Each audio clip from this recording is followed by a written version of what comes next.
Welcome back, my weary friends that are eager to get some good quality rest.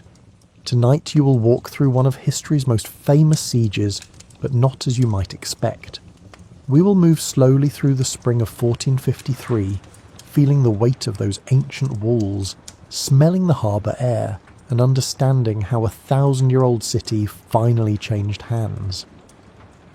If you are new here or haven't had the chance to get into the community more for this type of content daily, feel free to follow, leave a good review on our content within the app, and please let me know how your day was and what time it is for you. Now be sure to get cozy, dim those lights, and let's begin. The year is 1453, and Constantinople has stood for more than a millennium as the jewel of the Byzantine Empire. Its massive walls have turned back armies for centuries, but this spring will be different. A young Ottoman Sultan named Mehmed II has brought something new to these ancient stones, and the city's long story is about to reach its final chapter. You stand on the land walls of Constantinople on a morning in early April, and the stone beneath your hands still holds the chill of winter. The sun rises over Asia behind you, warming the back of your neck while the western horizon stays dim. These walls have been here longer than most kingdoms. They were already ancient when your grandparents were young. The triple line of fortifications runs from the Sea of Marmara to the Golden Horn, cutting across the peninsula like a promise carved in limestone. The outermost wall stands low and thick, meant to slow attackers and keep siege engines at a distance. Behind it rises a second wall, taller and more substantial. Behind that, the great inner wall towers 40 feet high, studded with 96 towers that catch the morning light. Each tower could hold a small garrison. Each section of wall could stop an army. The entire system is nearly 4 miles long, and every inch of it has a story. You have walked these walls your entire life. You know which stones are original, laid down by the Emperor Theodosius almost 1,000 years ago. You know which sections were repaired after earthquakes, after sieges, after the simple erosion of centuries. The mortar between some stones is Roman. The patches on others are Byzantine. Some repairs are so recent you remember watching the masons at work, their hammers tapping steadily in the afternoon heat.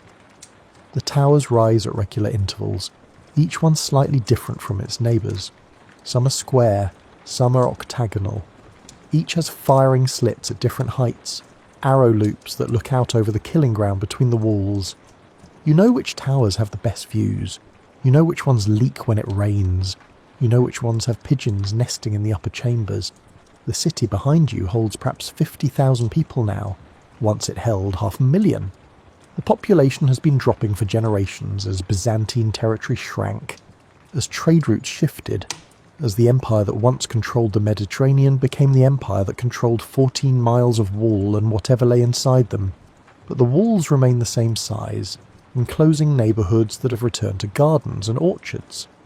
In some quarters you can walk for blocks and see only ruins, churches with their roofs gone, palaces empty except for birds. Other neighbourhoods are crowded and vital, markets full of noise, workshops producing silk and metalwork and the things a city needs to survive. The Messe, the great central street, runs from the Golden Gate to the Imperial Palace. It was once lined with columns and statues, shops selling goods from 3 continents, crowds so thick you could barely move. Now sections of it nearly empty. Some of the columns remain, weathered and leaning slightly. Some of the shops are still open, but others have wooden shutters nailed across their doors, locked for years or decades. Yet the Messe still functions. People still walk it. For a moment, everything is still. Markets still operate. A city finds ways to continue even as it shrinks. You can see the Golden Horn from your position on the wall, that perfect natural harbour that curves along the northern edge of the city like a scythe. The water is calm this morning, reflecting the pale sky. A massive chain stretches across the harbour mouth, supported by floating logs, each link as thick as a man's thigh. The chain has been there for weeks now, ever since word came that the Ottomans were preparing for war. It is thick enough that you could walk across it if you had good balance and no sense of self-preservation. It is the sort of defensive measure that makes perfect sense until you think about what it means. If you need a chain that large to keep enemies out, you're expecting serious enemies. The Genoese colony of Galata sits across the Golden Horn from Constantinople. Proper, technically neutral, practically useful to whoever pays the customs fees. The Genoese are merchants above all else. They will trade with Byzantium, they will trade with the Ottomans, they will trade with anyone who has gold and goods. Right now they are maintaining a polite fiction of neutrality, while fortifying their own walls and watching to see which way the wind blows. You can see their watchtowers from here, new construction, the stone still pale where it is not yet weathered. Your emperor is Constantine XI, a man in his 40s who inherited a throne that once ruled the Mediterranean, but now rules those 14 miles of wall. He is the last of a dynasty that traces back more than 1,000 years, through Byzantine emperors to the Roman Caesars themselves. The weight of that history sits on his shoulders like a physical thing. He is not a bad emperor. He is simply the emperor of not very much. He has perhaps 7,000 defenders, a mix of Byzantine citizens who can hold a spear, Genoese volunteers under the command of Giovanni Giustiniani, and a few hundred trained soldiers who have seen real combat. Against what is coming, it will not be enough. Everyone knows this. The math is simple and brutal, but nobody says it out loud because saying it makes it real. The harbour smells of salt and tar and fish guts drying on the docks. The city smells of bread baking in communal ovens, of charcoal fires, of horse dung and human waste, and the particular scent of old stone that has absorbed 1,000 years of human life. Incense drifts from churches where services have been held every day since the buildings were consecrated. Some of these churches are 600 years old, some are newer. All of them smell the same, beeswax and myrrh, and the accumulated prayers of centuries. The Hagia Sophia dominates the skyline, its great dome visible from anywhere in the city, a reminder of what Constantinople once was, and what it still believes itself to be. The church was built by the Emperor Justinian 900 years ago, and the story goes that when it was completed, for a moment everything is still. Justinian looked up at the dome and said he had surpassed Solomon. Whether or not that happened, the dome is remarkable. It seems to float above the interior space, held up by light rather than stone. On sunny days, the light from the windows circles the base of the dome like a crown of fire. You have heard the stories all your life, how the city has been besieged more than 20 times and has never fallen, how the Virgin Mary herself protects these walls, how the Arab armies tried for years to take Constantinople and failed every time, how previous Ottoman sultans laid siege and gave up, how the walls are impregnable, blessed, invincible. The older people tell these stories with confidence, their voices steady, their faith unshakable. The younger ones listen and wonder and try to believe. The farms outside the walls are being abandoned now. Families are moving inside, bringing what they can carry, driving their animals ahead of them. You watch them arrive every day. A farmer with 2 cows and a cart full of belongings. A family carrying bundled possessions on their backs. An old woman leading a donkey.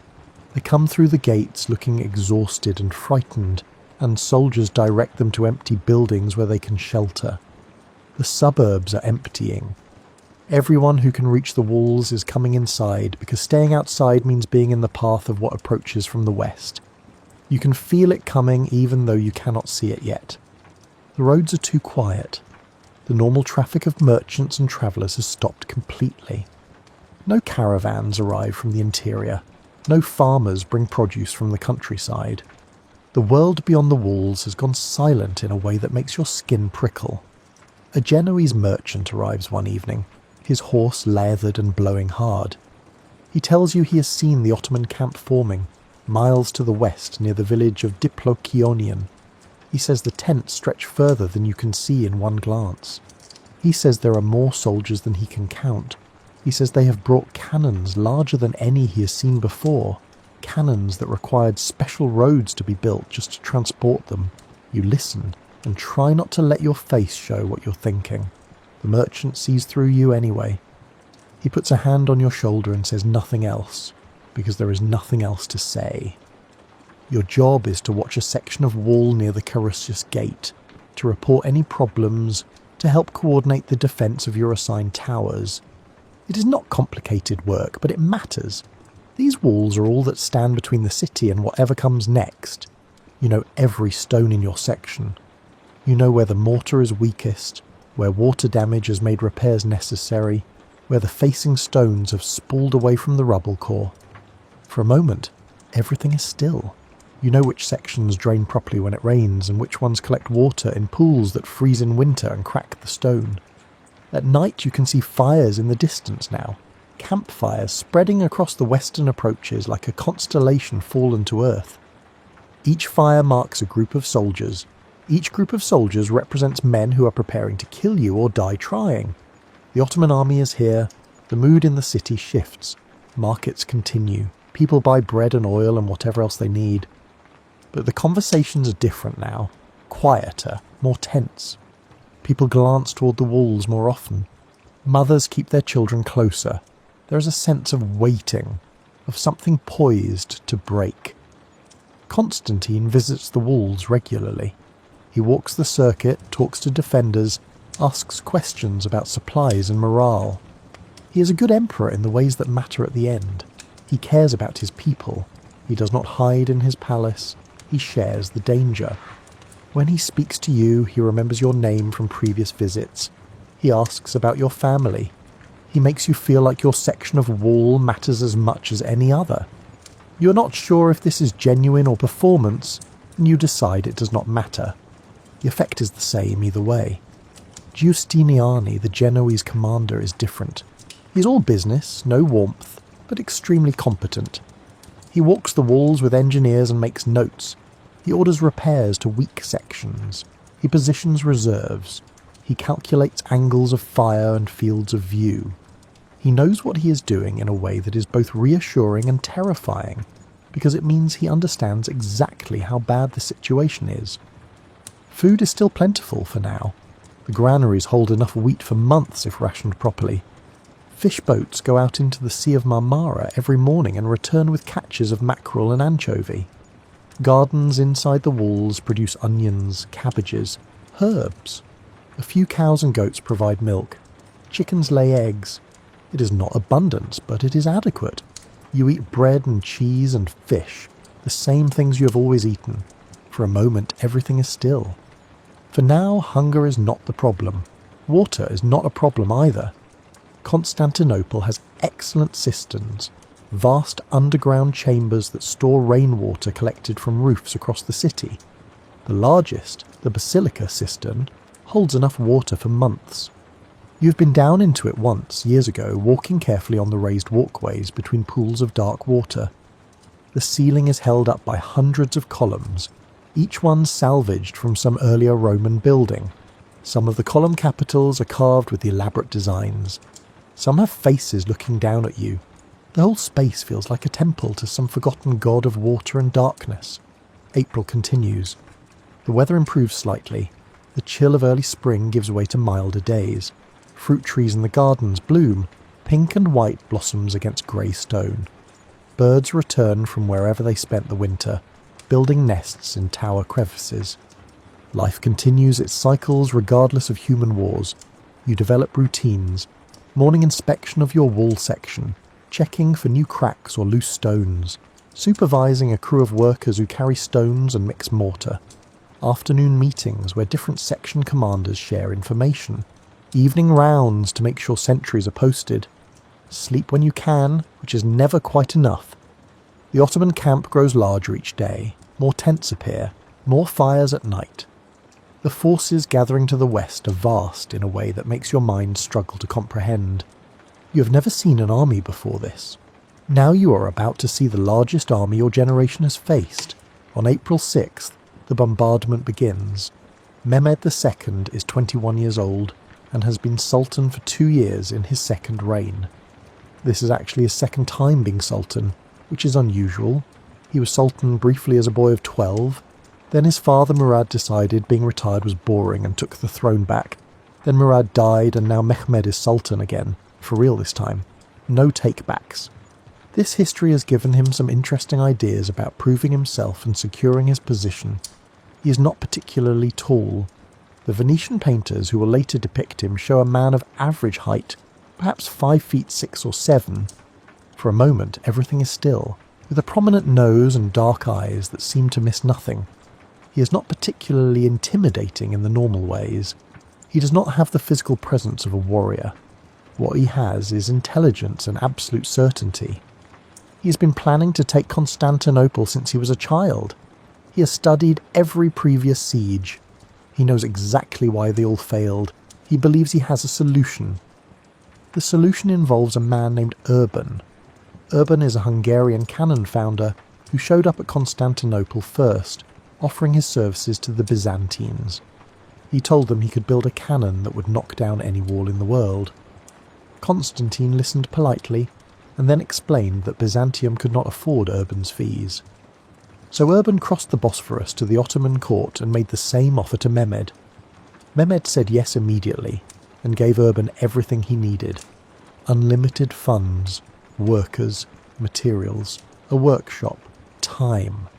The cannon Urban built is 27 feet long and weighs nearly 20 tons. The barrel is cast bronze 30 inches across at the mouth.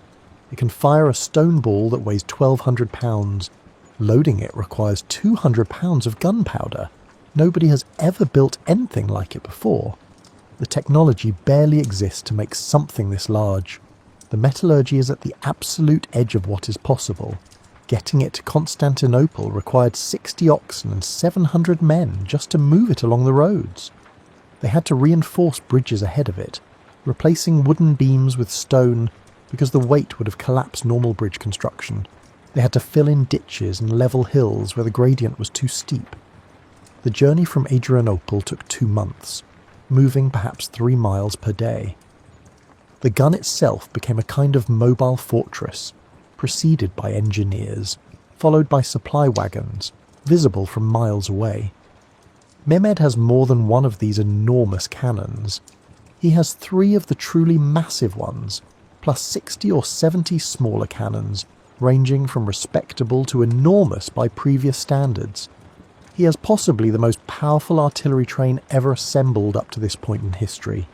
He also has somewhere between 80,000 and 150,000 soldiers, depending on which sources you believe and how you count irregulars and support personnel. The exact number matters less than the basic fact that he has many, many more people than Constantinople has. His camp sprawls across the western approaches to the city, from the Sea of Marmara to the Golden Horn. The tents are organised by unit and by function. There are areas for the Janissaries, the elite infantry corps recruited as boys and trained their entire lives for war.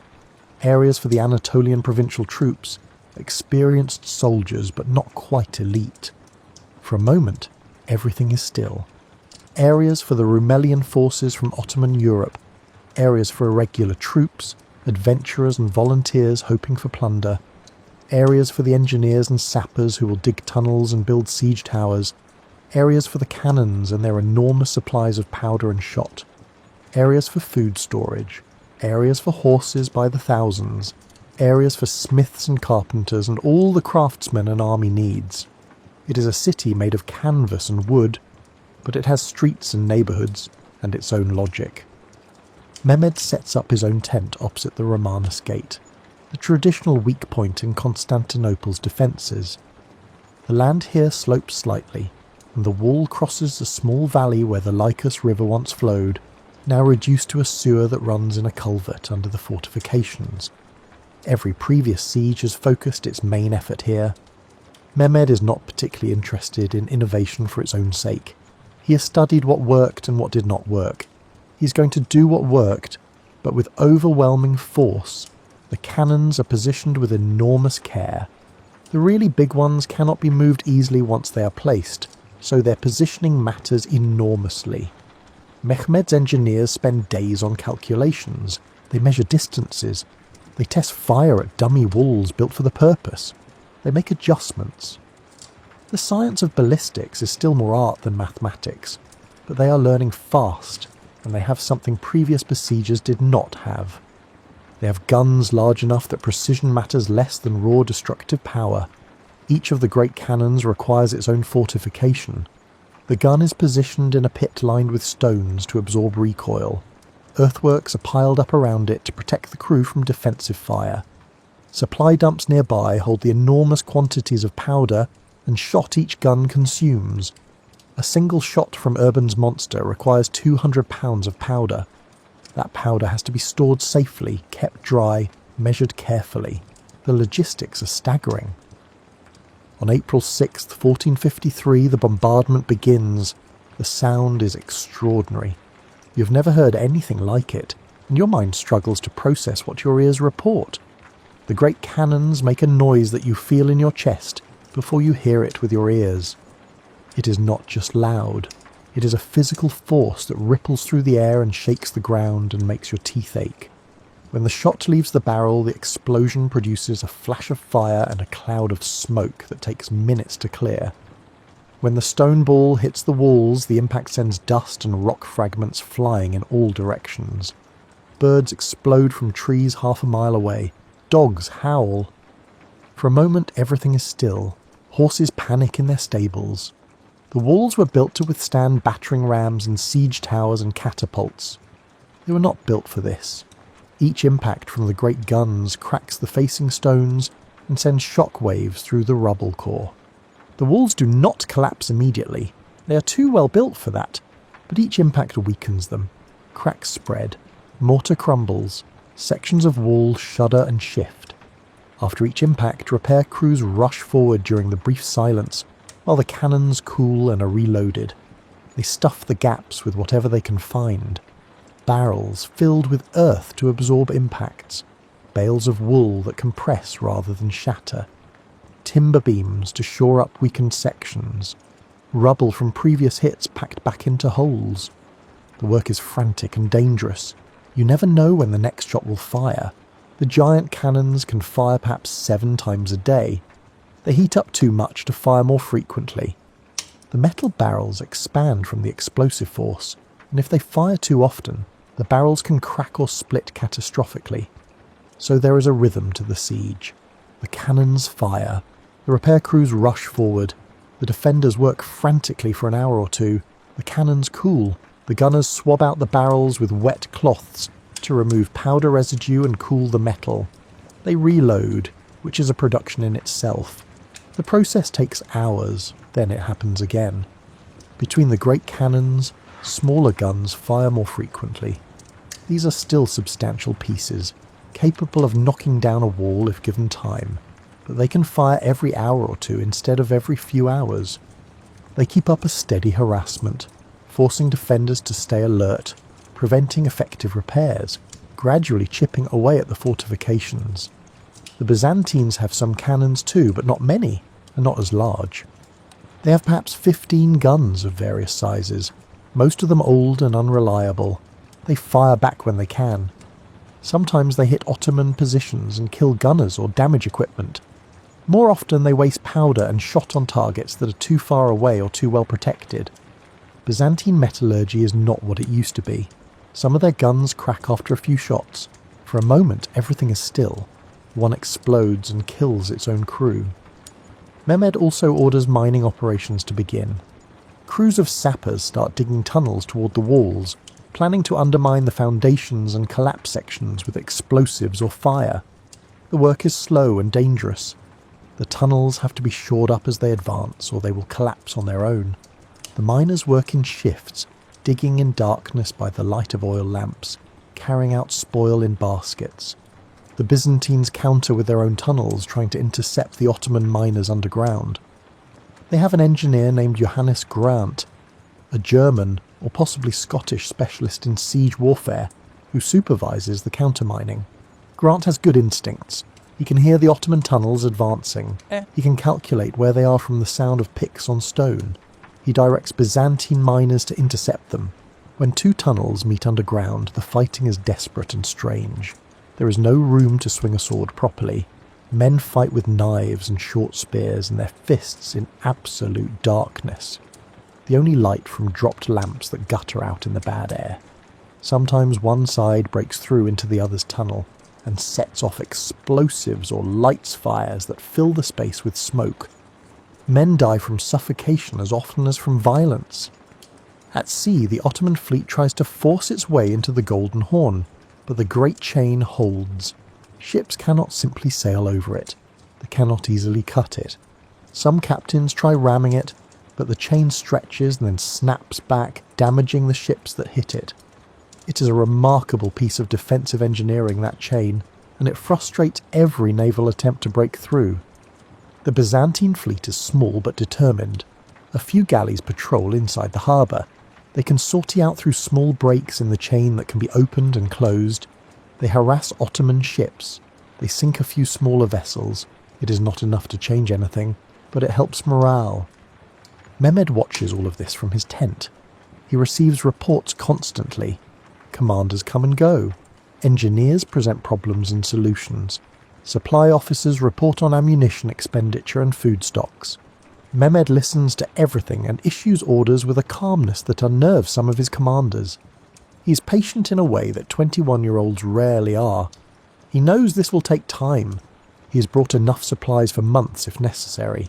He's not going anywhere until Constantinople falls. Inside the city, Constantine XI does everything a good emperor should do.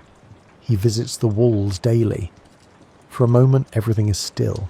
He talks to defenders, learning names, asking about families, making himself present. He oversees repairs personally, sometimes helping to carry stones. He rations food carefully, making sure supplies will last. He sends messages to Western Europe begging for help, promising religious concessions to the Pope, offering anything he can think of to get ships and soldiers sent to relieve the siege. A few ships arrive, never enough, never nearly enough. The bombardment continues day after day. The sound becomes almost normal, which is a strange thing to realise. Your mind adapts. You learn to work during the intervals between shots. You learn to distinguish the sound of different guns, so you know how much time you have before the next impact. The great guns boom like thunder. The medium guns crack sharply. The small guns pop almost cheerfully. Each has its rhythm. The walls hold, but they are being ground down. Each day they are a little weaker than the day before. The facing stones are pockmarked and cracked. The towers have lost their clean lines. Everything looks battered and tired. Like the defenders, you learn to sleep through the cannon fire after a few days. This surprises you initially, but human beings are adaptable creatures and you cannot stay alert every hour of every day. The bombardment happens during daylight, mostly. The Ottomans do not waste powder shooting at targets they cannot see clearly. At night the guns fall silent and the crews rest. So you sleep at night, when you can, and during the day you alternate between frantic activity and long periods of boredom while the guns reload. Food is rationed but not yet scarce. The city's granaries hold enough wheat for several months if nobody panics, and the distribution is managed properly. Constantine appoints officials to oversee rationing. Each household receives a weekly allotment based on the number of people. The amounts are adequate, if not generous. Bread remains available, though the loaves are smaller than they used to be. Fish still come from the Sea of Marmara. Boats go out before dawn and return by mid-morning with catches of mackerel, anchovy, and whatever else the nets bring up. The fishermen take risks every day. Ottoman ships patrol the waters, and getting caught outside the harbour could mean death or capture. For a moment, everything is still. But the fishermen keep going because the city needs food, and fishing is what they know. Gardens inside the walls produce vegetables. Constantinople has always had gardens, even during its peak when the population was dense. Every available piece of land grows something. Onions, cabbages, leeks, herbs. Some families keep a few chickens for eggs. A few lucky ones have a goat for milk. The city is not self-sufficient, but it is less dependent on outside supplies than many urban centres. Water is not a problem at all. The cisterns were filled during the winter rains, and Constantinople's water supply system is one of the marvels of the ancient world. The basilica cistern alone holds enough water for months. Other smaller cisterns are scattered throughout the city. Some are open reservoirs. Some are covered chambers supported by columns. The water is clean and cool, collected from rain rather than drawn from potentially contaminated sources. You fill your water jar each morning from a neighbourhood cistern and never worry about running out. The mood in the city shifts day by day, sometimes hour by hour. Some days people are confident, convinced that relief will come, that the walls will hold, that God will provide a miracle. The priests encourage this belief. Services at churches emphasise Constantinople's divine protection. The many times the city has been saved at the last moment. People cling to these stories. Other days a kind of hollow fear settles over everything, and people move through the streets quietly, avoiding each other's eyes, each person alone with thoughts they do not want to share. You can see it in faces, in the way people hold themselves, in the too quick movements of those who are trying not to think about what might be coming. Children still play, because children always do, but their games are quieter than they used to be. They play at defending walls and manning towers. They turn war into something manageable, something with rules they can understand. You watch them sometimes and wonder what kind of adults they will become if they survive this. Religious processions move through the streets carrying icons.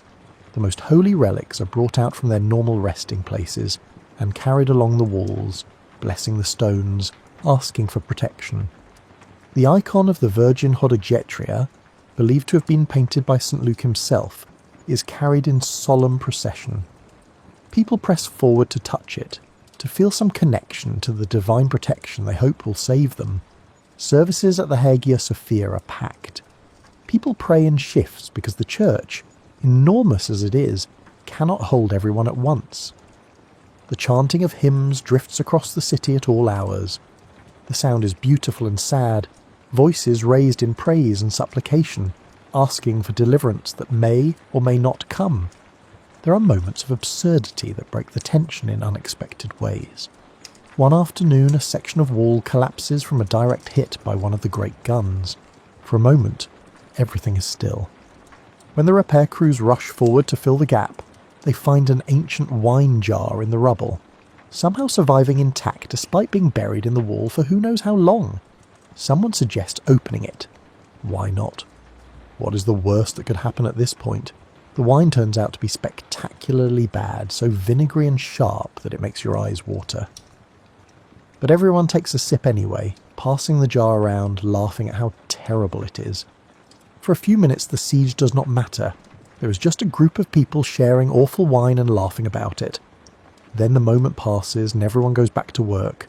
A cat adopts your section of wall and refuses to leave despite the cannon fire. It is a grey tabby, skinny and scarred from previous battles with other cats. It sleeps in a gap between stones where it is partially protected from debris. At night it hunts rats with impressive efficiency. During bombardments it simply curls up and sleeps, apparently convinced that the walls will hold because they always have. Someone names the cat Theodosius after the emperor who built the walls. The cat does not seem to care what it is called, but accepts offerings of fish scraps with regal indifference. It becomes a kind of mascot for your section. People check on it every morning. When it survives another day, it feels like a good omen. The Genoese defenders are professionals mostly. Many of them have fought in sieges before. They know what they're doing in a way that most Byzantine militia do not. They show the Byzantine defenders how to shore up damaged sections properly, how to create firing positions that provide cover, how to time counterattacks, how to survive this kind of warfare. Their experience is valuable beyond measure. Giovanni Giustiniani becomes the de facto military commander of the entire defence. Constantine gives him authority gladly because Giustiniani knows what he is doing, and Constantine is wise enough to delegate to experts. Giustiniani is everywhere, inspecting positions, directing repairs, moving reserves, planning for assaults that have not happened yet but will. He sleeps perhaps 3 hours a night. He drives himself relentlessly and expects the same from everyone under his command. At night you can hear music from the Ottoman camp sometimes, drums and horns and singing. The sound carries across the empty ground between the camp and the walls. It is strange to think of the besiegers having normal evenings, making music, cooking meals, living their lives while preparing to kill you. War makes neighbours of enemies in odd ways. There are occasional assaults, small probing attacks where Ottoman soldiers rush the walls with ladders, trying to force their way over damaged sections. For a moment, everything is still. These are not serious attempts to take the city.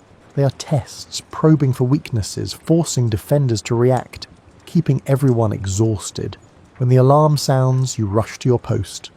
Ottoman soldiers appear at the base of the wall, carrying ladders. They prop them against the stones and start climbing. You and other defenders throw down whatever you can find. Rocks, broken stones, pots of boiling water heated on braziers for exactly this purpose. Arrows and crossbow bolts from those who have ranged weapons. The ladders are pushed away from the wall. They topple backward, carrying men with them. The attackers retreat. Sometimes they take their dead with them. Sometimes they leave bodies at the base of the wall until nightfall when they can retrieve them safely. The whole thing might last 20 minutes. Then it is over and you go back to waiting. Your hands develop thick calluses from handling stone and timber all day. Your shoulders ache constantly from lifting rubble. Your back hurts from bending over repairs. You have lost weight. Everyone has. The rations are adequate but not generous, and you're burning more energy than usual from the physical labour and the constant tension. You learn to recognise the sound of different cannons by their report alone. The truly massive guns make a deep boom that you feel in your chest before your ears process it as sound. The medium cannons crack sharply, a sound that makes you flinch even when you're expecting it. The smaller guns make an almost cheerful pop that seems out of proportion to the damage they cause. News arrives occasionally from the outside world, brought by the few ships that manage to slip through the Ottoman naval blockade. The news is always a mix of hope and disappointment. Venice is debating whether to send help. The debate has been going on for weeks. The Pope is calling for a crusade, which is inspiring except that crusades take months to organise, and Constantinople needs help now. The Hungarian regent is considering an attack on Ottoman positions in the Balkans to draw off forces, which would be wonderful, except that considering is not the same as doing. None of this translates into actual soldiers or ships arriving at Constantinople. It is all very interesting and entirely useless. You listen to the news and try not to let your face show what you're thinking. Hope is important for morale, but too much hope can be as dangerous as despair. April becomes May. The weather improves. The days grow longer and warmer. For a moment, everything is still. Spring flowers bloom in gardens that somehow continue their cycles regardless of human violence. The sky is blue and clear, the kind of weather that would be perfect for anything except a siege. The bombardment continues without pause. The great guns fire 7 or 8 times per day. The smaller guns fire more often. The walls continue to hold, but barely. Each day the defenders patch and repair, stuffing gaps with whatever material they can find, and each day the cannons tear open new holes. Constantine continues his daily visits. He has lost weight too. His face is thinner, more lined. He looks older than he did 2 months ago, but he never misses a day. He walks the entire circuit of walls, talks to every section commander, asks questions, remembers details from previous visits. His presence matters more than any tactical decision he makes. You realise one evening that you have stopped thinking about after. There is only now, only the next day, the next repair, the next bombardment. The future is compressed to hours instead of years. This is probably not healthy, but it gets you through each day. The Golden Horn is the key to everything, and everyone knows it. The harbour is perfect for defence, a narrow inlet 7 miles long that curves along the northern shore of Constantinople, like a natural moat. It is deep enough for large ships, protected from storms by the surrounding hills, and easily defensible with that massive chain stretched across its mouth. The chain itself is an engineering marvel. Each link is as thick as a man's thigh, forged from iron, connected in a continuous line that stretches nearly half a mile from Constantinople to the Galata shore. The chain is supported by floating logs that keep it at the right depth, low enough that ships cannot sail over it, high enough that they cannot easily dive under it. The ends are anchored to massive stone towers on both shores, wound around capstans that can tighten or loosen the chain as needed. As long as the Byzantines control the Horn, they can receive supplies by sea from any ships that manage to break through the Ottoman naval blockade. The docks on the northern side of the city remain functional. Ships can unload cargo. The defence has a lifeline, however tenuous. Mehmed understands this perfectly. He has tried multiple times to force the chain by direct naval assault. Ottoman war galleys row up to it at full speed, attempting to break through by sheer force. The results are uniformly unsuccessful. The chain stretches but does not break. Ships that hit it too hard damage their own hulls. The Byzantines have cannons positioned on the walls overlooking the Horn, and they sink several Ottoman vessels during these attempts. One particularly ambitious attack involves fire ships, vessels loaded with flammable material and set alight, steered toward the chain in hopes that the heat will weaken the iron. The plan fails. For a moment everything is still. The chain is too massive. The fire ships burn themselves out without doing significant damage. The Byzantines capture a few Ottoman sailors from the wrecked fire ships and hang them from the walls in full view of the Ottoman camp.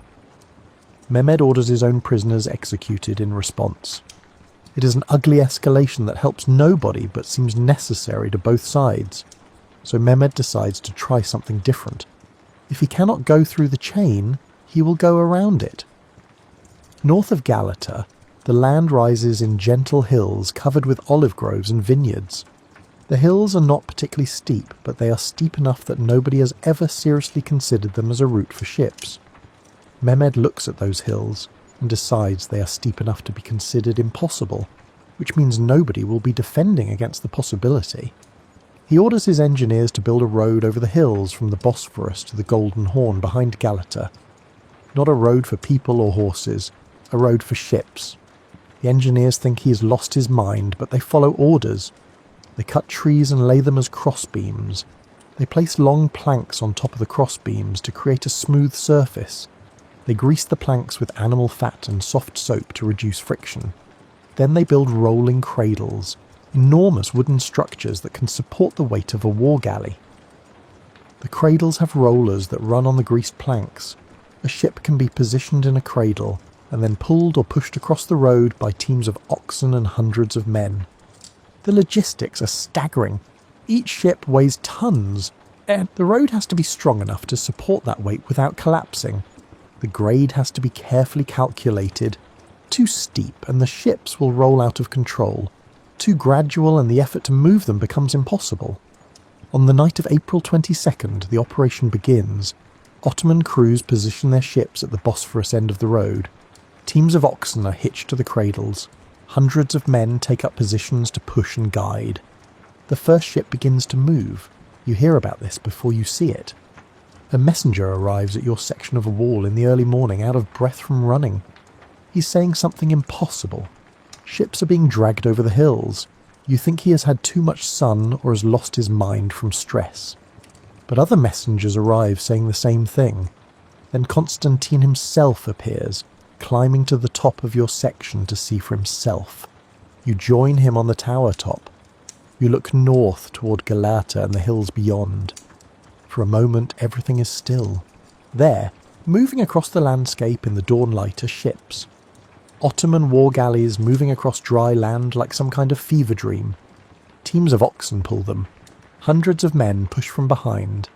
The ships roll on their cradles across the greased road, their hulls gleaming, oars shipped neatly along their sides, moving slowly but definitely moving. It looks like the world has lost its mind. It looks like someone has decided the normal rules of reality no longer apply. Ships belong on water. Everyone knows this. But there they are, moving across hills, dozens of them, one after another. Constantine watches in silence for a long time. Finally he speaks, his voice very quiet.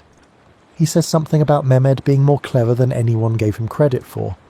Then he climbs down and begins issuing orders. The sea walls along the Golden Horn need to be manned immediately. Reserves need to be shifted. Everything has changed. By the time the sun is fully up, more than 70 Ottoman ships are in the Golden Horn. Behind the chain, Inside the harbour that was supposed to be completely safe, the strategic situation changes in an instant. Now the Byzantines have to defend the sea walls along the Horn, walls that are lower and weaker than the land walls because they were never supposed to face a serious threat. Now the defenders have to split their already inadequate forces to cover more ground. Now there is no safe quarter of the city. Everywhere is the front line. The sea walls along the Horn are nothing like the great land walls. They are perhaps 15 feet high in most places, made of simple stone without the triple line of defences. They were built to protect against smugglers and pirates, not against organised military assault. Some sections are in poor repair, the stones crumbling, gaps never properly filled. Giustiniani has to shift nearly 1,000 defenders to cover the Horn, which means taking them from the land walls where they are desperately needed. It is a nightmare of logistics. Every defender matters. Every section of wall is already stretched too thin. Now the forces have to be spread even thinner. The Byzantines attempt to counterattack with fireships of their own. Small vessels are loaded with pitch, tar and anything else that burns. They are set alight and steered toward the Ottoman fleet now anchored in the Horn. The plan is to create chaos, to destroy as many ships as possible, to drive the Ottomans back out of the harbour. For a moment everything is still. The attack almost works. The fireships cause genuine panic. Several Ottoman galleys are damaged or destroyed. Flames spread from ship to ship in the crowded harbour. For a few hours it seems like the Byzantines might actually succeed, but the attack is not coordinated well enough. Some fireships launch too early, others too late. The Ottoman fleet recovers more quickly than expected. They capture some of the fireship crews before the men can escape. The executions happen the next morning, visible from the city walls. Mehmed makes sure of that. Bodies are displayed. The message is clear. This is what happens to those who resist.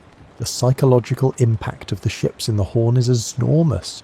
The defenders thought they had at least one advantage, one area where they were secure.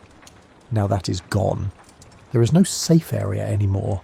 The sense of being completely surrounded, completely besieged, settles over the city like a weight. Constantine orders church bells melted down to cast into cannonballs.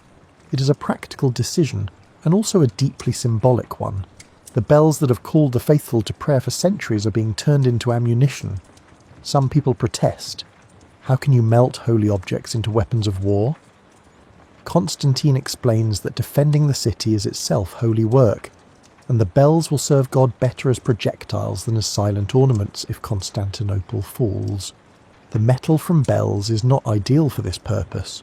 Bronze is softer than iron and does not fly as true.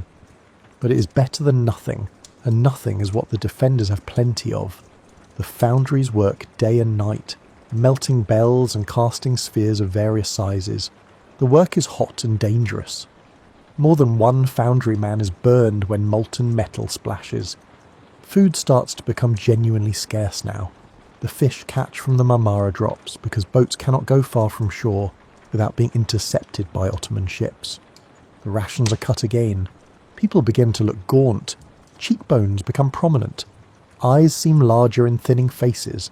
Children cry from hunger more often. Fights break out, occasionally over food.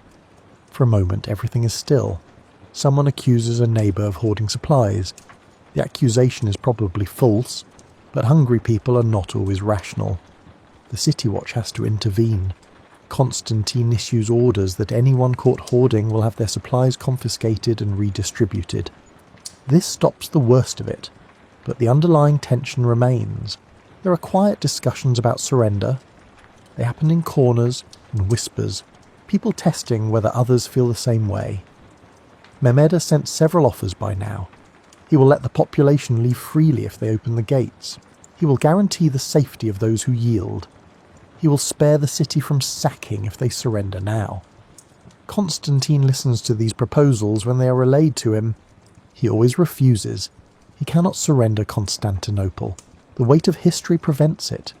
He is the heir to an empire that stretches back more than 1,000 years, to Rome itself, to emperors who ruled the known world.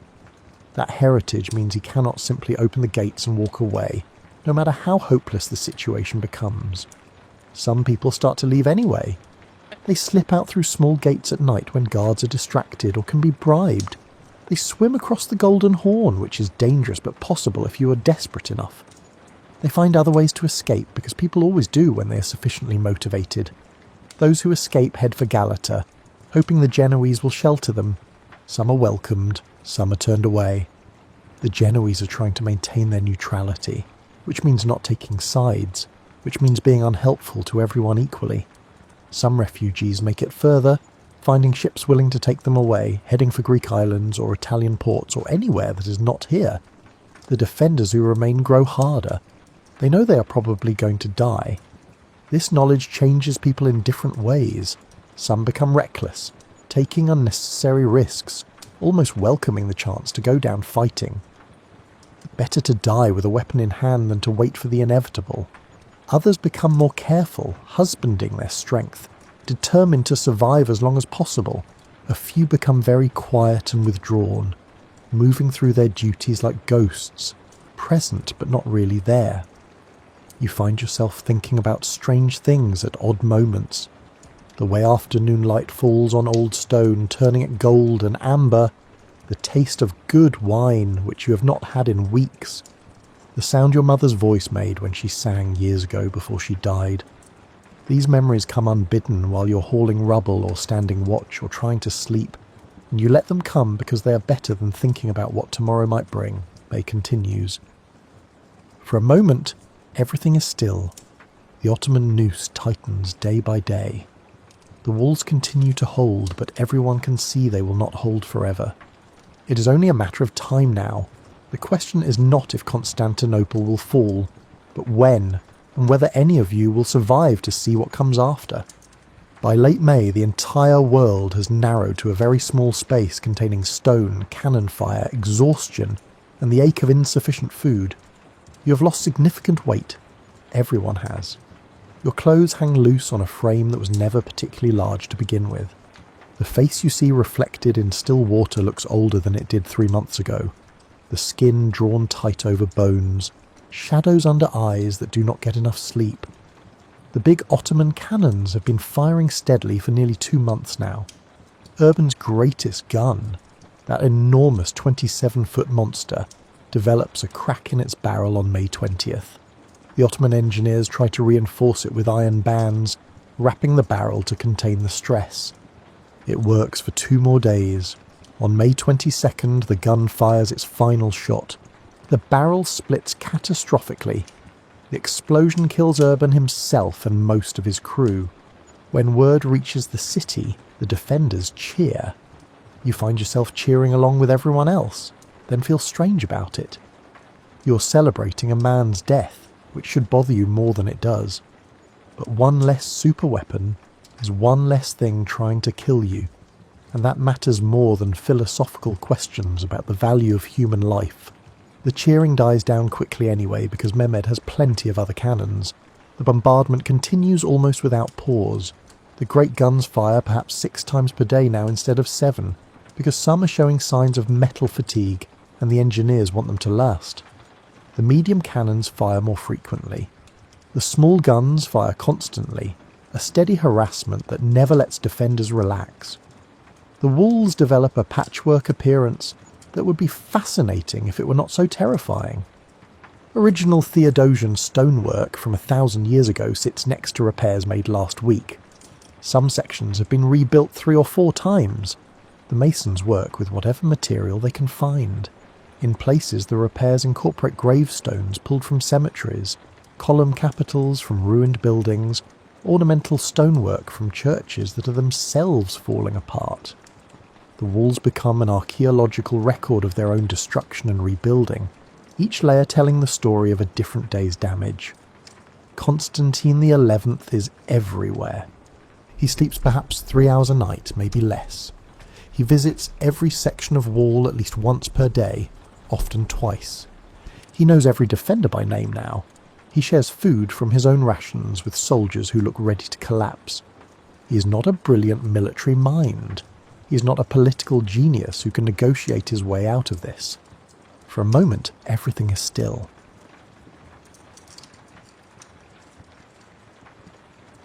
You stand at the threshold of your new life, feeling the salt wind push against your coat like an insistent hand trying to turn you back towards civilization. Behind you, the supply boat is already growing smaller, heading back toward the mainland village that will now exist only as a collection of distant lights after sunset. Before you rises your lighthouse, a white tower standing 70 feet tall against the grey November sky of 1887. This is your new home, though calling it home feels like calling the ocean a pond. The lighthouse occupies a rocky promontory that juts into the Atlantic like a defiant finger, surrounded on three sides by water that changes colour with the weather. Today, it's the colour of pewter. Tomorrow it might be emerald green, and during storms it turns almost black, though you don't know that yet. You will learn the sea's moods the way other people learn their spouse's expressions. The lighthouse itself is surprisingly graceful, considering its utilitarian purpose. The tower is built from granite blocks, each one weighing several hundred pounds and fitted together with the kind of precision that suggests the builders understood that lives would depend on their craftsmanship. The exterior is painted white and shows signs of the constant maintenance required to withstand salt spray and wind. At the top, the lantern room gleams with hundreds of glass panes, refracting the afternoon light into scattered diamonds. Attached to the base of the tower is the keeper's dwelling, a two-storey stone building that looks almost cosy compared to the tower's austere functionality. Smoke rises from the chimney, evidence that the previous keeper followed protocol and left the stove burning to prevent dampness from setting into the walls. In a few hours, that previous keeper will finish explaining your duties and depart on the supply boat's return trip, leaving you alone with your new responsibilities. The path from the landing to the lighthouse is paved with stones that have been worn smooth by countless footsteps. Alongside it runs a wooden rail currently decorated with dried salt crystals that sparkle in the weak sunlight. You'll learn to appreciate that rail during winter storms when the wind tries to pluck you off your feet and send you tumbling into the rocks below. Your appointment as assistant lighthouse keeper came through the lighthouse board after months of paperwork and references. The position pays $40 per month, not a fortune, but steady employment in an era when economic depressions come as regularly as seasons. More importantly, it offers something that's increasingly rare: a clear purpose. Every ship captain who safely navigates past this promontory will owe their success partly to your diligence, though they'll never know your name. The isolation is already palpable, and you've been here less than an hour. The nearest village is 6 miles by water, 12 by the coastal road that becomes impassable during winter storms. The supply boat comes once a month, weather permitting. During bad winters, you might go 10 weeks without seeing another human face beyond your headkeeper. For some people, this would feel like imprisonment. For you, it feels like an escape from the increasingly crowded and complicated world of the 1880s, where cities grow faster than anyone can manage them, and telegraph wires connect everything to everything else, in ways that make privacy feel obsolete. The previous keeper emerges from the dwelling, wiping his hands on his apron. He's a weathered man in his 60s whose face has been carved by wind and sun into something resembling the surrounding rock formations. His name is Jeremiah, and he spent the last 15 years at this station. Now his rheumatism has grown too severe for the constant climbing that the position requires, and he's been transferred to a harbour light with shorter stairs and more medical access. He gestures for you to follow him, and your education begins. The first lesson, he explains, is understanding that the lighthouse is not just a building, it's a machine, a living system that requires constant attention and care. Every component depends on every other component, and neglecting any single element can mean disaster for ships depending on your light. You climb the tower's interior spiral staircase, your footsteps echoing off the curved iron walls. The stairs are steep and narrow, designed to fit within the tower's tapering structure.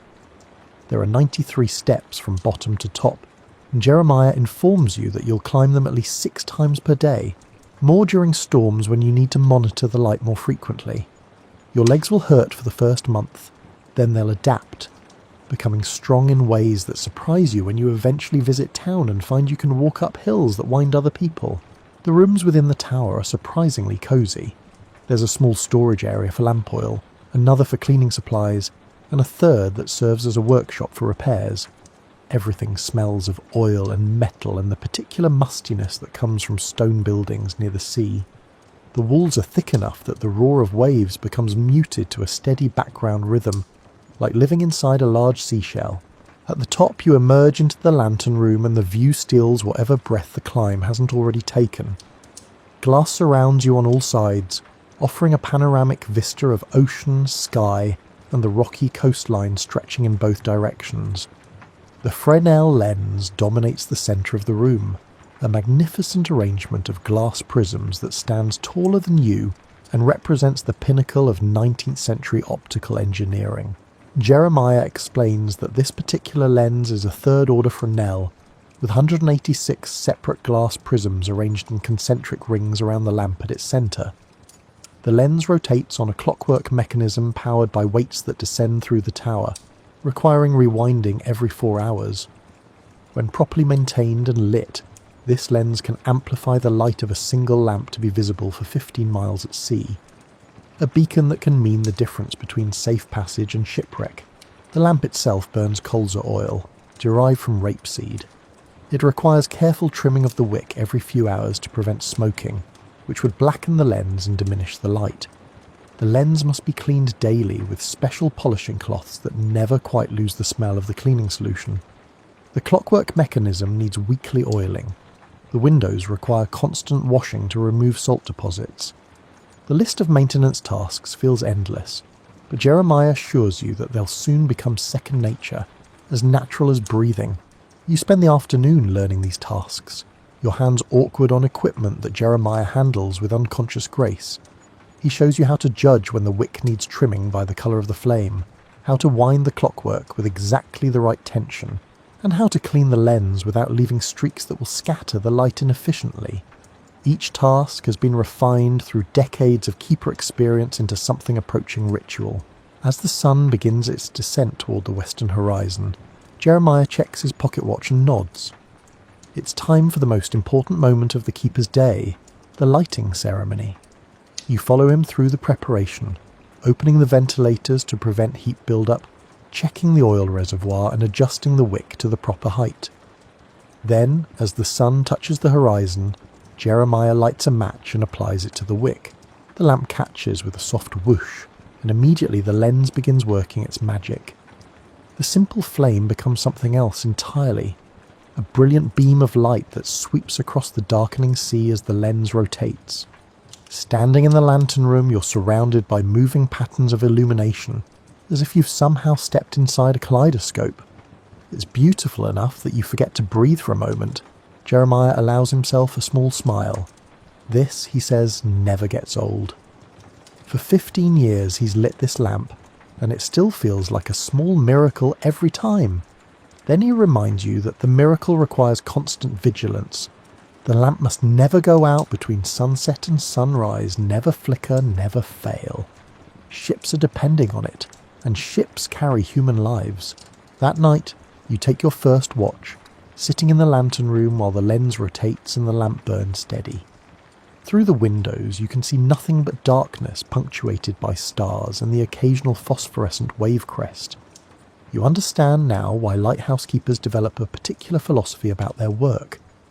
You're responsible for something larger than yourself, a light that guides strangers through danger. It's both humbling and oddly comforting. As midnight approaches, you climb down to wake Jeremiah for his watch shift. Tomorrow he'll depart, and this lighthouse will become your sole responsibility, shared only with the head keeper you haven't yet met. Tomorrow, your new life truly begins at the edge of the world, where the most important thing you'll do each day is simply keep a light burning through the darkness. The head keeper's alarm clock sounds at 4:45 a.m, which in December means you're waking in full darkness. Your room in the keeper's dwelling is small but adequate, about 10 feet square, with a narrow bed, a dresser, a washstand, and a hook for hanging your coat. The walls are whitewashed stone that stays cool in summer, and holds winter's chill like a grudge.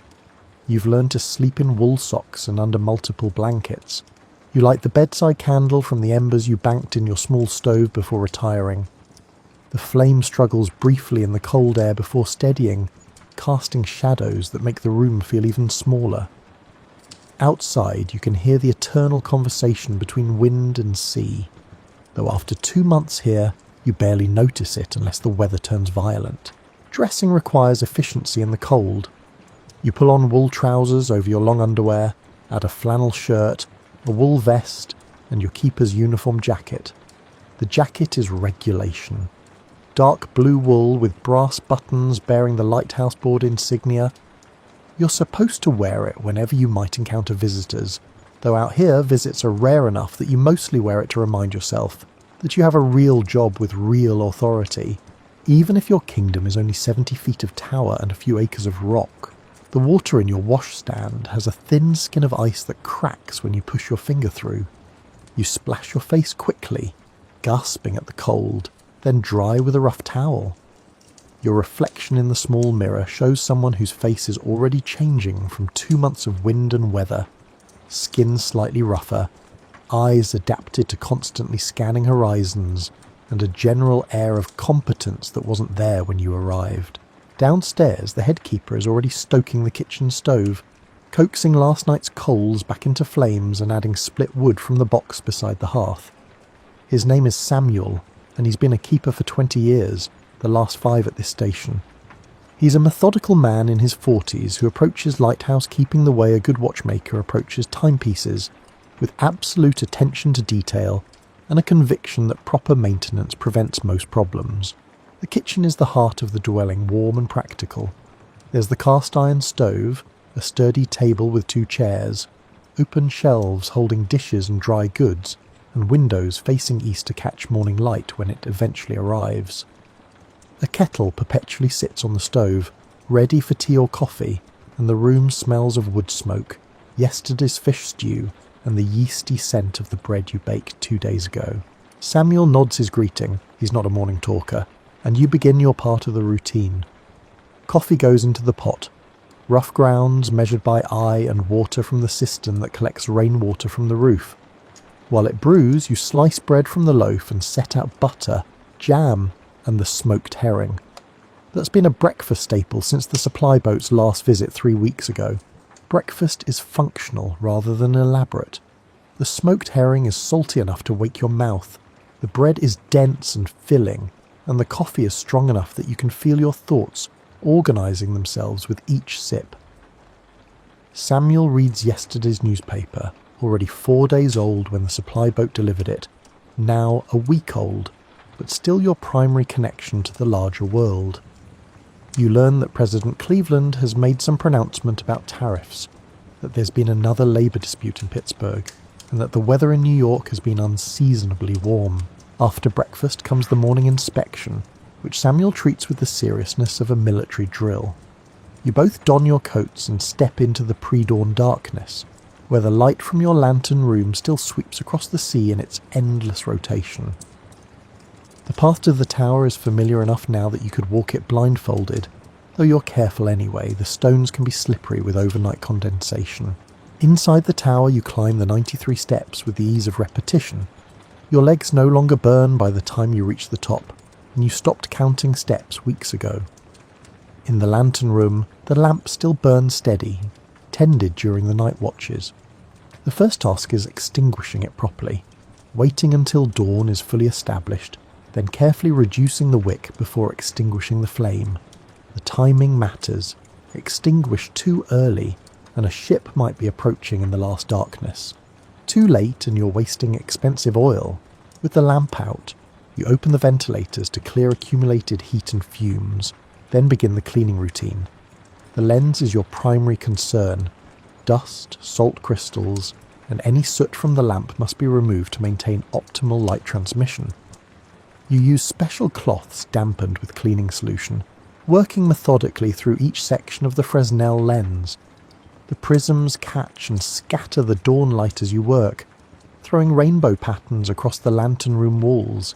Samuel inspects the clockwork mechanism while you clean, checking for any wear in the gears, ensuring the weights move smoothly during the night, and adding tiny drops of oil to pivot points. The mechanism is remarkably precise, but also remarkably unforgiving of neglect. A few missed maintenance sessions could lead to irregular rotation. An irregular rotation means ships might not see the light at expected intervals. After the lantern room, you descend to check the oil storage, noting the current level in the reservoir and calculating how many more days before you'll need to transfer oil from the storage barrels. Everything is recorded in the keeper's log: oil levels, weather conditions, visibility, any ship sighted, maintenance performed, and even notable bird sightings. The lighthouse board reviews these logs during inspections, and keepers have been dismissed for inadequate record keeping. The fog bell gets checked next, even though fog is unlikely in the current crisp December weather. The bell mechanism uses a wound spring to strike at regular intervals during low visibility, and like everything else, it requires regular maintenance. You test it briefly. The deep clang echoes across the rocks and sea, a sound both mournful and reassuring. By the time you complete the morning inspection, real dawn has arrived. The sun rises over the ocean, turning the water from black to grey to blue-green, revealing the endless texture of waves. A fishing schooner is visible to the south, probably heading back to port after a night's work.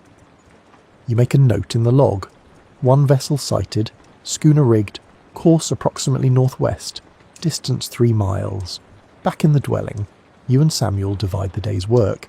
You'll handle the paperwork and begin repairs on the supply shed's roof, which leaked during the last storm. You'll manage the daily maintenance tasks and start preparing tomorrow's bread. There's also laundry that needs doing.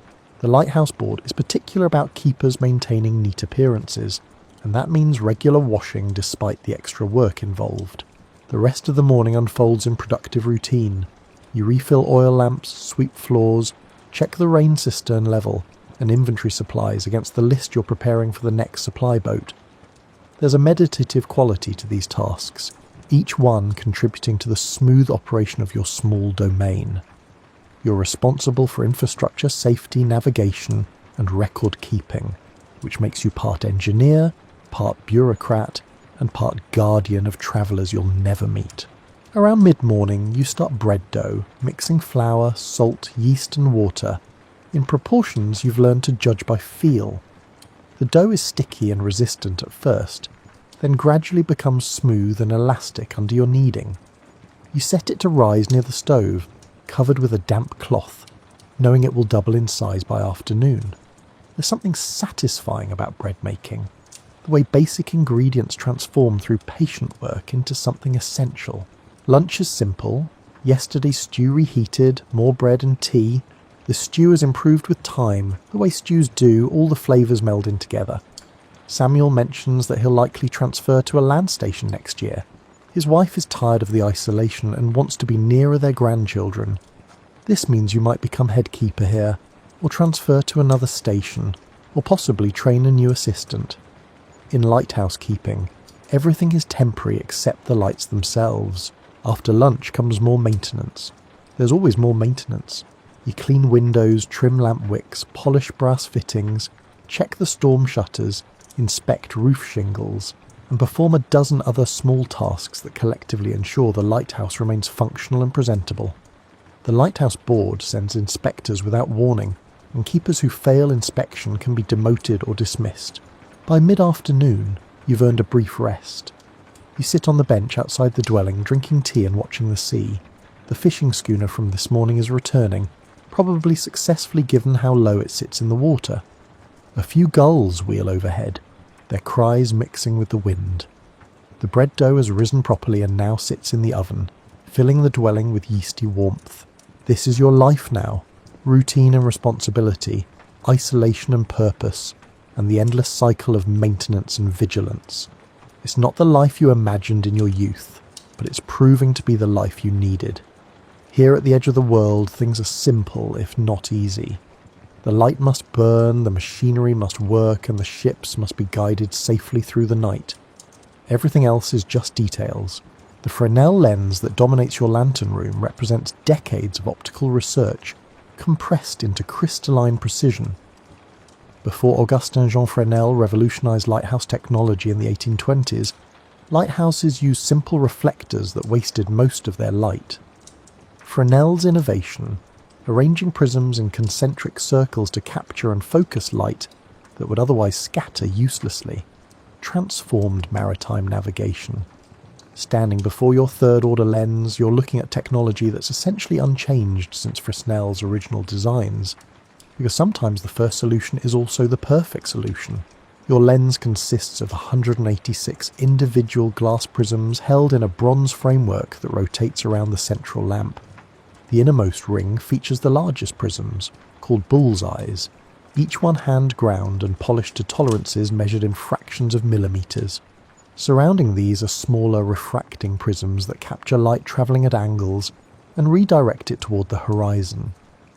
The entire assembly weighs nearly 2 tons, yet floats on a mercury bath that allows the clockwork mechanism to rotate it with remarkable smoothness. Understanding the lens means understanding light itself. You've learned that light travels in straight lines until something makes it change direction, which is exactly what each prism does with exquisite precision. The bullseyes concentrate the lamp's output into focused beams that sweep across the sea as the lens rotates. Ship's captains can identify your lighthouse by counting the interval between flashes. Your station produces one flash every 30 seconds, a signature as distinct as a fingerprint. The lamp at the lens's heart is simpler than you'd expect given the sophisticated optics surrounding it. It's essentially just a fancy oil lamp, a brass reservoir holding colza oil, a circular wick that can be raised or lowered, and a chimney to direct fumes upward. But getting that simple lamp to burn steadily for 12 winter hours requires attention that borders on meditation. You've learned to read the flame like a language. A yellow-orange flame means the wick is too high or needs trimming. A blue-white flame means it's perfect. A flickering flame suggests draft problems or contaminated oil. The wick itself is cotton tape about 2 inches wide, and it needs trimming every 4 hours to remove the carbon buildup that accumulates as it burns. Too much trimming and you'll use up the wick prematurely. Too little and smoke will blacken your beautiful lens. Trimming the wick requires small scissors designed specifically for the purpose, sharp enough to cut cleanly through charred cotton, small enough to maneuver in the confined space around the lamp. You wait until the flame is at its lowest safe level, then carefully snip away the blackened edge, creating a smooth circular cut. The flame responds immediately, burning brighter and cleaner. It's a small satisfaction, but satisfaction nonetheless. The oil itself comes in 50-gallon barrels delivered by the supply boat, each barrel weighing over 400 pounds. You and Samuel roll them from the landing to the oil storage room using a wooden track, then decant the oil into smaller containers for daily use. The oil has a faintly vegetal smell and a viscosity that varies with temperature, thinner in summer, thicker in winter. In extreme cold, you sometimes need to warm the oil slightly before adding it to the lamp reservoir. Cleaning the lens is your favourite task, though calling it a task doesn't capture the ritualistic quality it's acquired. You work in the early morning after extinguishing the lamp, when sunlight streams through the lantern room windows and turns the lens into a sculpture of light. Your cleaning cloths are soft flannel, dampened with a solution of alcohol and distilled water. You work systematically, cleaning one prism at a time, buffing until no streaks remain. Each prism reveals its personality during cleaning. Some collect dust preferentially on their upper surfaces, others show salt crystals at their edges, where spray somehow penetrates the lantern room's weatherproofing. The bullseyes require extra attention because any imperfection in their surfaces will scatter light and weaken the beam. You've learned that the best technique is small circular motions followed by vertical buffing, and that checking your work against sunlight reveals streaks that are invisible in other conditions. The clockwork mechanism that rotates the lens is Victorian engineering at its finest. Brass gears, steel cables and iron weights working in concert to produce perfectly consistent rotation. The weights descend through the tower's centre, connected by cables that wrap around a drum connected to the lens assembly. As the weights fall, they turn the drum, which rotates the lens through a series of reduction gears that slow the rotation to the prescribed speed. Winding the clockwork happens every 4 hours, regardless of weather or fatigue. You open the access panel in the lantern room floor, grasp the windlass handle and begin cranking. The weights rise slowly through the tower's hollow core, accompanied by clicking sounds as the ratchet mechanism prevents reverse motion. Your arms learned quickly to judge the proper rhythm. Too fast and you'll exhaust yourself. Too slow and you'll waste time. The full winding takes about 15 minutes and leaves your shoulders feeling pleasantly worked. Occasionally, usually during storms, something goes wrong. A gear tooth might chip, a cable might fray, or the mercury bath might develop irregularities.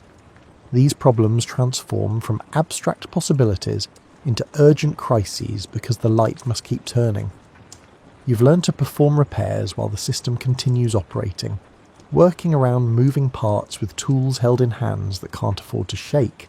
Once, during a January nor'easter, the clockwork began grinding ominously around 2 a.m. during your watch. You discovered that moisture had somehow penetrated the gear housing, causing rust to bind one of the reduction gears. Samuel joined you in the lantern room, and together you performed emergency field maintenance, disassembling the mechanism section by section, while manually rotating the lens to keep the light sweeping properly, cleaning each gear, applying fresh oil, and reassembling everything before the next rotation interval. The repair took 3 hours and left you both exhausted and exhilarated. When the clockwork resumed its smooth operation, Samuel actually smiled and said, "This was why lighthouse keeping wasn't for everyone. It required people who could solve problems at 2 a.m. during storms while maintaining a light that ships were depending on." You felt a pride that had nothing to do with ego and everything to do with competence validated. The lens has taught you patience. You cannot rush its cleaning without leaving streaks. You cannot force the clockwork to wind faster than its mechanics allow.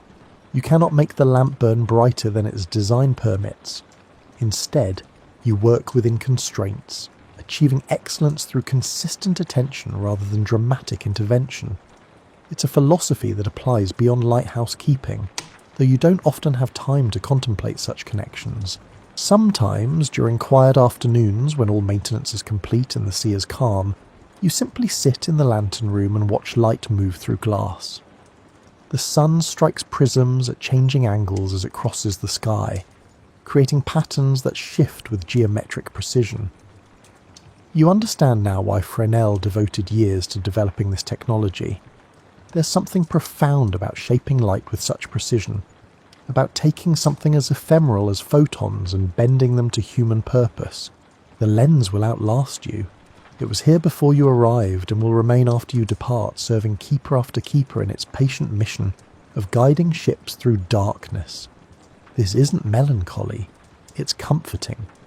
You're part of a continuum, a link in a chain of responsibility that extends backward through decades and forward into an unimaginable future. Your job is simply to maintain your link, keeping it strong and bright for whoever comes next. As sunset approaches and you prepare to light the lamp for another night, you run through the checklist that's become second nature.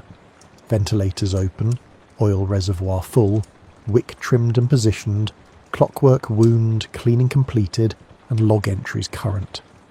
Then you strike the match and touch it to the wick, and once again the machine comes to life, transforming a simple flame into a beacon visible for miles across the darkening sea.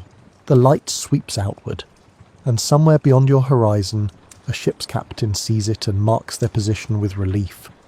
You'll never meet that captain or know their name, but for this moment you're connected through the intermediary of light and glass. It's enough.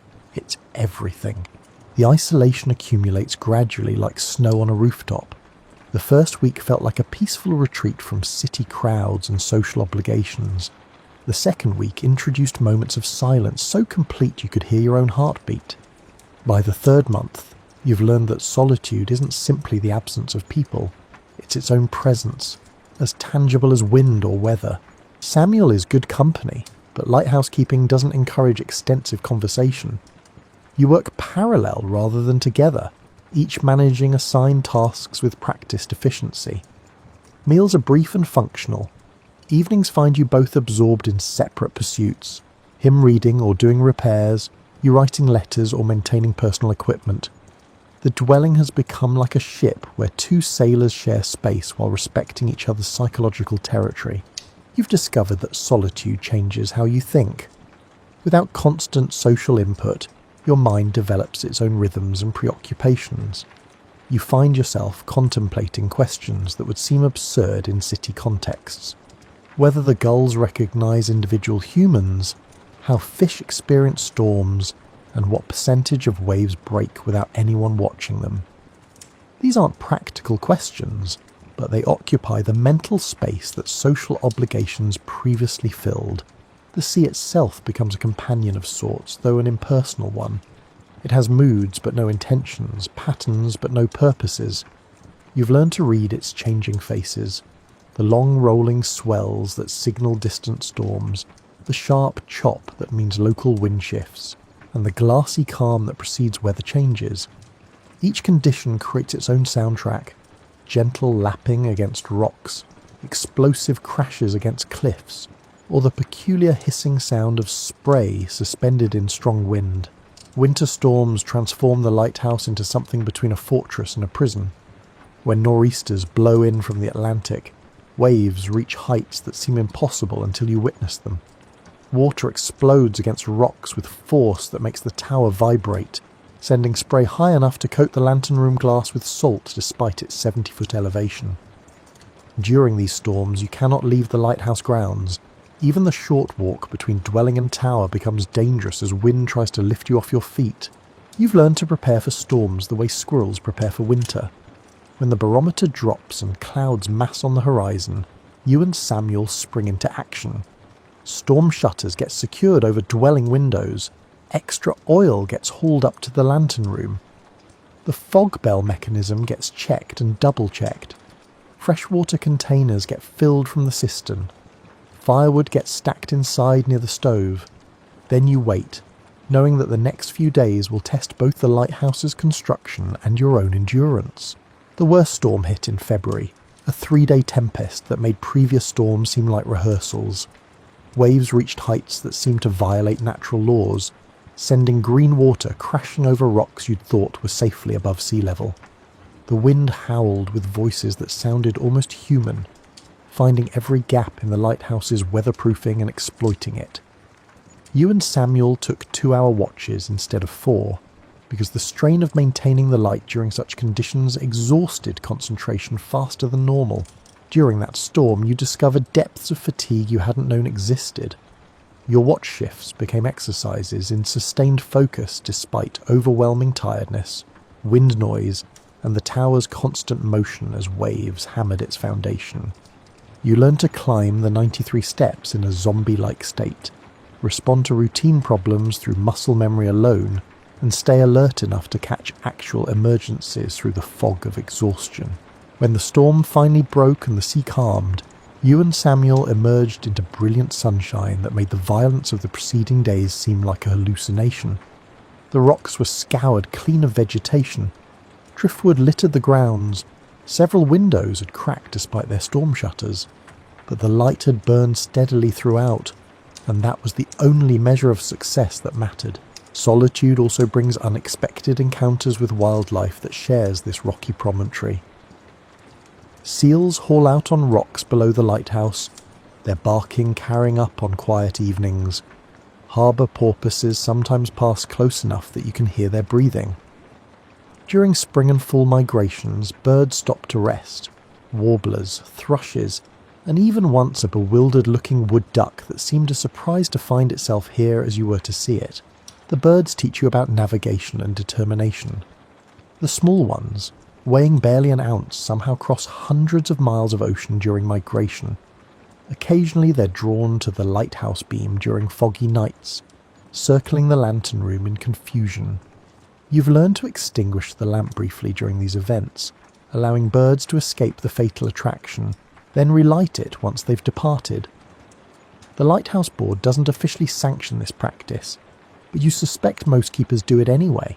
You've also become acquainted with the resident gulls, 3 pairs that nest on the rocks each spring and maintain territories year-round.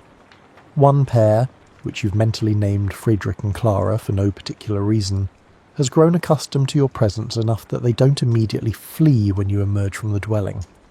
They've learned your routines and appear expectantly when you dispose of fish scraps. It's not exactly friendship, but it's a relationship of sorts.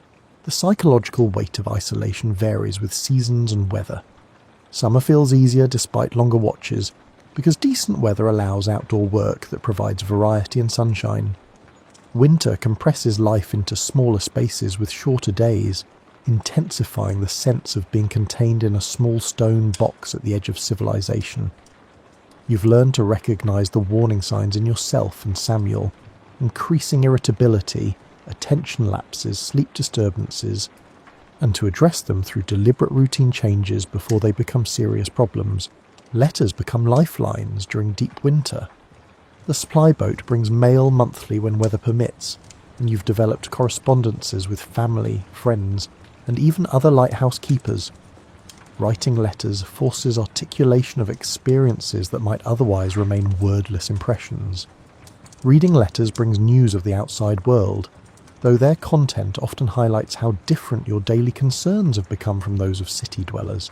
Your mother writes about church socials and neighbourhood gossip, difficulties with servants, and the rising cost of groceries. Your brother describes his work at the bank and his concerns about his eldest son's education. These letters arrive from a world that feels increasingly foreign despite having left it only months ago. You write back with descriptions of storms and seals, lens maintenance and supply boat visits, and wonder if your life seems as strange to them as theirs now seems to you. You've discovered that solitude sharpens certain perceptions while dulling others.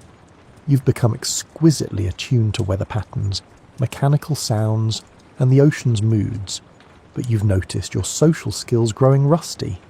During the supply boat captain's monthly visits, you sometimes struggle with casual conversation, having grown unaccustomed to the rapid-fire exchanges that characterise normal social interaction. You find yourself talking too long about topics the captain clearly finds boring or falling silent when social convention suggests you should respond, but there are compensations. You've learned to find entertainment in things city dwellers would consider mundane, watching sunset colours change minute by minute across the water, tracking cloud formations and predicting the next day's weather, observing how different winds create different patterns in grass that's managed to root itself between rocks. These aren't substitutes for human interaction, but they're sources of genuine interest that expand rather than diminish your experience. Solitude has also forced self-reliance in ways that prove surprisingly satisfying. When equipment breaks, you repair it yourself or improvise solutions. When food supplies run low before the supply boat arrives, you get creative with what remains. When loneliness threatens to overwhelm, you develop strategies. Vigorous physical work, detailed letter writing, self-assigned projects that restore psychological balance. The sea continues its eternal conversation with the rocks, a sound so constant it's become silence. You've learned that isolation isn't the absence of stimulation. It's a different quality of engagement with the world. Instead of the scattered attention demanded by city life, you've developed sustained focus on narrower concerns. Instead of superficial interactions with many people, you've built deeper relationships with place, purpose, and the handful of individuals who share this isolated existence. As spring approaches and ice finally retreats from the rocks, you find yourself anticipating rather than dreading another season at the light. The isolation that initially felt like deprivation has become a kind of freedom. Here, stripped of social performance and urban distraction, you've discovered a version of yourself that's perhaps more authentic than the person who navigated city streets 6 months ago. It's not a discovery you'd have made anywhere else, and while you occasionally miss civilization's comforts, you wouldn't trade this knowledge for an easier life. The supply boat's arrival is always an event, even after multiple experiences with the routine. You spot it while making afternoon rounds, a dark shape materializing from coastal haze, gradually resolving into the familiar lines of the lighthouse tender that serves this section of coast. Samuel sees it too and remarks that Captain Morrison is making good time despite yesterday's rough seas. You both head down to the landing, carrying the outgoing mail and your requisition list for next month's supplies. The landing is a stone platform built into the most sheltered section of rocks, with iron rings set into the stone for securing boats. Even in calm weather, the tender doesn't dock directly. Morrison anchors offshore and sends supplies in on a smaller dory rowed by his assistant, a taciturn Maine native named Webb, who can read waves the way you read lamp flames. The dory arrives loaded with crates, barrels and canvas bags. You and Samuel help haul everything up to the landing, while Morrison himself comes ashore to conduct his monthly inspection. He's required to verify that the lighthouse meets Lighthouse Board standards, check the keeper's logs and report any deficiencies. In practice, he's also your primary connection to the outside world, bringing news, letters, occasional treats, and the simple presence of someone new to talk with. Morrison has been running this supply route for 12 years and knows every lighthouse keeper on his circuit by name and temperament. He is a compact man in his 50s with weathered hands and the kind of practical competence that inspires confidence. While you and Samuel unload supplies, he performs his inspection with the thoroughness of someone who takes bureaucratic responsibilities seriously but isn't looking to create problems unnecessarily. He climbs the tower, checks the lens and lamp, examines the fog bell mechanism, and reviews your log entries for the past month. Everything passes inspection, as you knew it would. Samuel runs too tight a station for things to slip. Morrison signs the log to indicate his approval, then produces letters and newspapers from his coat pocket. You resist the urge to tear into them immediately, maintaining the social courtesy of offering Morrison tea before he departs. Over tea in the dwelling's kitchen, Morrison shares news from his other lighthouse stations. The keeper at Portsmouth Harbour Light is retiring after 30 years. There was a rescue at Baker's Island during the February storm, a fishing boat driven onto rocks, all crew saved thanks to the keeper spotting their distress signals. A new assistant keeper at Cape Ann Light is apparently struggling with the isolation and might not complete his probation period. He also shares news from the wider world, filtered through his own perspective. The economy is improving, though fishing remains difficult. There's talk of new lighthouse construction further up the coast. Some inventor claims to be working on electric lights that might eventually replace oil lamps, though Morrison is sceptical. He's seen too many innovations that looked good on paper, but failed in real conditions. You savour this conversation, even though Morrison's topics are ordinary by city standards. After weeks of only Samuel's company, anyone new is fascinating.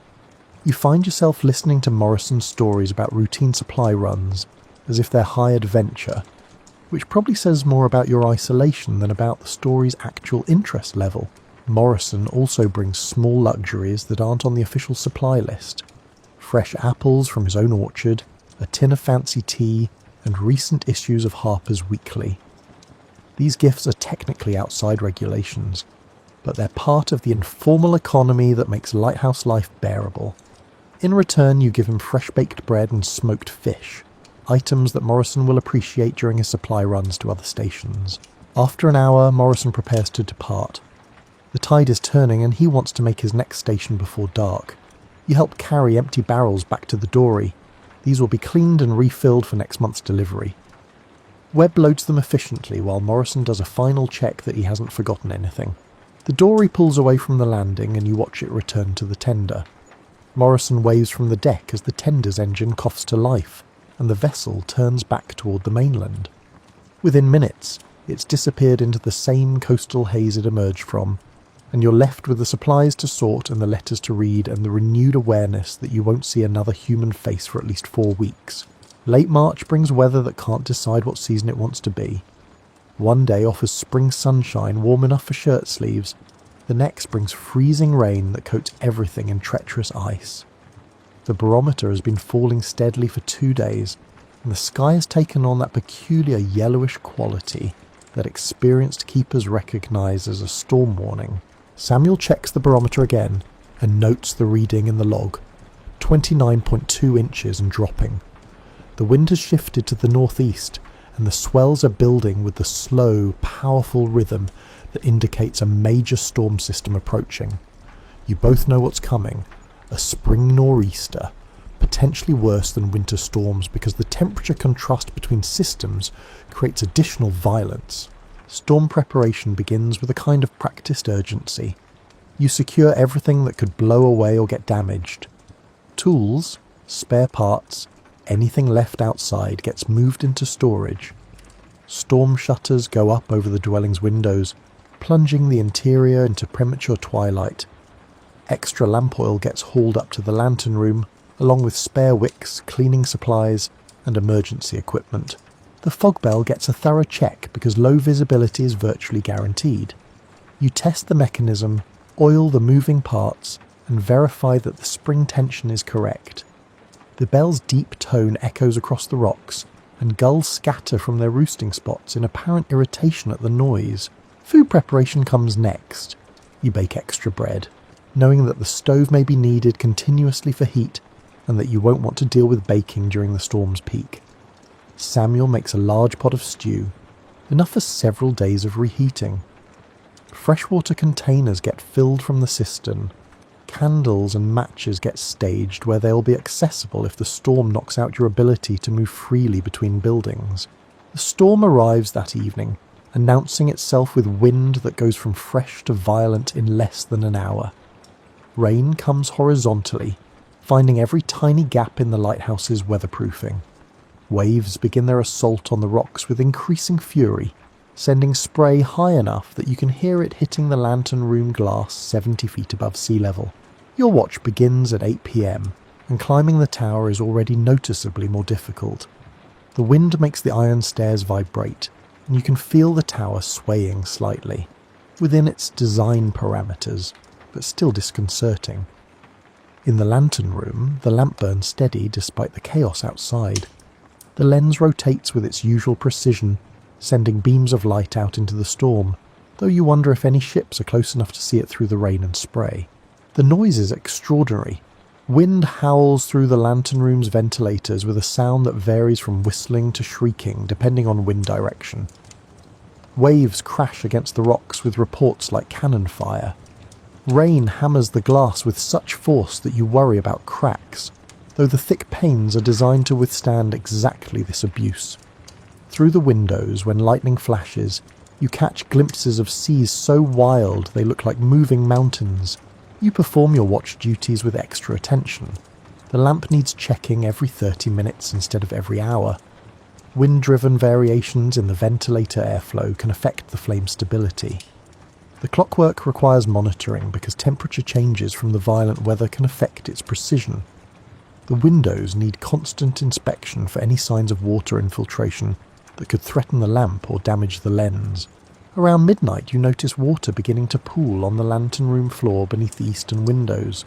This shouldn't happen. The weatherproofing is supposed to prevent any significant infiltration. You investigate and discover that wind-driven spray has found a tiny gap where the window frame meets the wall, and the sheer volume of water hitting the lighthouse has overwhelmed the normal drainage. You stuff the gap with rags from your cleaning supplies, which slows but doesn't stop the leak. The water is coming in faster than it can drain through the floor's intended drainage holes. If it accumulates enough to reach the lens mechanism, it could cause damage or freeze the rotation. You grab every available cloth and begin a cycle of mopping up water, wringing out cloths, and repeating, all while maintaining your watch duties and monitoring the lamp. By the time Samuel comes to relieve you at 2 a.m, you're exhausted and soaked despite your oilskins. You explain the leak situation, and he nods grimly. This storm is testing the lighthouse in ways that routine weather doesn't. You descend to the dwelling, change into dry clothes, and try to sleep despite wind noise that penetrates even through thick stone walls. 4 hours later, Samuel wakes you early. The leak has worsened, and he needs help. You climb back up to find the lantern room floor covered in a 1/4 inch of water, despite Samuel's efforts. Together you work out a system. One person constantly mops while the other maintains the watch duties and tends the lamp. You trade off every 30 minutes to prevent exhaustion. The storm continues through the next day and into the following night. You and Samuel fall into a rhythm of work, brief rest, and more work. Meals become hasty affairs of bread and cold stew eaten standing up. Sleep comes in 2-hour chunks between watches. The leak remains manageable but requires constant attention. The lamp burns steadily, the lens keeps rotating, and that's what matters. On the third day, the wind finally begins to decrease. The rain continues, but without the driving force of gale-force winds. The waves gradually diminish from terrifying to merely dangerous to simply rough. You and Samuel repair the leak properly using materials from the maintenance supplies, sealing it with oakum and tar that should withstand any future storms. When the storm finally ends, you both emerge into a world that's been scrubbed clean. The rocks gleam in returning sunshine. The sea, still agitated but no longer violent, shows colours you'd almost forgotten during the storm's grey chaos. Driftwood is scattered everywhere, including a massive timber that must have come from a ship somewhere. You make a note in the log to report it, as it might indicate a wreck. The dwelling shows minor damage. Several roof shingles missing, one window cracked despite its storm shutter, and water stains on the ceiling where rain found gaps in the roofing. The lighthouse tower itself is essentially undamaged. It's been standing here for 40 years and will probably stand for another 40, built by people who understood what forces it would need to withstand. You're both exhausted in a way that goes beyond physical tiredness. 3 days of heightened alertness, irregular sleep and constant work have depleted reserves you didn't know you were using. But there's also satisfaction. The storm tested you, and you passed. The light burned steadily throughout. Any ship that needed guidance received it. You did your job.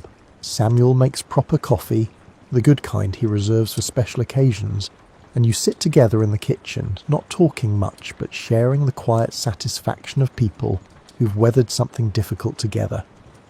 Outside, the gulls have returned to their usual spots, apparently unbothered by having spent 3 days hunkered down in whatever shelter they'd found. The next supply boat visit is still 2 weeks away, but you've already started the mental list of items you'll need to repair storm damage. More roof shingles, window glass, oakum and tar, and paint for areas where the storm stripped it away. The list is long but manageable. Storm damage is part of lighthouse life, as routine as daily maintenance, even if the specific damage varies. That night, lighting the lamp feels different than usual. You go through the same physical motions, checking oil, trimming wick, adjusting ventilators, striking the match, but with renewed appreciation for the ritual's significance. This lamp has burned through worse storms than you'll probably ever experience.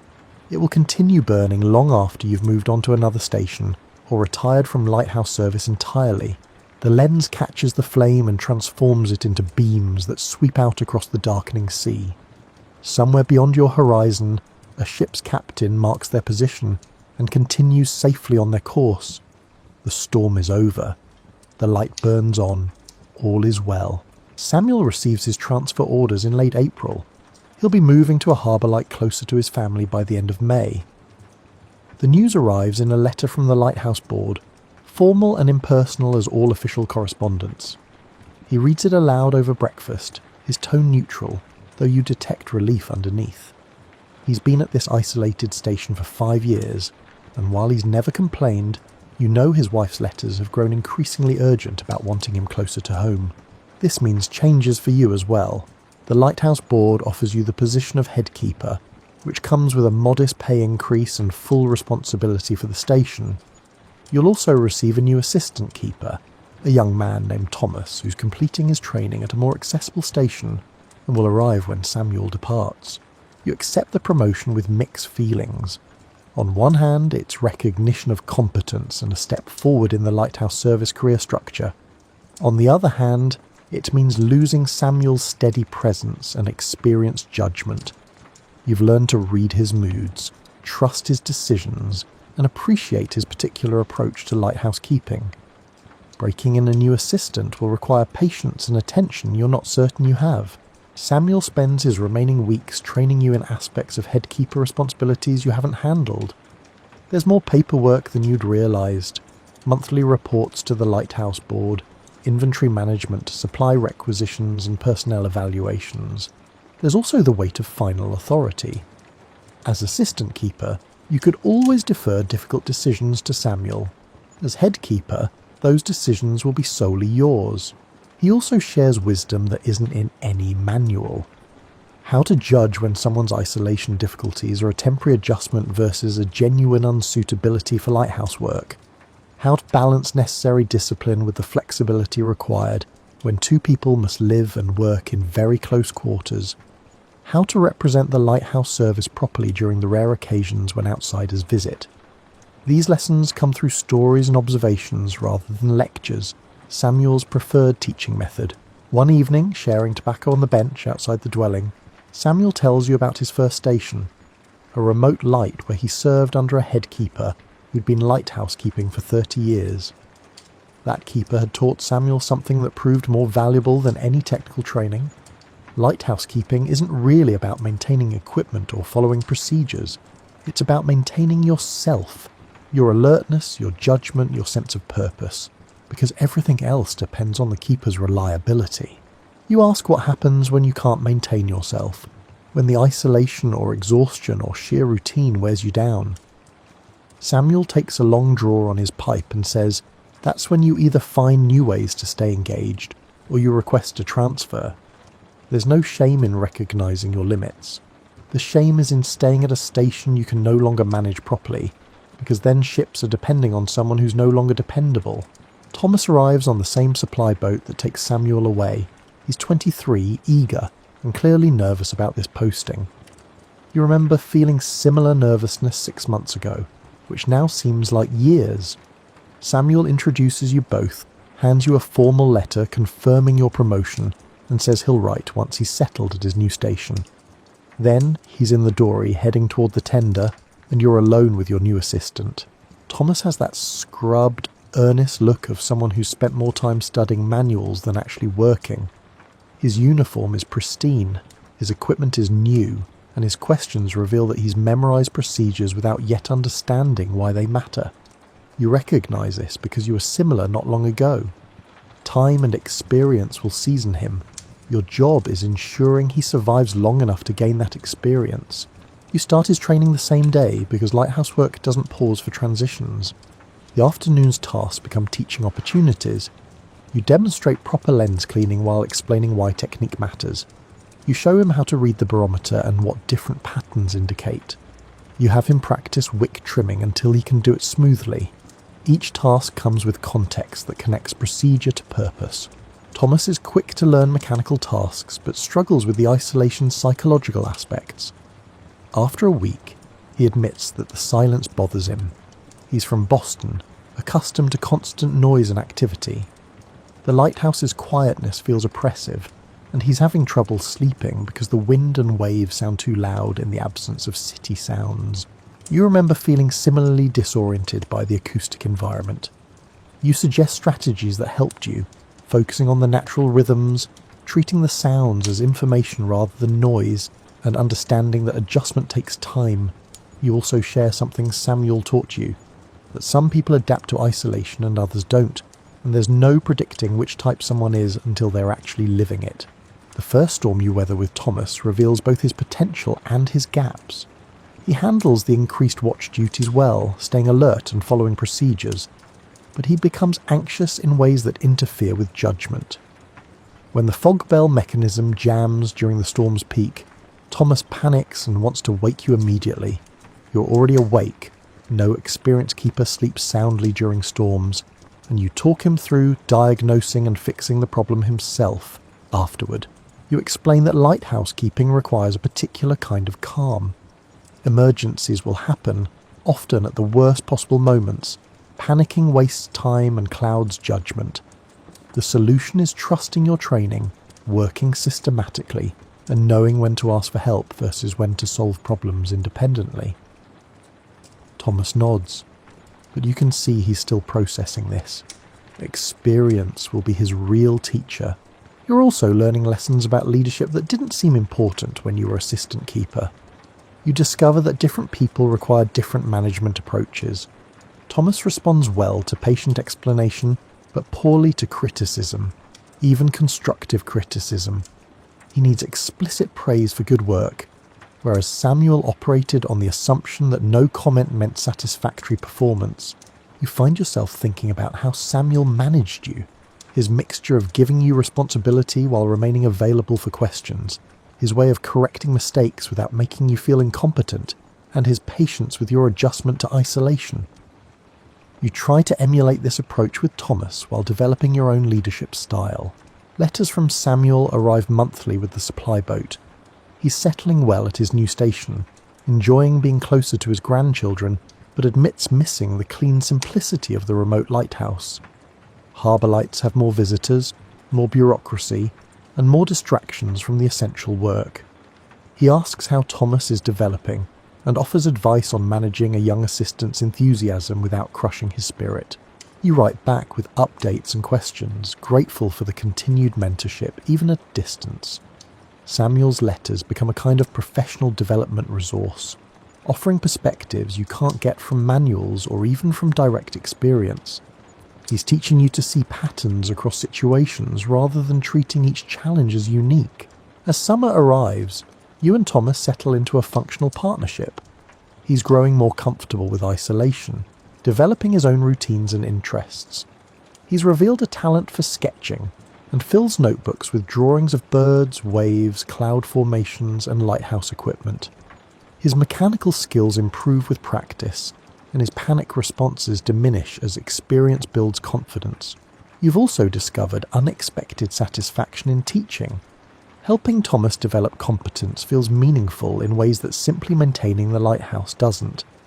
You're not just keeping a light burning, you're training someone who'll continue the work after you move on.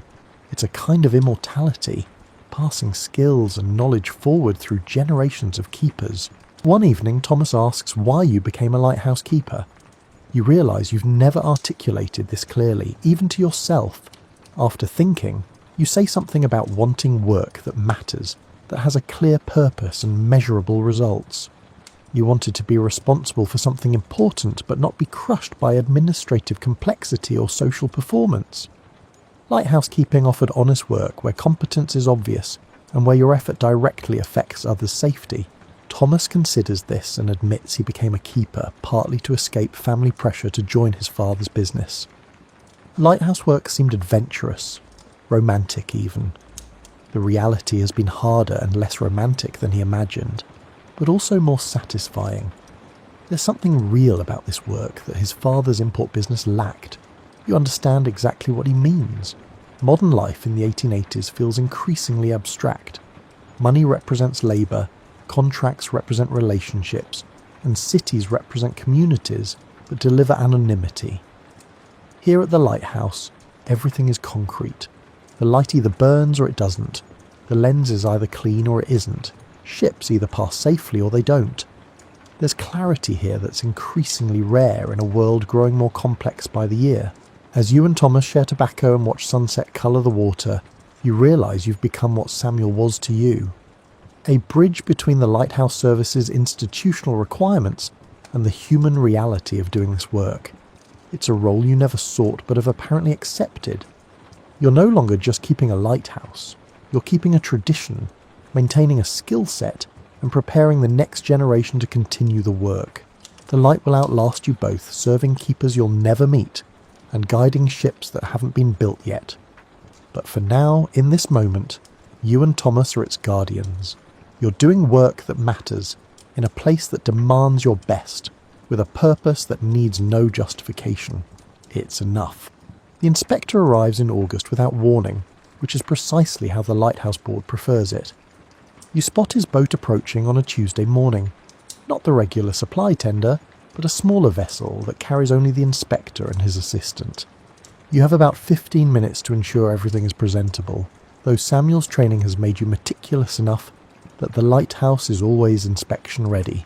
The inspector is a career lighthouse serviceman named Henderson, severe and thorough in ways that make you understand why keepers sometimes dread these visits. He examines everything, running white-gloved fingers along windowsills to check for dust, testing the fog bell mechanism repeatedly, scrutinising log entries for any irregularities, and measuring oil consumption against your reported usage. Thomas is visibly nervous, but you've learned that the best approach to inspection is quiet confidence in your work. Henderson finds minor issues. Some brass fittings could be more polished, and your log entries occasionally lack detail he'd prefer to see. but nothing that suggests inadequate performance. He signs your station log to indicate satisfactory inspection, then does something unexpected. He asks to talk with you privately in the lantern room. Once there, Henderson's severity softens slightly. He explains that he's been inspecting lighthouses for 20 years, visiting every station from Maine to Maryland. He's seen excellent keepers, adequate keepers, and keepers who should never have been assigned to isolated stations. You, he says, are developing into an excellent keeper. Your station is well maintained, your assistant is progressing properly, and your log entries demonstrate the kind of attention to detail that prevents problems rather than merely responding to them. Then Henderson shares something that stays with you for years. He says that lighthouse keeping is entering a transitional period. Electricity is coming, not this year or next, but within your career lifetime. When it arrives, it will change everything about how lights are maintained and operated. The lighthouse service will need keepers who can adapt to new technology, while maintaining the core values of vigilance and responsibility that have always defined the profession. He sees that adaptability in you. More importantly, he sees someone who understands that lighthouse keeping isn't really about technology. It's about maintaining reliability in systems that others depend on. That understanding will remain relevant regardless of whether lights burn oil or electricity. He's recommending you for advanced training when it becomes available, preparing you for eventual promotion to inspector or to manage multiple stations. This conversation transforms how you think about your work. You'd been viewing lighthouse keeping as an honest job at civilization's edge, a way to escape modern complexity. Henderson helps you see it differently, as participation in a critical infrastructure that enables maritime commerce, military operations and safe passage for anyone who ventures onto the sea. Your lighthouse is one node in a network of lights that collectively make ocean travel safer than it's ever been in human history. After Henderson departs, you find yourself looking at the lighthouse differently. The tower is 70 feet of granite, but it's also an idea made physical. The idea that humans have a responsibility to help each other navigate danger. The lens is 2 tons of glass and bronze, but it's also a commitment that darkness and distance don't absolve us of duties to strangers who'll never know our names. You share some of Henderson's comments with Thomas over dinner, though not the parts about your potential advancement. That feels like boasting. But you tell him about the coming changes, about electricity and modernization, and about the need to balance tradition with adaptation. Thomas listens carefully and asks intelligent questions about how electrical lights might work, and whether they'll still require constant tending. The truth is, you don't know. You've read articles about Edison's electric lights in New York City, but applying that technology to lighthouses involves challenges you can barely imagine. Will electric lights need the same kind of focused lenses? Will they burn as steadily as oil lamps? Will they require different maintenance skills? These questions are above your pay grade, but they're increasingly relevant to your profession's future. As autumn arrives, you notice changes in your own perspective on lighthouse keeping. The work hasn't changed. The same daily maintenance, the same watch rotations, the same endless attention to detail. But your understanding has deepened. You see connections between tasks that once seemed separate. You anticipate problems before they develop. You've internalized the rhythms of this place so completely that you can sense when something's slightly wrong, even before you consciously identify what. Thomas is developing similarly, though he's months behind where you were at his stage. He no longer panics during routine problems, has learned to read weather signs, and can clean the lens without your supervision. He's also growing more comfortable with isolation, having found his own ways to stay engaged through his artwork and letter writing. He'll make a good headkeeper someday, probably sooner than he expects given the lighthouse service's constant need for qualified personnel. One October evening, a vessel passes close enough that you can see crew moving on deck. They're probably repositioning after a day's fishing, heading back to port while daylight remains. The vessel is completely unremarkable, a working schooner like dozens you've seen, but watching it, you're suddenly aware of your role in its safety. That crew trusts that your light will burn tonight. They've probably never thought about it consciously. Lighthouses are just part of the maritime landscape. like tides and prevailing winds, but their trust is real. If your light fails, if you make a mistake in maintenance, or if you fall asleep during watch, their vessel could run onto these rocks. Their lives, their families, their futures, all of them depend partly on your vigilance. This recognition carries no drama or grand emotion. It's simply true, the way mathematics is true. Your work matters, not in abstract theoretical ways, but in concrete life and death terms. A ship's captain who safely navigates past your light doesn't owe you thanks. They owe you competence, which you provide through attention to tasks that have become routine but remain crucial. You've also begun to understand your place in the continuum of keepers who've maintained this light. The first keeper lit it in 1847, when your parents were children. Since then, dozens of keepers have performed the same tasks you perform, maintaining the same light through similar storms and identical daily routines. After you leave, others will continue the work using techniques you're currently teaching Thomas. This continuity is the real legacy. Not any individual keeper's service, but the unbroken chain of responsibility that keeps lights burning year after year, decade after decade. You're maintaining that chain, adding your link while preparing the next keeper to add theirs. It's work that lacks glory but possesses genuine dignity. Winter returns with its shorter days and longer watches. The cold is familiar now, the isolation is normal, and the routines have become so ingrained that you could perform them while half asleep. Thomas has fully adapted and no longer needs close supervision. You've developed the kind of functional partnership that allows two people to share small spaces without friction, each person occupying their own psychological territory while contributing to shared goals. The supply boat brings news of changes throughout the lighthouse service. 2 new lighthouses are under construction further up the coast.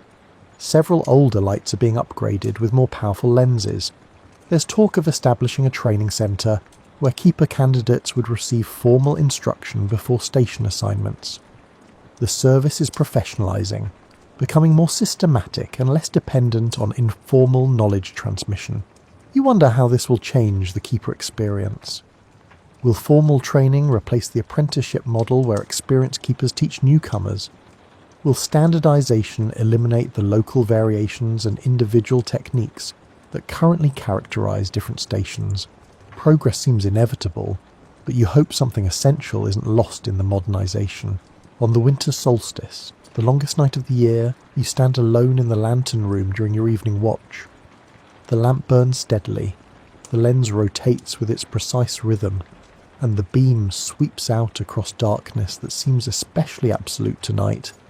Below, the dwelling's windows glow with Thomas's lamplight. Beyond that, there's only sea and stars and the distant lights of other vessels navigating through the night. You're 32 years old, in excellent health, with potentially 20 more years of lighthouse keeping ahead of you. You could eventually manage multiple stations, train new inspectors, or maybe participate in the transition to electrical lights that Henderson mentioned. The future is uncertain but not frightening. You've learned to be comfortable with uncertainty in this profession, where weather and mechanical failures provide constant reminders that control is limited and temporary. What you know with certainty is that tonight, tomorrow night, and every night for as long as you're assigned to this station, the light will burn, ships will pass safely, captains will mark their positions and continue their voyages.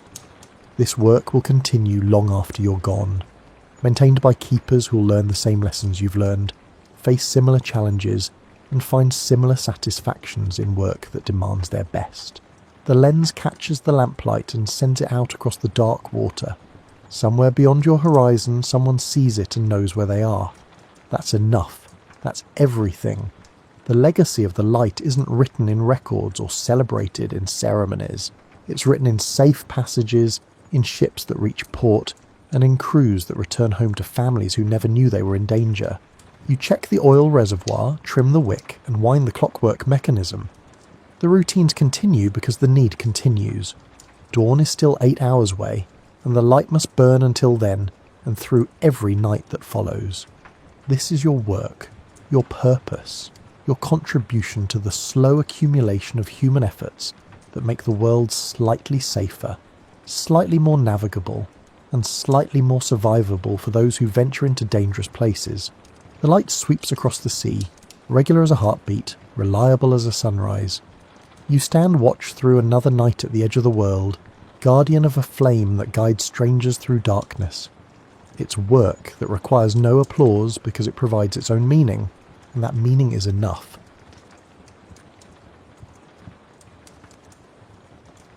Your earliest ancestors were performing before Netflix, before Broadway, and before anyone even considered charging for entertainment. Imagine a cave from 40,000 years ago. The fire is crackling. Someone begins to tell a story about the day's mammoth hunt, and the dishes are finished. Well, there weren't dishes, but you get the idea. The interesting part, though, is that they did more than merely recount the tale. Oh no, that would be too easy. Someone took a mammoth hide and began to play the role of the mammoth. Someone else posed as the courageous hunter, to symbolise the shaman who blessed the hunt. A third person picked up some berries and painted stripes on their face. Before you know it, you have the first dinner theatre in human history, complete with method acting, real costumes and a small intimate setting. Remember, these weren't just any old shenanigans. Directors of contemporary community theatre would be envious of the practical uses of these early productions. Important survival knowledge, such as which berries won't kill you, and how to avoid becoming something else's dinner, was passed down thanks to them. They strengthened ties within the community because nothing unites people like seeing Uncle Grok perform his encounter with a saber-toothed tiger for the 15th time, complete with homemade sound effects and increasingly complex mime work. The irony is that we were already formulating what would eventually become the fundamental principle of all performances. The audience must voluntarily suspend their disbelief. Everyone gathered around that fire was well aware that it wasn't actually a mammoth, but rather Bob in a fur suit, his hands cupped around his mouth, making trumpet-like noises. However, they consented to comply, allowing themselves to be drawn into the narrative.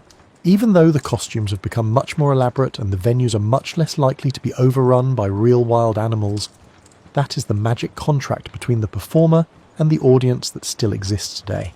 These early performances also appear to have been more than casual affairs, according to archaeological evidence. Figures wearing ornate headdresses and participating in ritualistic activities are depicted in cave paintings from Lascaux and other locations in what seem to be ceremonial poses. Certain cave formations, according to some researchers, were picked especially for their acoustic qualities, natural amphitheatres, where tales could be told and retold with the most dramatic effect.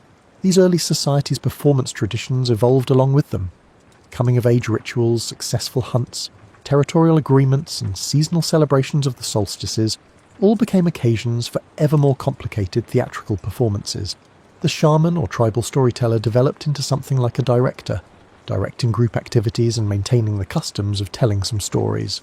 A few thousand years later, you're in ancient Egypt, where someone had the brilliant notion that if ordinary stories were good, then stories about pharaohs and gods must be fantastic.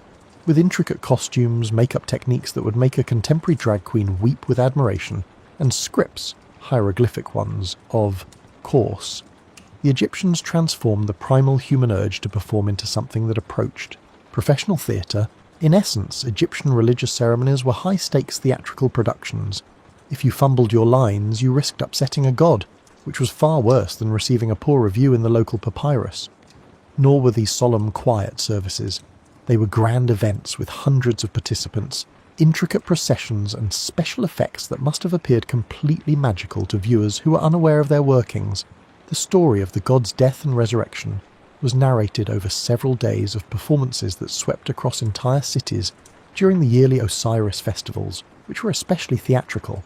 Parts of the story would be assigned to different neighbourhoods, resulting in a theatrical experience that stretched throughout the entire city and made contemporary site-specific theatre appear positively modest. The fact that Egyptian performance created numerous customs that still exist today is what makes it so fascinating.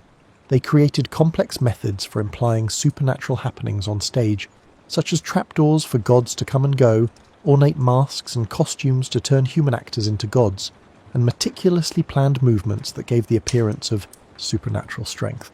The idea of a theatrical season linked to agricultural and religious calendars was also invented by the Egyptians. A year-round cycle of theatrical activity that kept audiences interested and performers employed was created by the various festivals that held various kinds of performances throughout the year. They realise something that contemporary theatre producers are still discovering. Audience loyalty is increased by consistent programming. Papyri and Egyptian tomb paintings also demonstrate that these performances weren't stuffy or overly solemn. There was a place for comedy, frequently in the form of minor characters and servants who offered light-hearted relief from the more sombre divine drama. The Egyptians recognised that audiences needed a few laughs to keep things from becoming too serious, even in tales about life, death, and eternal judgment. We now travel to ancient Greece, where someone had the brilliant idea to elevate storytelling to a formal activity, complete with regulations, contests, and the kind of critical thinking that would make graduate students today feel completely at home. It was impossible for the Greeks, bless them, to simply appreciate a good story. They had to classify it, evaluate it, and then most likely compose a philosophical treatise on whether or not it effectively elicited catharsis through fear and pity. The Greeks created what is now known as formal drama during religious festivals celebrating Dionysus, the god of wine, which explains a lot about theatre's relationship with altered states of consciousness, in the 6th century BCE. Picture the scene. Throngs of people gathered in massive outdoor amphitheatres carved into the sides of hills, listening to actors in flowing robes and ornate masks narrate tales of heroes, gods, and the occasional dysfunctional family that would make contemporary soap operas appear positively restrained. Let's take a moment to discuss those amphitheatres, though, as they were engineering wonders that contemporary architects continue to admire. About 17,000 people could fit in Athens' Theatre of Dionysus, and the acoustics were so well designed that a whisper from the stage could be heard in the back row. Excellent knowledge of sound and space without the use of microphones or amplification. Every audience member had an unhindered view of the action thanks to the seating arrangement, which was set up in a perfect semicircle. By the way, the masks weren't merely decorative. The person in the back row, who is likely squinting and questioning whether they should have brought their antiquated equivalent of opera glasses, needed something to help project emotion in those enormous amphitheatres. These masks were artistic creations, carved to symbolise various character types and emotions. Happy, sad, angry, confused. All the emotions you go through on a normal Monday morning, but artistically captured in plaster, wood and linen that would make contemporary designers cry. The Greeks are credited with creating the idea of the tragic hero, but they also unintentionally created stage fright. His name lives on in the word thespian, though I'm sure he never imagined future actors would use it to sound more important at dinner parties. Imagine poor Thespis, who is frequently regarded as the first actor, standing alone on stage for the first time and likely thinking, "What have I gotten myself into? Yesterday I participated in a chorus, and now suddenly everyone is staring at me, expecting me to be engaging on my own." Greek tragedy dealt with serious issues such as justice, fate, family honour, and whether or not the gods were amused at human expense. Spoiler alert, they usually were. Aeschylus created what were effectively ancient miniseries with greater production values and more divine intervention through his trilogies, which examined a single theme across several plays. In order to create that delicious tension that keeps you wriggling in your seat, Sophocles perfected the art of dramatic irony, in which the audience knows something that the characters do not. However, the Greeks also provided us with comedy, and it was politically incorrect and delightfully crude in ways that would make audiences today gasp and then giggle in private. Because Aristophanes' plays were full of political satire, bathroom humour, and the kind of jokes that made respectable citizens clutch their togas and pretend to be scandalised while actually enjoying every minute, he would have thrived on social media. It is impossible to exaggerate how competitive Greek theatre is. Playwrights, actors and choruses competed for prizes and public recognition during the dramatic festivals, which were more than just parties. Think of the Olympics for the theatre, complete with all the political scheming, artistic competitions and heated public arguments over the judges, while losers likely went home and grumbled about the judges not appreciating their artistic vision. Winners rose to fame throughout the Greek world. The chorus was the centre of these productions, despite being frequently disregarded in contemporary discussions of Greek theatre. They were talented performers who represented the voice of the community in the play by dancing, singing and commenting on the action. They weren't merely background singers. A production's success or failure depended on its chorus, and training one required months of rigorous rehearsal. When the Romans saw Greek theatre, they thought, "This is nice, but what if we made it bigger, more spectacular, and threw in some gladiators?" Because if the Romans were good at anything, it was taking someone else's brilliant idea and making it much better with more marble, more violence, and much better engineering. Roman theatre was entertainment on a scale that would make contemporary production companies shiver with fear and jealousy. They constructed massive theatres, some of which could accommodate up to 40,000 people. Can you imagine packing a theatre that big today for a single dramatic performance rather than a sporting event or rock concert? Rome's 20,000-seat Theatre of Marcellus was so exquisitely designed that portions of it still stand today and are used as the base for Renaissance palaces that were erected on its remains. The Romans changed theatrical technology in ways that would not be matched until the modern era, but they didn't stop at size. They featured elaborate set pieces that could be changed between acts using sophisticated machinery hidden beneath the stage floor. Hoists that could lift actors into the air to represent gods or flying creatures, and trapdoors that were controlled by intricate mechanical systems, special effects that wouldn't look out of place in a contemporary theme park. Roman theatre engineering produced the first retractable awnings to shield spectators from the sun and rain, intricate subterranean spaces beneath the stage for the storage of equipment and sets, and even crude air conditioners that cooled the air on hot days using aqueduct water. Instead of relying on ideal weather, they made going to the theatre a cosy year-round activity. From a social point of view, this is where Roman theatre becomes truly fascinating. The Romans viewed theatre more like we do television today. Popular entertainment for the masses, supported by the government or wealthy sponsors, and intended to keep the populace content and distracted. This is in contrast to the Greeks, who saw theatre as both entertainment and a spiritual experience connected to religious festivals. Free admission was provided by wealthy individuals seeking social status or politicians hoping to win over voters. The shows had to be suitable for everyone, from senators to dock workers, in order to appeal to the widest possible audience. This democratic approach to entertainment gave rise to storytelling innovations that put mass appeal ahead of creative experimentation. The clever servant who was always smarter than his master, the young lover who was attractive but not very intelligent, the irascible old man whose stinginess caused most of the plot complications, and the cunning parasite who flattered wealthy. Patrons in exchange for food and favours were all examples of stock characters that audiences would instantly recognise in Roman comedies. Does that sound familiar? Even today, these character types can be found in sitcoms and romantic comedies. The ensemble comedy model that we still use today, 2,000 years later, was essentially established by the Romans. It is impossible to overestimate the impact of Roman comedy on subsequent theatrical traditions. Throughout the Middle Ages and into the Renaissance, plays by Plautus and Terence were studied and copied. Shakespeare directly appropriated Roman storylines and character types. Roman theatre is the source of the fundamental framework of romantic comedy, which consists of young lovers kept apart by obstacles, complications involving mistaken identities, and a resolution in which everyone gets married. However, the idea of theatre as a spectacle for public amusement was also invented by the Romans. Their successful productions travelled from city to city across the empire, establishing the first theatrical touring circuit. To bring professional entertainment to provincial towns that might never otherwise see anything more sophisticated than local festivals, picture the logistics of transporting entire acting companies, elaborate sets, and costumes across hundreds of miles of Roman roads. Roman audiences were infamously picky and outspoken about what they liked. They had no qualms about vocally and instantly expressing their disapproval if they didn't enjoy a performance. Both positive and negative effects on the development of theatre resulted from this, as it established a culture in which popularity and entertainment value were valued more highly than artistic ambition. The first celebrity culture centred on performers was also created by the Romans.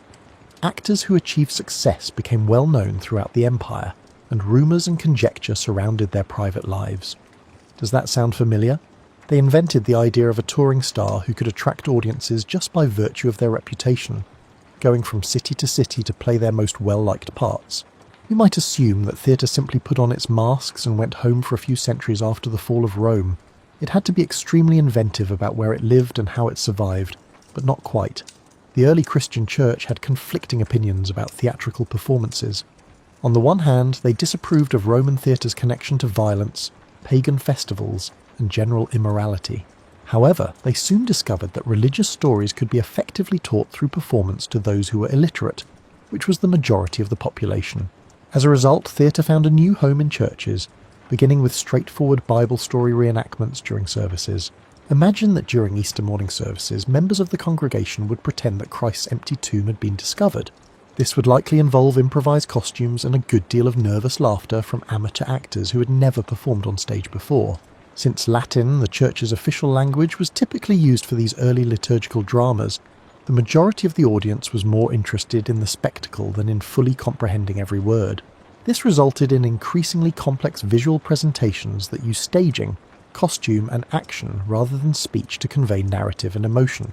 The Easter story was briefly dramatised in the Cem Quiritis trope, which is frequently cited as the origin of all medieval drama. It began as a straightforward call and response between a clergyman who represented the angel at the tomb and another clergyman who represented the three Marys searching for Christ's body. Jesus of Nazareth. He is not here, he is risen. Whom do you seek? This is where medieval theatre becomes wonderfully human and charmingly chaotic. These religious performances outgrew the churches as they became more elaborate and well-liked. Entire communities participated in large-scale productions known as morality plays, which were essentially medieval after-school specials with titles like Everyman and The Castle of Perseverance, or mystery plays, which told biblical stories. These local productions were pulled by wagons known as pageant wagons, which would move around a town, stopping at various stations during the day. The carpenters would be in charge of Noah's Ark, naturally. The bakers would be in charge of the miracle of the loaves and fishes. The metalworkers would likely be stuck with any scenes that required armour or weapons. And the goldsmiths' guild would usually be in charge of the scenes involving the three wise men and their pricey gifts. Part of what made medieval theatre so charming was that the outcomes were frequently hilariously uneven. Imagine going to a play where Noah's Ark was constructed by real carpenters and looked amazing, and then right after that there's a scene where the angels are obviously just the apprentices of the baker, dressed in bed sheets, and they're desperately trying not to trip over their makeshift wings. For one day's performance, the Guild of Shipwrights would make an ark that could actually float. The Guild of Weavers might make costumes that were works of art, and the Guild of Blacksmiths would forge armour that was entirely authentic. The way that medieval performance combined the sacred and the ridiculous without seeming to care about tonal consistency was one of its most delightful features. Comic relief characters would appear everywhere, even in the most religious productions. In nativity plays, the shepherds were frequently portrayed as foolish country people who offered amusement in between the more sombre scenes. In the midst of a tale about divine judgment and salvation, there is slapstick humour because Noah's wife was traditionally a shrewish character who refused to board the ark without a fight. One of the most well-known medieval dramas, The Second Shepherd's Play, has a subplot about a sheep thief who attempts to conceal his stolen sheep by posing it as his newborn child, with his wife cradling it and saying it only has a peculiar complexion. This farce parallels the nativity story, resulting in a play that serves as both popular entertainment and religious instruction. We sometimes forget that medieval audiences recognised that a little humour helped make difficult spiritual subjects easier to understand and more memorable. They were being pragmatic, not disrespectful.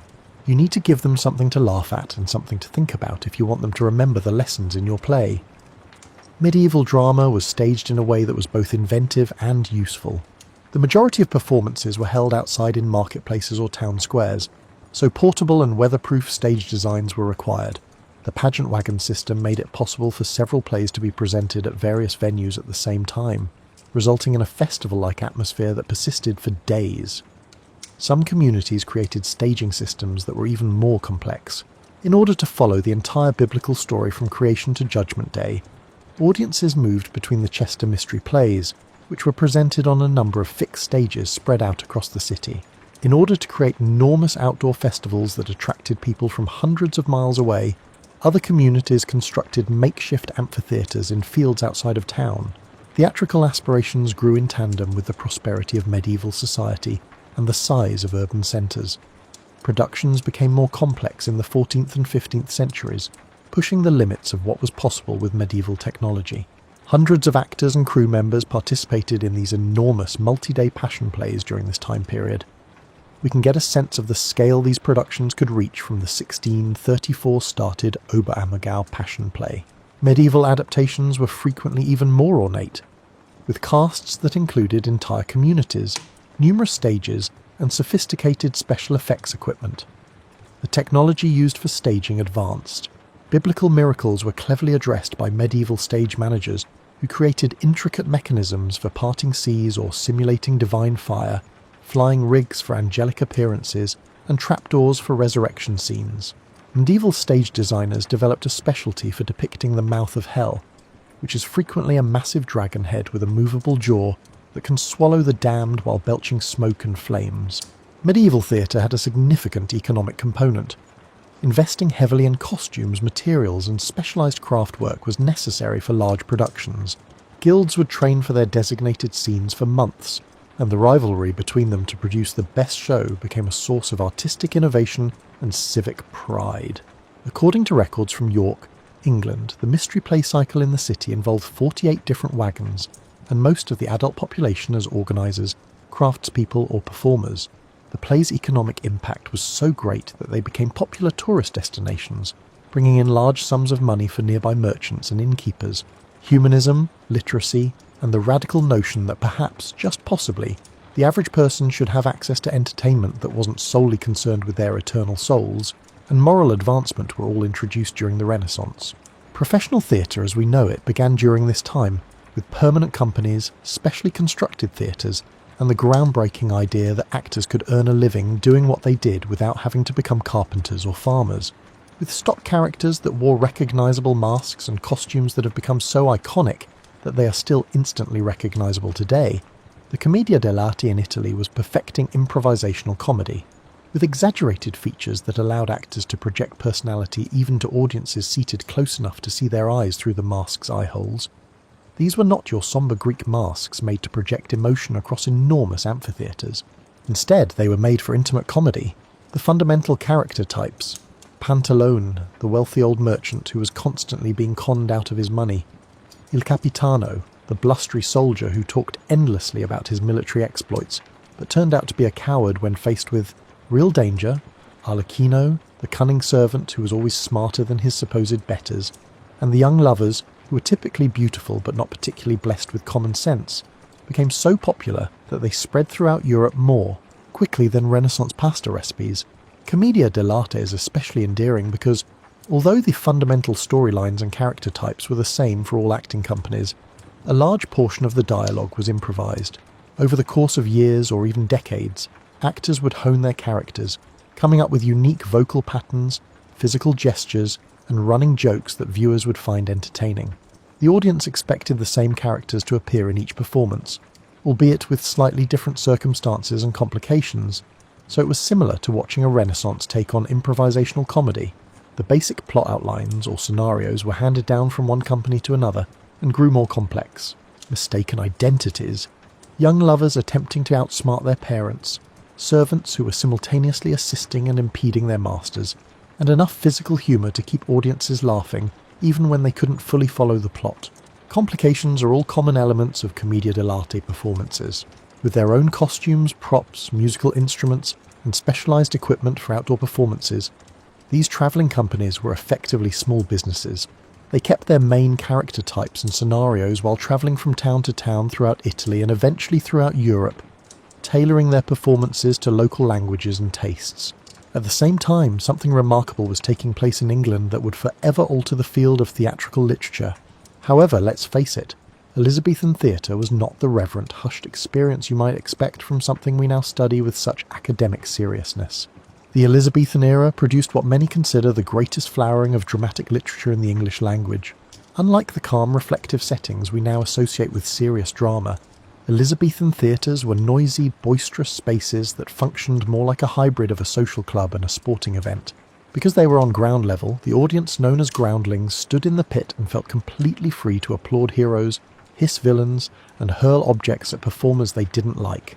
In general, they treated the performance as an interactive experience. They consumed food while the show was going on. Vendors offered beer, apples, and nuts. They went to the theatre to see and be seen in London society, made business deals, and flirted with possible love interests. They told the actors bluntly if a play was dull, sometimes to the extent that actors would act out of character to argue with loud audience members. Within the limitations of Elizabethan economics and technology, the theatres themselves were marvels of practical design. They were open to the sky in the middle, so performances relied on favourable weather and natural light. They were mostly made of wood and had thatched roofs. Fire was a constant worry. The Globe Theatre burned down in 1613 when a cannon effect went wrong, during a performance of Henry VIII. The weather and daylight hours dictated the performance schedules. Winter meant earlier start times or shorter plays. Even though some theatres had enough covered seating to continue with smaller audiences during light precipitation, rain could completely cancel performances. It was a straightforward yet elegant stage design, an intimacy that is hard to attain in contemporary proscenium theatres, where the audience is seated on one side of the action, was created by the main platform protruding into the audience. Hamlet stood a few feet away from some audience members during his soliloquies, allowing him to observe their distinct faces and determine how they responded to his remarks. Depending on the needs of the play, the gallery above the main stage could symbolise heaven, castle walls, or balconies.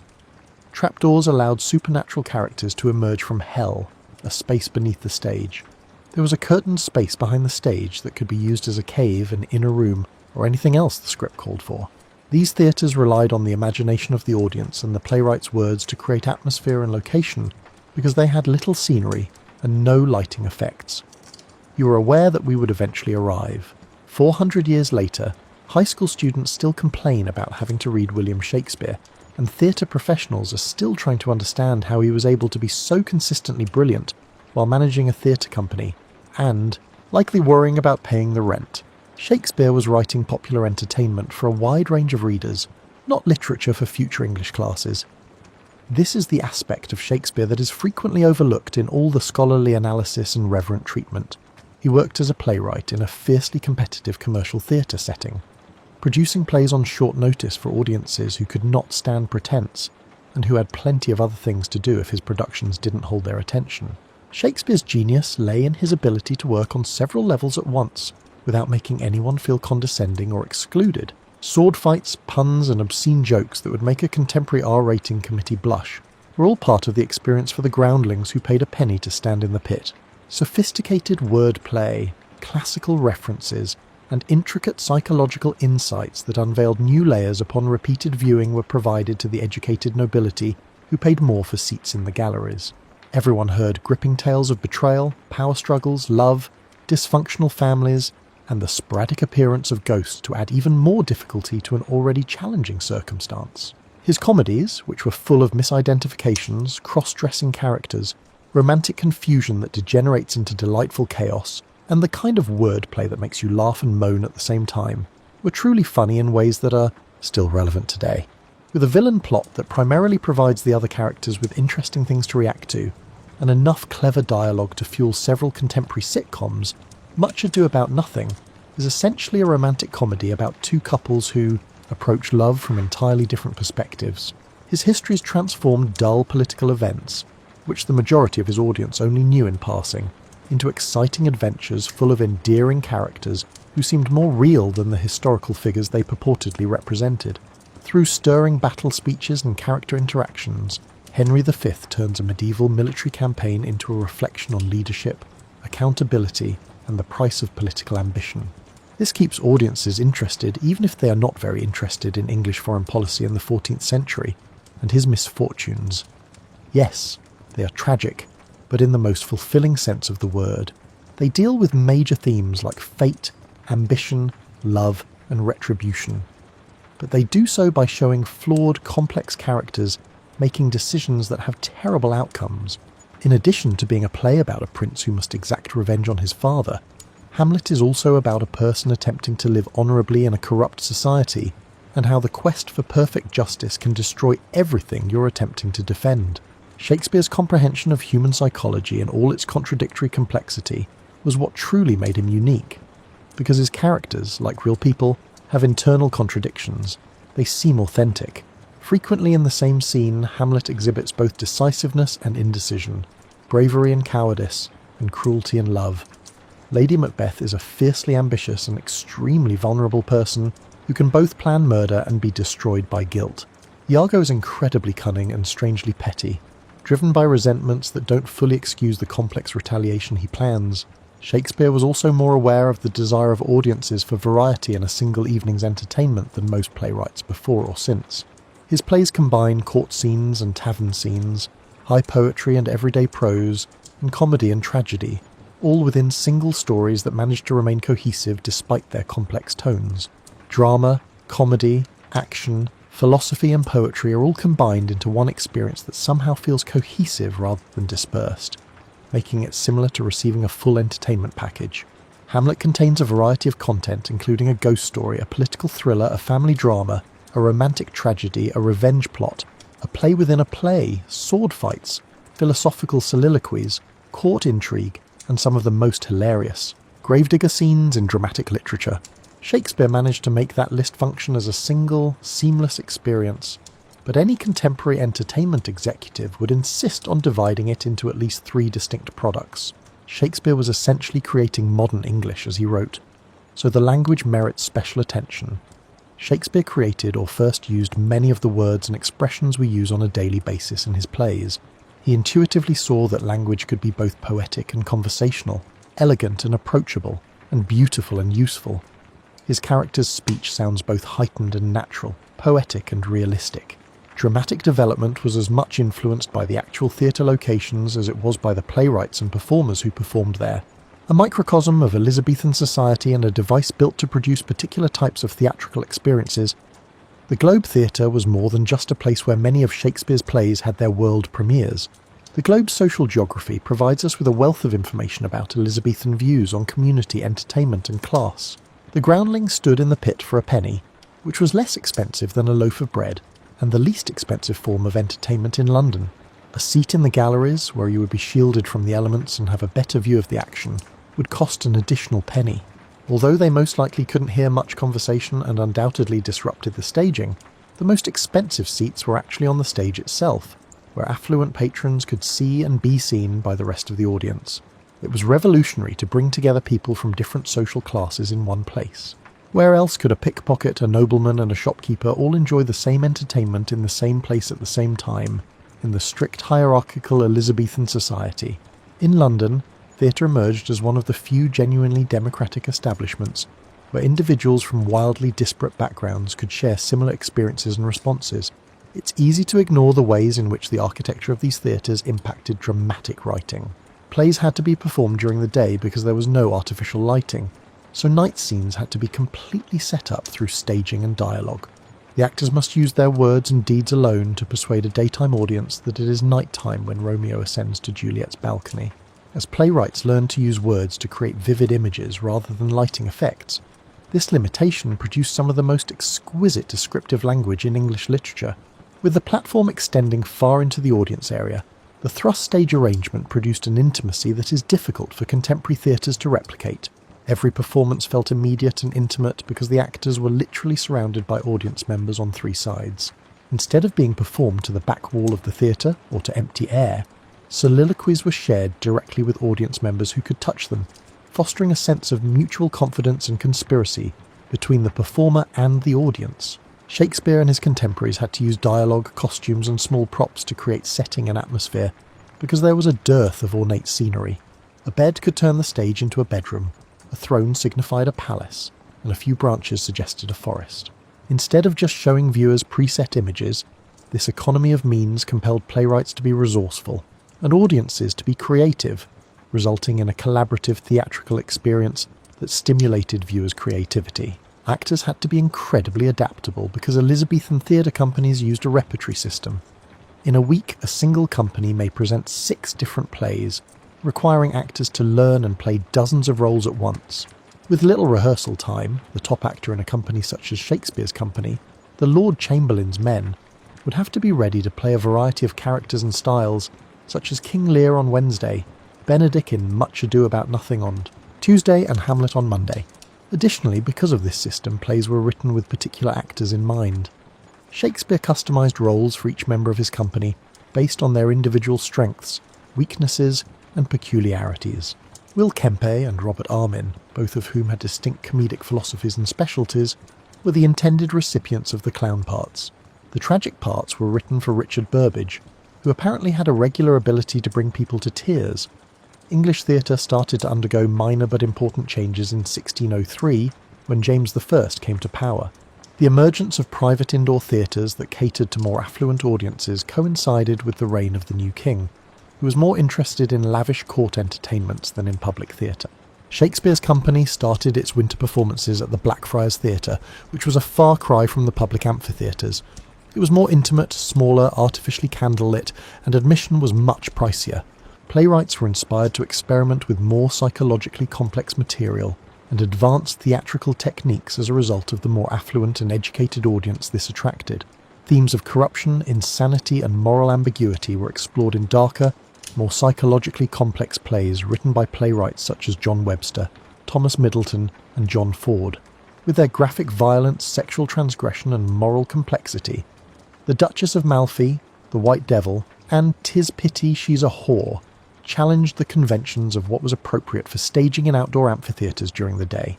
More advanced staging methods were also made possible by the indoor theatres. Opportunities for atmospheric effects, abrupt illuminations, and the type of chiaroscuro lighting that painters of the era were employing to produce striking visual effects were made possible by candlelight. When audiences were unable to see all of the mechanical operations clearly, trapdoors and flying machinery could be used more successfully. In indoor theatres, music has grown in significance as a means of providing entertainment in between acts, as well as an accompaniment to the action.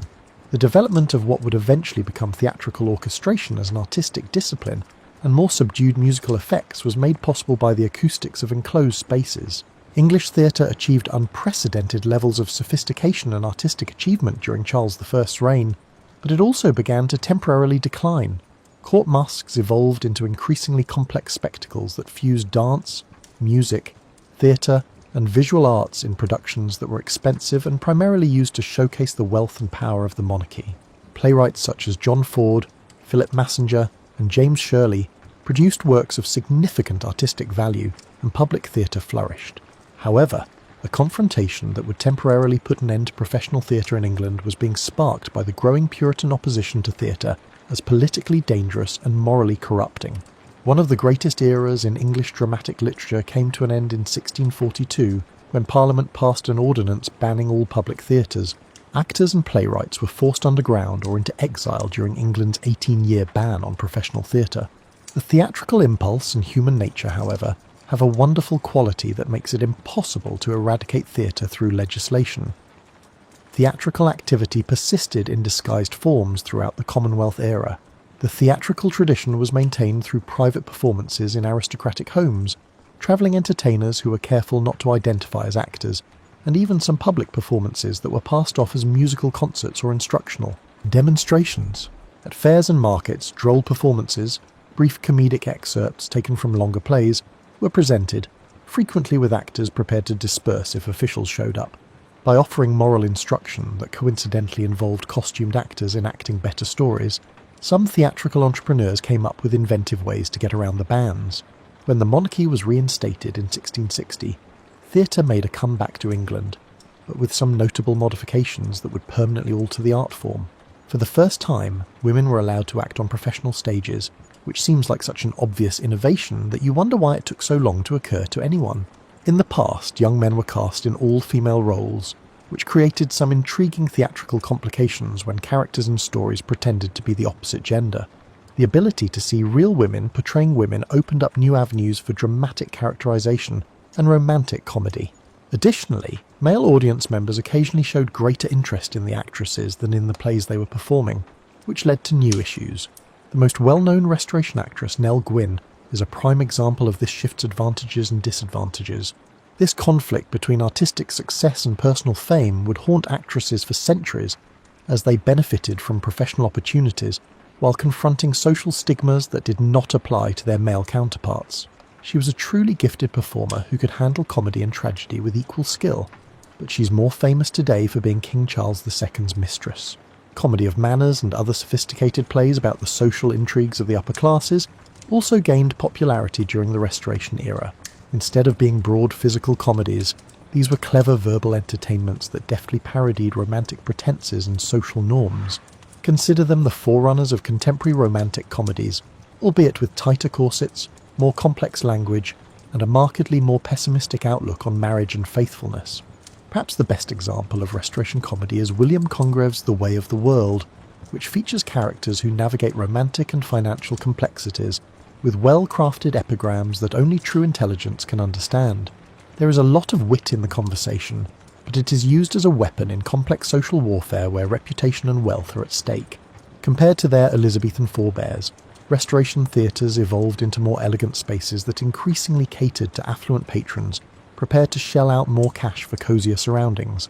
Imported from Italian architecture, the proscenium arch theatre improved the audience-performer relationship by separating the two in subtle yet significant ways.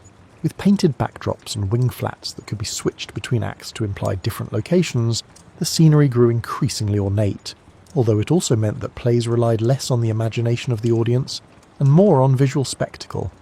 This marked a shift toward theatrical illusionism that would rule stage design for the next 2 centuries. Sentimentalism, the groundbreaking notion that viewers should be emotionally affected by what they saw rather than merely amused or intellectually stimulated, was introduced to theatre in the 1700s. Domestic tragedy and plays about common middle-class people dealing with moral quandaries, as opposed to kings and nobles handling state affairs and divine intervention, became more popular during this time. With its emphasis on a young apprentice whose moral decline is caused by common human frailties, rather than fatal character defects or supernatural intervention, George Lillo's The London Merchant was revolutionary. By establishing the idea that theatre could and should represent the experiences of its audience, rather than merely offering escapist entertainment about exotic people in extraordinary circumstances, this move toward emotional realism and relatable characters set the foundation for modern drama. Emotional responsiveness and moral sensitivity were given new significance by the cult of sensibility that ruled 18th century society. Touching scenes were supposed to make audiences cry, and the number of handkerchiefs needed in the theatre on any given night was frequently used to gauge a play's success. Although this may seem too sentimental by today's standards, it was a significant acknowledgement that theatre could be used to explore emotional and moral complexity, in addition to offering obscene entertainment. By creating a more naturalistic performance style that prioritised psychological realism over exclamatory technique, David Garrick transformed acting during this time. Garrick researched human behaviour and attempted to replicate it authentically on stage rather than posing and giving speeches in a formal, oratorical way. His portrayal of Hamlet received accolades for not looking like an actor giving well-known speeches, but rather like a real person dealing with real psychological issues. In addition, Garrick invented a number of theatrical techniques that are now commonplace. He was one of the first to demand that whole productions, not just individual scenes, undergo lengthy rehearsals. He created cohesive artistic visions for his productions by coordinating staging, costumes, and scenery. In order to create atmospheric illumination that increased the emotional impact of scenes, he even experimented with stage lighting effects, using reflective surfaces and hidden lamps. With periodicals like The Spectator and The Tatler reviewing plays and discussing aesthetics, the 18th century also witnessed the emergence of what is now known as theatre criticism. This led to a more self-conscious theatrical culture, where a more sophisticated audience examined and discussed artistic decisions. The development of theatrical celebrity culture as we know it today began in the late 18th century. Performers such as Sarah Siddons rose to fame in Britain and Europe, their private lives the focus of public interest, and their creative interpretations of important roles discussed with the same fervour that contemporary audiences reserve for athletes. People travelled hundreds of miles to see Siddons' Lady Macbeth perform the sleepwalking scene because she was so well known. Her departure from the stage was viewed as a loss to the nation's culture, and her performance of the part became the benchmark by which all other actresses were judged. She was the first actress to receive a statue in Westminster Abbey, something that would have been unimaginable for a performer only a century before. The development of theatre was impacted by this celebrity culture in both positive and negative ways. On the plus side, well-known actors could ensure that shows have audiences and draw funding to theatre businesses. Their notoriety contributed to the development of theatre as a legitimate art form, deserving of significant cultural consideration. On the downside, the star system started to skew theatrical production, with plays selected more for their ability to showcase specific actors than for their inherent artistic value. This resulted in a custom of star vehicles that prioritised individual skills over balanced dramatic construction and ensemble acting. Everything, including theatre, was altered by the Industrial Revolution in ways that continue to shape our perceptions of live performances. Theatre was transformed from an afternoon amusement to an evening event that could rival other nightlife activities, thanks to advancements in lighting technology that allowed indoor performances to last well into the evening. When gas lighting was first used in the early 1800s, it completely changed the possibilities for theatre. For the first time, stage lighting could be precisely adjusted to be brightened for dramatic climaxes and dimmed for intimate scenes. More complex atmospheric effects were made possible, and filmmakers were equipped with new means of directing viewers' attention and evoking strong feelings. By putting performers in the limelight and enabling the type of dramatic illumination that could isolate individual characters or produce amazing visual effects, limelight, which is made by heating lime with oxygen and hydrogen flames, was introduced, resulting in the first powerful spotlight effects. Actors would literally position themselves to catch the most flattering light during this time, which is where the well-known expression "stealing the spotlight" originates. As urban populations increased and the middle class grew, theatres had to expand to accommodate their leisure time and entertainment budget. Several thousand people could fit in some of the theatres constructed during this time, necessitating innovative staging and performance techniques that could successfully project to such sizable crowds.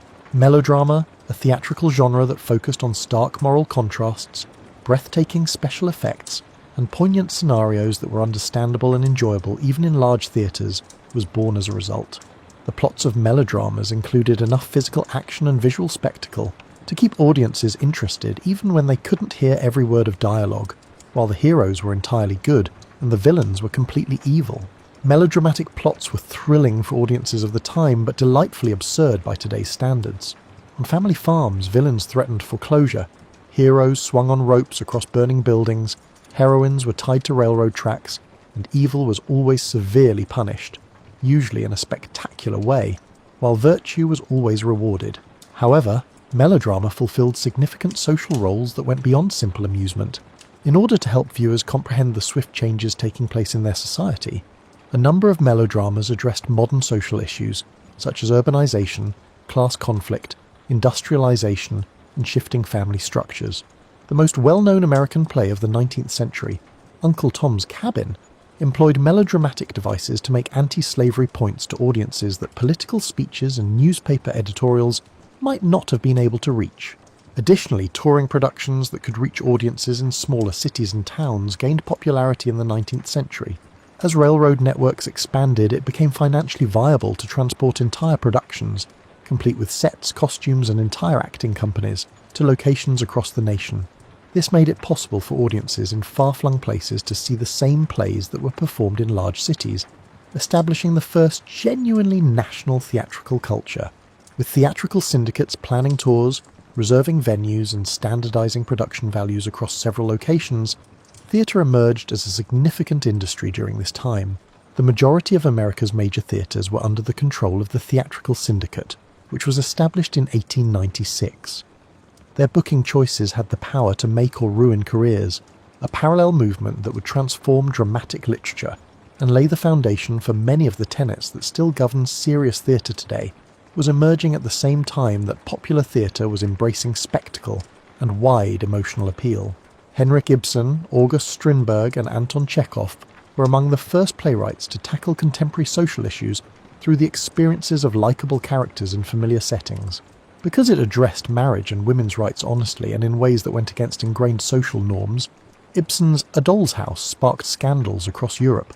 Some theatres refused to present the play's contentious ending, in which Nora abandons her husband and kids to find her own identity, without including a more traditional conclusion in which she resumes her responsibilities to her family. But the controversy was precisely the point.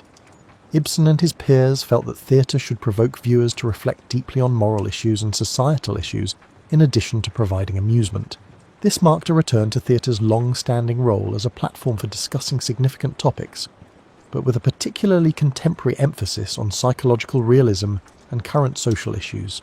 Chekhov mastered the art of naturalistic drama by crafting plays in which characters discuss significant topics without directly addressing them, in which the most poignant emotional moments frequently occur in silence, and in which the overall impact relies on minute details rather than dramatic climaxes. Although The Cherry Orchard is supposedly about an aristocratic family losing their estate, it's really about how hard it is to adjust to social change, and how impossible it is to cling to the past. These playwrights developed new techniques for creating psychological depth and emotional authenticity that would influence theatrical writing for the next century and beyond. Their plots centered on internal conflicts and slow revelations rather than external action and dramatic confrontations, and their characters spoke and acted more like real people than theatrical archetypes. More changes to theatre occurred in the 20th century than in any other because of two world wars, the emergence of television and film, shifting social mores and new technological advancements. As naturalistic acting techniques gained popularity in the early part of the century, actors attempted to act as naturally as possible on stage. The more clamorous presentational style that had dominated theatre for centuries was drastically different from this. By using their own emotional experiences and creating intricate psychological backstories for their characters, Konstantin Stanislavski created methodical techniques to assist actors in creating believable characters. Modern actor training was built on the interpretation and modification of the Stanislavski method by American instructors such as Lee Strasberg, Stella Adler, and Sanford Meisner. The notion that actors should live truthfully under imaginary circumstances transformed performance and created guidelines that are still studied and used by the majority of actors today. Meanwhile, experimental theatre artists were pushing in completely different directions, rejecting naturalistic representation entirely in favour of more abstract symbolic or ritualistic forms of performance. In Russia, Vsevolod Meyerhold created biomechanical acting methods that prioritise stylised movement and physical accuracy over psychological realism. The theatre of cruelty that Antonin Artaud envisioned would directly affect audiences' emotions and spirituality, while challenging their rational defences through powerful sensory experiences.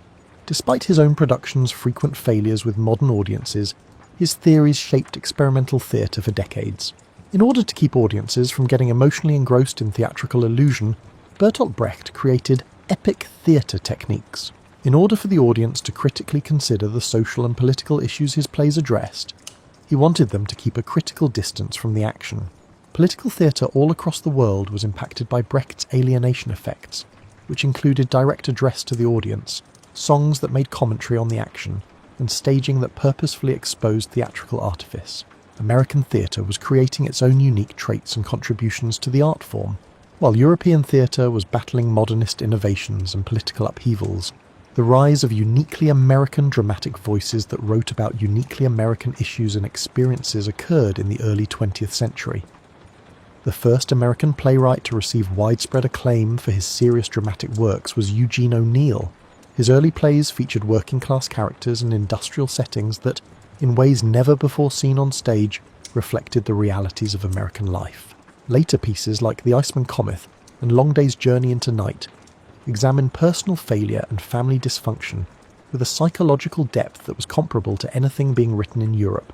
O'Neill experimented with theatrical methods that went beyond what was typically expected of theatrical entertainment in the United States. In Strange Interlude, there were lengthy aside passages where characters expressed their thoughts out loud. Masks were employed by the great god Brown to symbolise various facets of his persona. By adapting Greek tragedy to an American setting during the Civil War, Morning Becomes Electra produced a trilogy that used classical dramatic structures to analyse American history. The only time in American history that the federal government directly subsidised theatrical production was during the Federal Theatre Project, which was a component of the New Deal initiatives during the Great Depression. Thousands of theatre professionals were employed by the project between 1935 and 1939, and hundreds of productions were produced nationwide, including the groundbreaking living newspaper productions that dramatised current events and social concerns. Even though the Federal Theatre Project was eventually shut down because of political concerns about its left-leaning content, it showed that serious, socially engaged theatre was in high demand across the nation, not just in large cities. The creation of the integrated musical, which fused songs, dances, and dramatic scenes into cohesive artistic experiences rather than merely entertainment reviews with well-known performers, was perhaps American theatre's most notable contribution to world drama. With songs that developed organically from the character and circumstance rather than being added as specialty numbers, Showboat, 1927, is frequently regarded as the first fully integrated American musical. The production addressed weighty topics like racial prejudice and the passing of time, demonstrating that musical theatre could tackle important issues while still offering mainstream entertainment. All right. 1943 transformed musical theatre by introducing dance sequences that progressed the plot and revealed character rather than merely offering spectacle, and by starting with a single character singing alone on stage instead of a large chorus number. Richard Rodgers and Oscar Hammerstein, the second's partnership, created a model for musical theatre design that shaped the genre for many years, through complex music and choreography that produced theatrical experiences unmatched in any other medium. West Side Story, 1957, showed that musical theatre could address modern social issues like gang violence, racial tension, and urban poverty.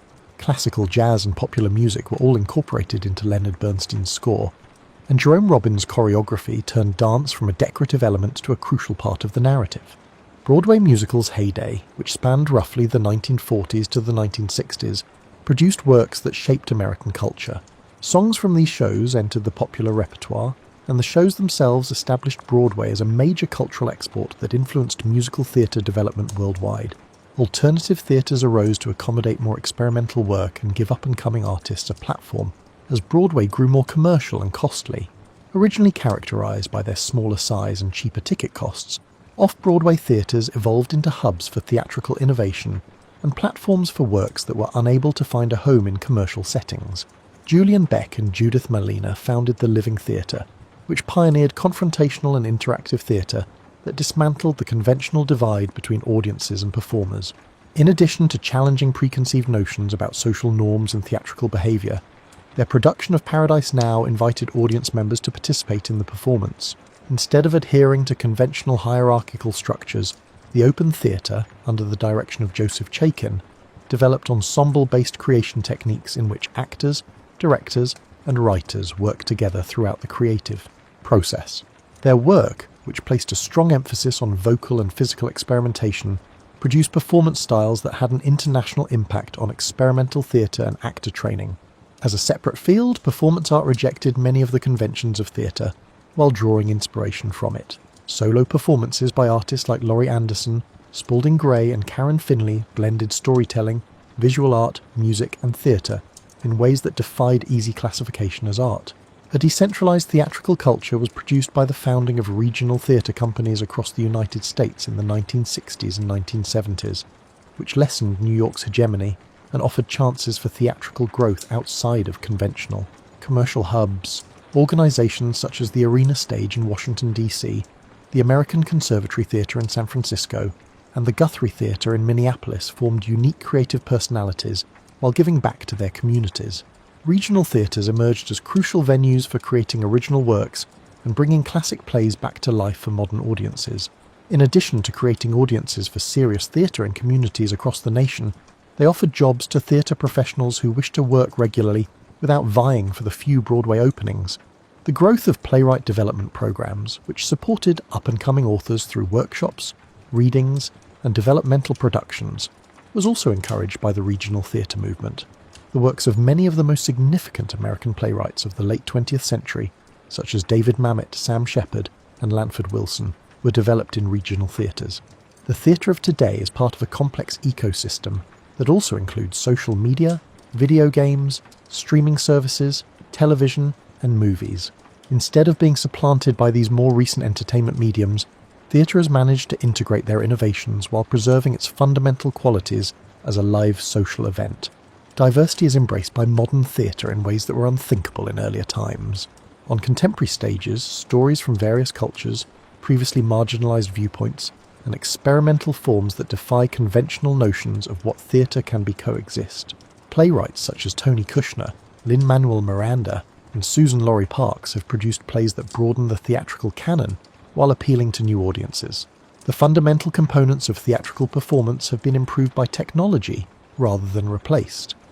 Nowadays, sound design is a highly developed art form that produces aural landscapes that were not possible in the past. Computer-controlled systems are used in lighting design to produce effects that are only constrained by the designer's creativity. Real-time visual environments that adapt to live performances are made possible by digital effects and video projection. However, these technological advancements support conventional theatrical functions, such as narrating stories, setting the mood, and drawing in viewers. Realizing that theatre's power is in the direct interaction between actors and audiences, the most successful modern productions use technology to complement live performance rather than to replace it. Some elements of theatre have stayed remarkably consistent over thousands of years, despite all these changes. The fundamental bond between an entertainer and their audience, the enchantment of live performances, and the potency of group storytelling have withstood all social changes and technological advancements. Being in the same room as live performers, experiencing the energy of the crowd, and realising that this specific performance will never be precisely duplicated are still incomparable. Live performances are unpredictable and crucial in ways that recorded entertainment can never match. With subtle variations brought about by the audience's mood, the performer's energy, the weather, and countless other small factors. Our cave-dwelling ancestors gathered around their fires for many of the same purposes that theatre still fulfills today. It gives difficult feelings and complicated concepts a tangible form and a common context, which aids in their processing.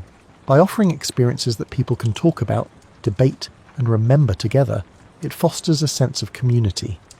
It allows each generation to reinterpret stories and cultural values for their current relevance while preserving them.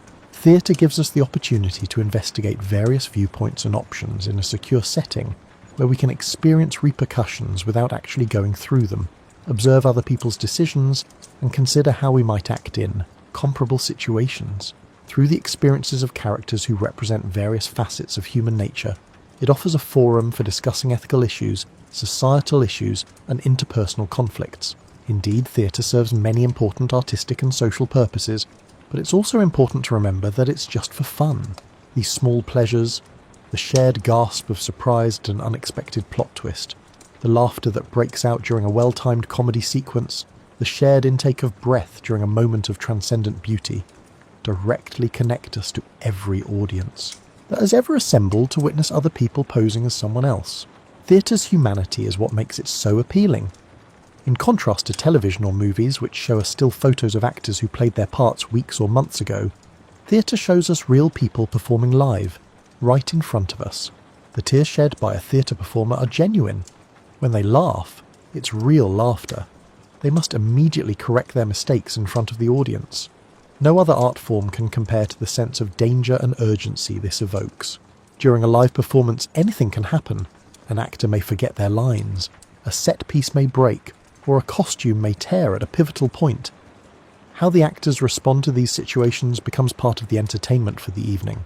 By agreeing to overlook small errors and recognising the skill needed to produce convincing characters and gripping narratives under such immediate pressure, the audience complicitly maintains the theatrical illusion.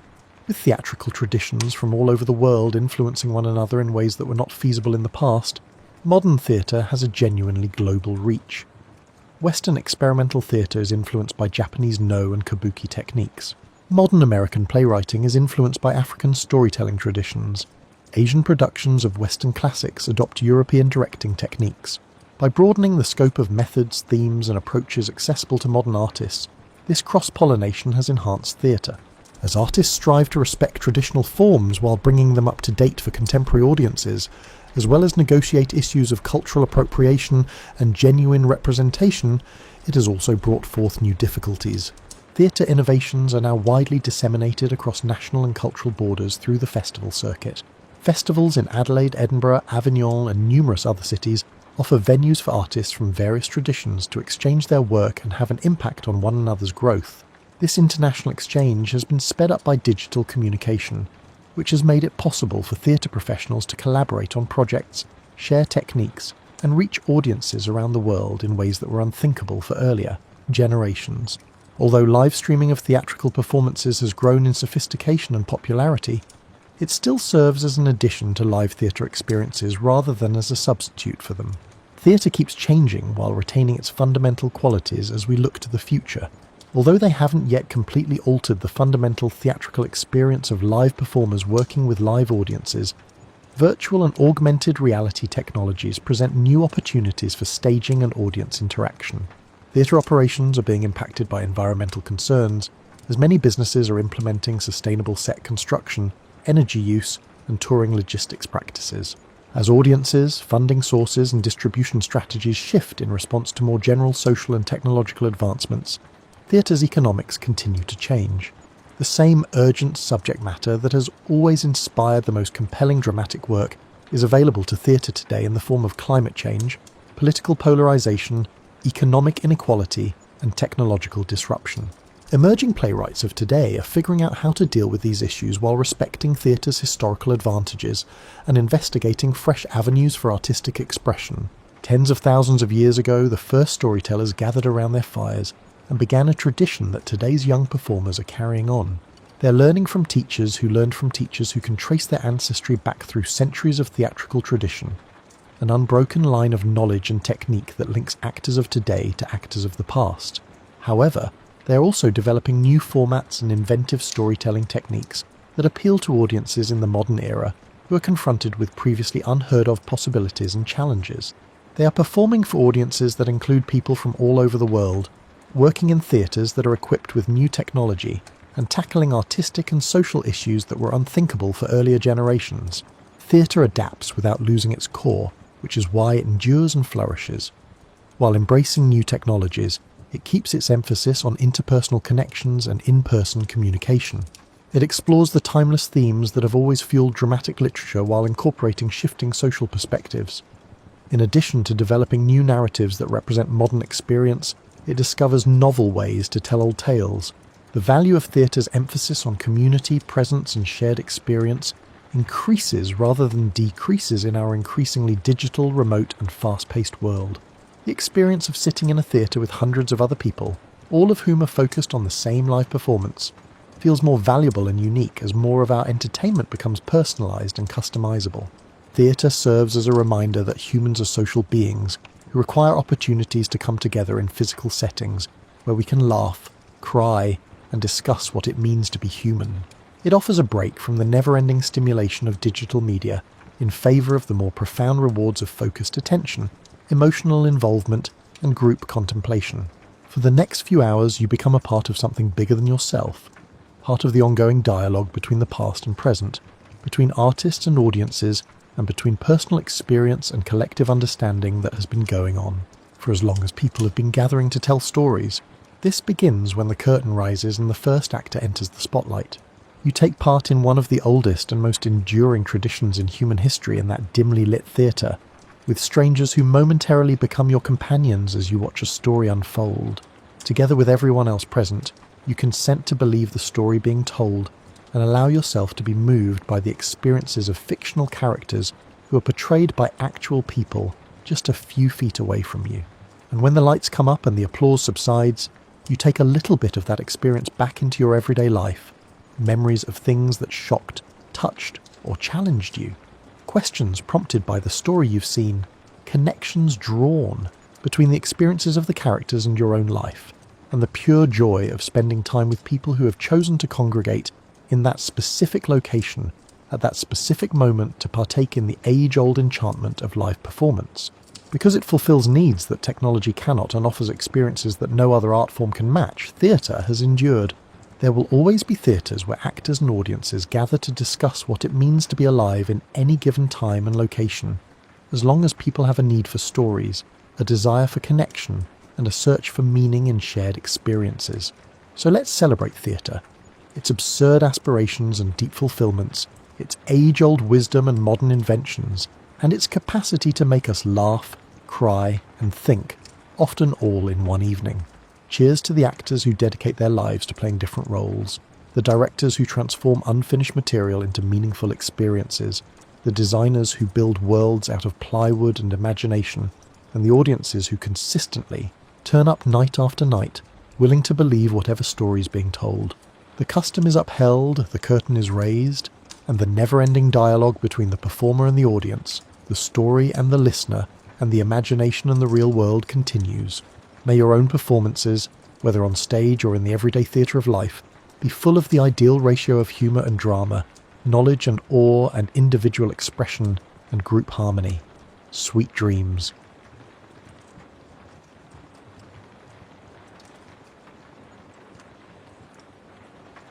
Alexander Hamilton was born around January 11th, 1755, or 1757, given conflicting records, in Nevis, a small island in the Caribbean's leeward chain.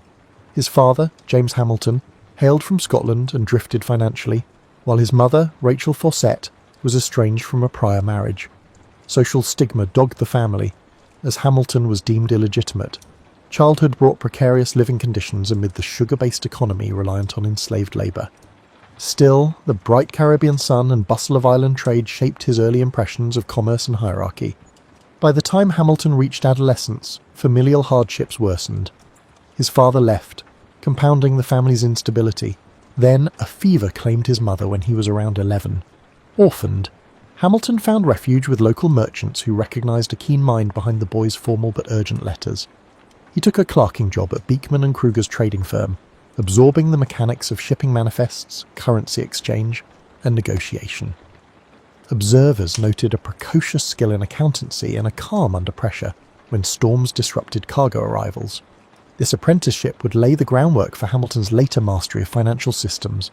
A crucial moment arrived when Hamilton penned a vivid letter describing a hurricane's devastation. His prose, published in a local paper, so impressed leading citizens that they raised funds to send him to mainland colonies for education.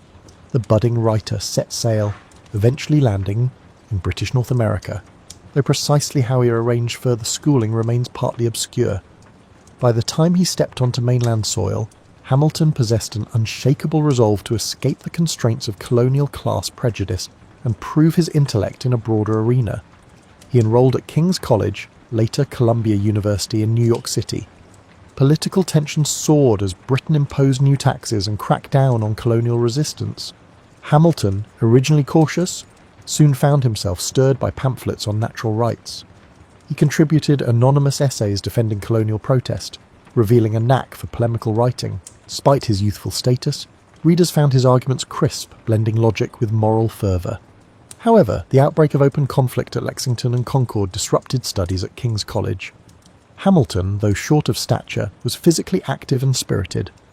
He joined a volunteer artillery company, drilling near city squares. Even as shots from British ships threatened Manhattan, he balanced academics with preparing for possible war. In 1776, amid the swirl of confusion over independence, Hamilton left formal schooling to commit fully to the patriot cause. Some peers found him bold to do so, but Hamilton believed in forging a new order that might reward merit over birth. After forming an artillery unit, Hamilton exhibited discipline and quick strategic thinking. At the disastrous Battle of Long Island, his unit helped secure a retreat. The next months, through near collapses, he drew the notice of key figures. During the harsh winter of 1776 to 1777, with the army battered, Hamilton's diligence in orchestrating supplies and maintaining morale stood out. General George Washington recognised these talents, inviting Hamilton to serve as an aide-de-camp, an assignment that, while staff-bound, gave Hamilton unprecedented exposure to high-level decision-making in Washington's camp. Hamilton became indispensable, drafting letters, shaping policy briefs, and forging alliances with other officers. He gleaned leadership lessons from the general's balancing of caution and daring, yet Hamilton, always seeking direct action, occasionally chafed at staff duties. He yearned to lead troops on the battlefield. Tensions with senior officers sometimes flared. Once, Hamilton fell out with Washington for a perceived slight over tardiness, but they eventually reconciled.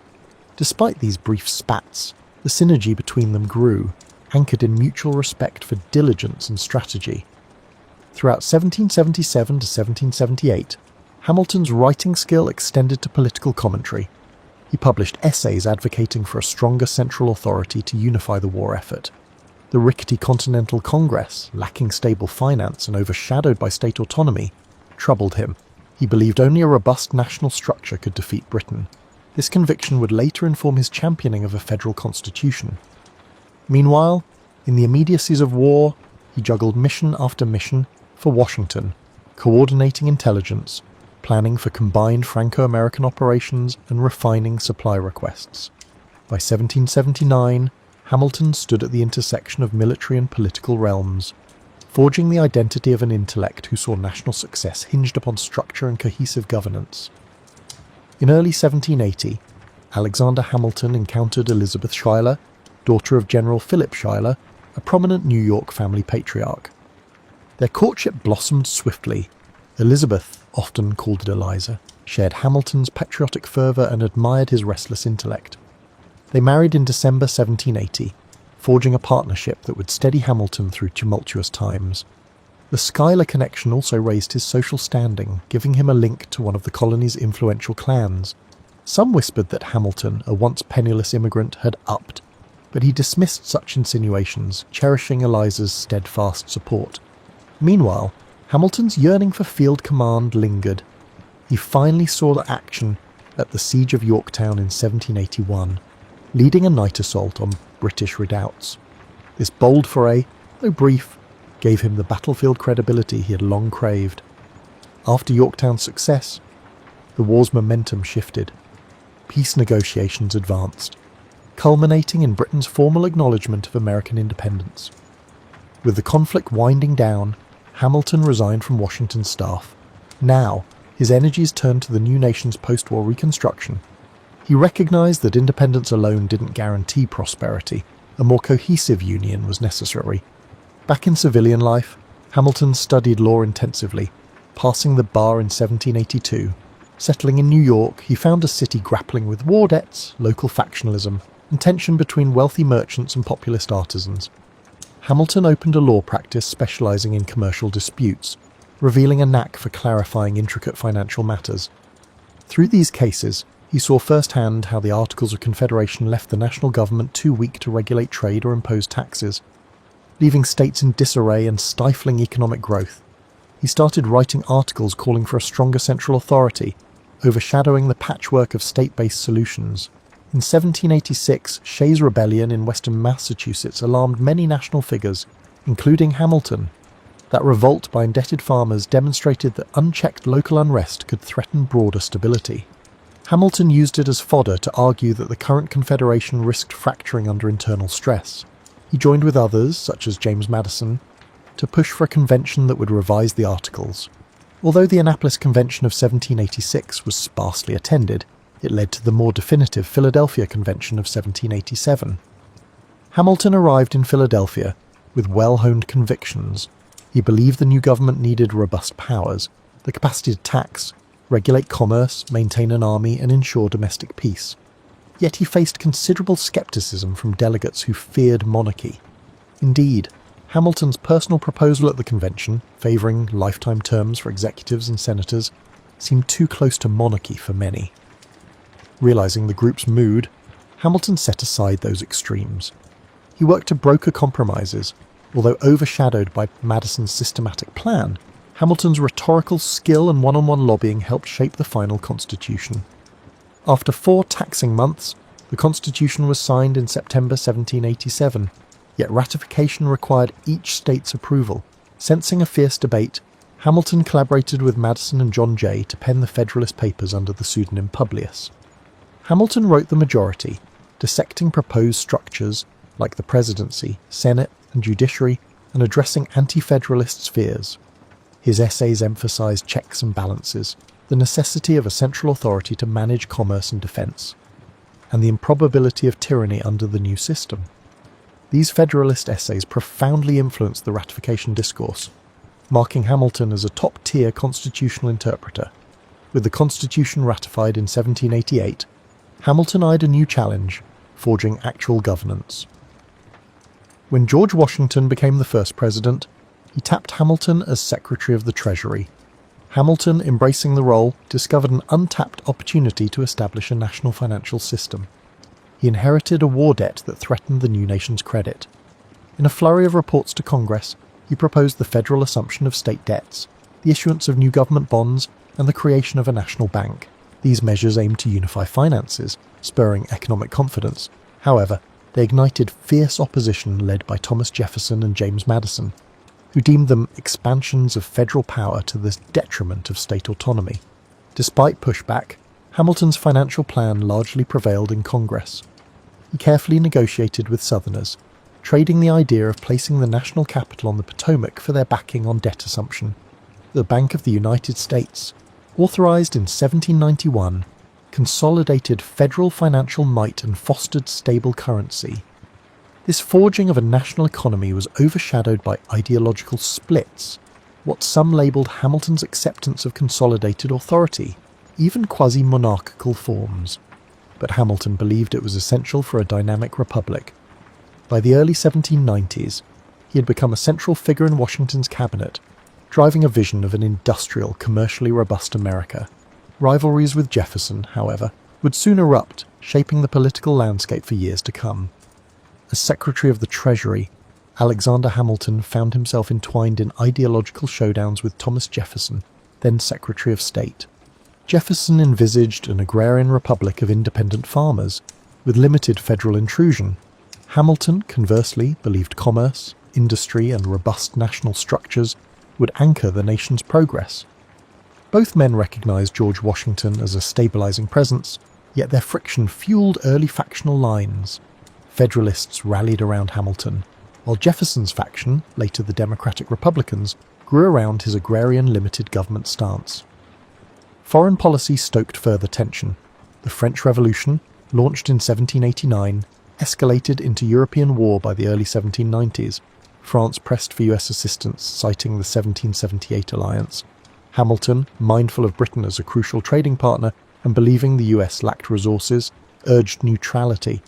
Jefferson, more sympathetic to revolutionary ideals, favoured measured support for France. Washington adopted a policy of official neutrality in 1793, endorsing Hamilton's pragmatic approach. This decision outraged ardent Francophiles in the public, but secured commercial ties with Britain.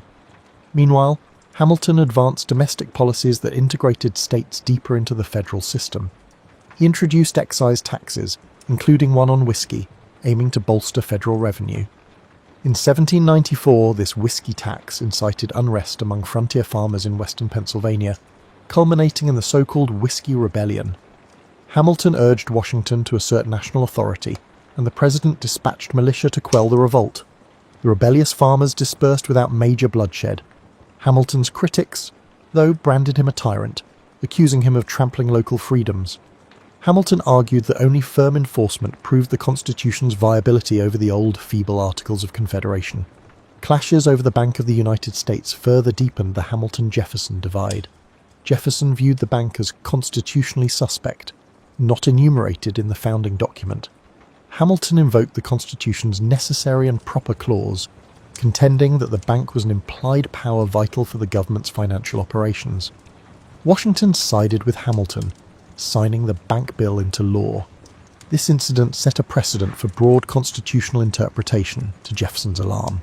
The dispute laid the ideological foundation for the two-party system, with Hamilton's Federalists championing implied federal powers and Jefferson's Republicans insisting on narrower interpretations.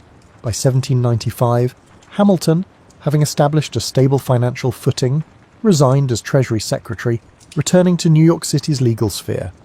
He continued to provide discreet advice to Washington, drafting speeches and shaping policy directions. In 1796, Washington's farewell address, partly authored by Hamilton, warned against partisan entanglements and foreign alliances.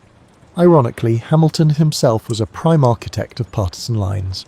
The presidential election that year saw John Adams, a Federalist, defeat Jefferson. Hamilton, who harboured doubts about Adams, endeavoured to exert influence on the administration from a hidden position. But friction with Adams soon spiralled, culminating in an irreparable rift. During Adams's presidency, the US found itself in a quasi-war with revolutionary France. Hamilton, who believed in a robust defence, spurred the creation of a provisional army with himself as an influential major general. He hoped to unify Federalist power, but Adams, seeking to maintain peace, eventually negotiated with France.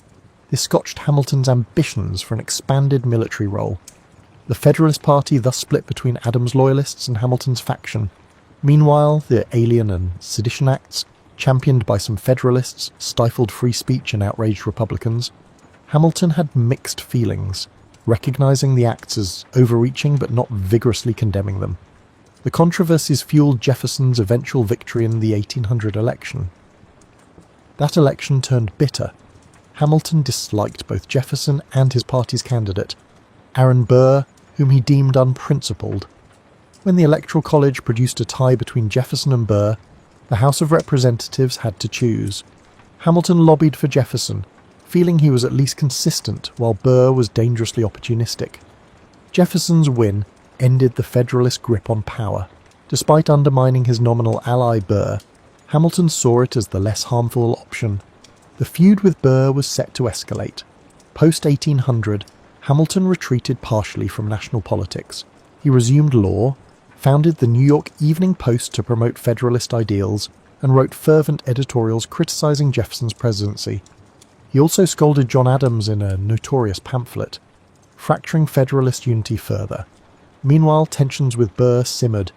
In 1804, Burr, by then vice president, ran for governor of New York. Hamilton openly opposed Burr's bid, claiming he was unfit. Burr lost, blaming Hamilton for scurrilous remarks that cost him the election. Their acrimony peaked in personal insults, culminating in demands for an apology that Hamilton shrugged off. The stage was set for a final confrontation, a duel that would reverberate across the nation's consciousness. Thus, by 1803 to 1804, Hamilton's storied career encompassed the forging of national finance, the creation of a stable federal government, deep personal rivalries, and the impetus for fractious party politics. While overshadowed by his feud with Burr, his broader impact on shaping early American governance was vast. The looming conflict with Burr in a Weehawken duel might overshadow many achievements, but it also exemplified the period's intense code of honour, revealing how personal pride could overshadow reason in the early Republic. On the morning of July 11th, 1804, Alexander Hamilton and Aaron Burr met at a dueling ground in Weehawken, New Jersey, perched above the Hudson River. Duels were technically illegal in both New York and New Jersey, but Weehawken was a known neutral ground. The tradition demanded formal rituals, seconds oversaw loaded pistols, ensuring fairness.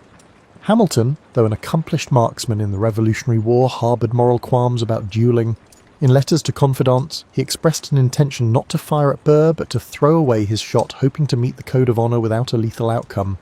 Burr, vexed by Hamilton's public slights, approached the confrontation more aggressively. As accounts differ on the precise sequence, we rely on the seconds' conflicting recollections. One shot rang out, then another. Hamilton was struck in the lower abdomen, the bullet lodging near his spine. Burr, apparently unharmed, realised Hamilton was fatally wounded. Hamilton was carried back across the river, delirious and in agony. By the next afternoon, July 12th, he died at a friend's house. News spread swiftly, overshadowing Burr with accusations of murder. Even many of Burr's allies found his act reprehensible. Shock reverberated nationwide. Hamilton was just 47, a founding father, the chief architect of federal finance, and a voice for a strong union. That he fell in a personal duel seemed tragic, borderline barbaric. Burr faced immediate scorn, and though indicted for murder, he slipped away. His political career never recovered. The duel also propelled a re-evaluation of such honour-bound traditions. Public condemnation swelled, though duelling remained embedded in certain subcultures for decades to come. In the immediate aftermath, Hamilton's family faced financial insecurity. His estate was less robust than many assumed, reflecting that Hamilton had poured resources into speculative deals and lifestyle. Mourning Federalists championed him as a martyr to principle, ignoring the messy politics that led him to that fateful ground. Eulogies praised his brilliance, managerial acumen, and unwavering patriotism. Critics, while acknowledging his achievements, pointed out how his ambition and personal feuds shaped a harsh style that fanned party rancour. Nonetheless, the sense of a towering figure losing too soon overshadowed those critiques in the short term. His funeral in New York drew massive crowds.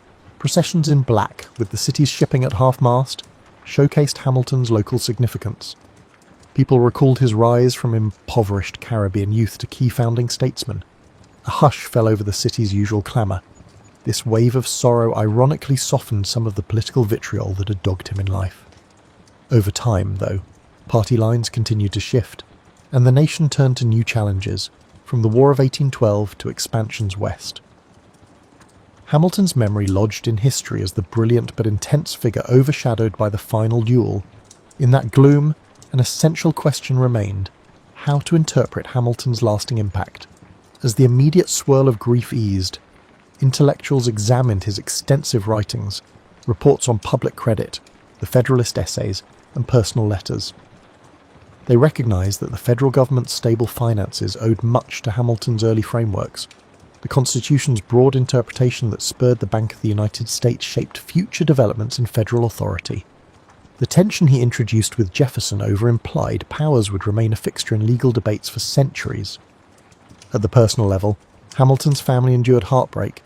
Eliza Hamilton survived decades longer, dedicating herself to preserving his papers and championing philanthropic work.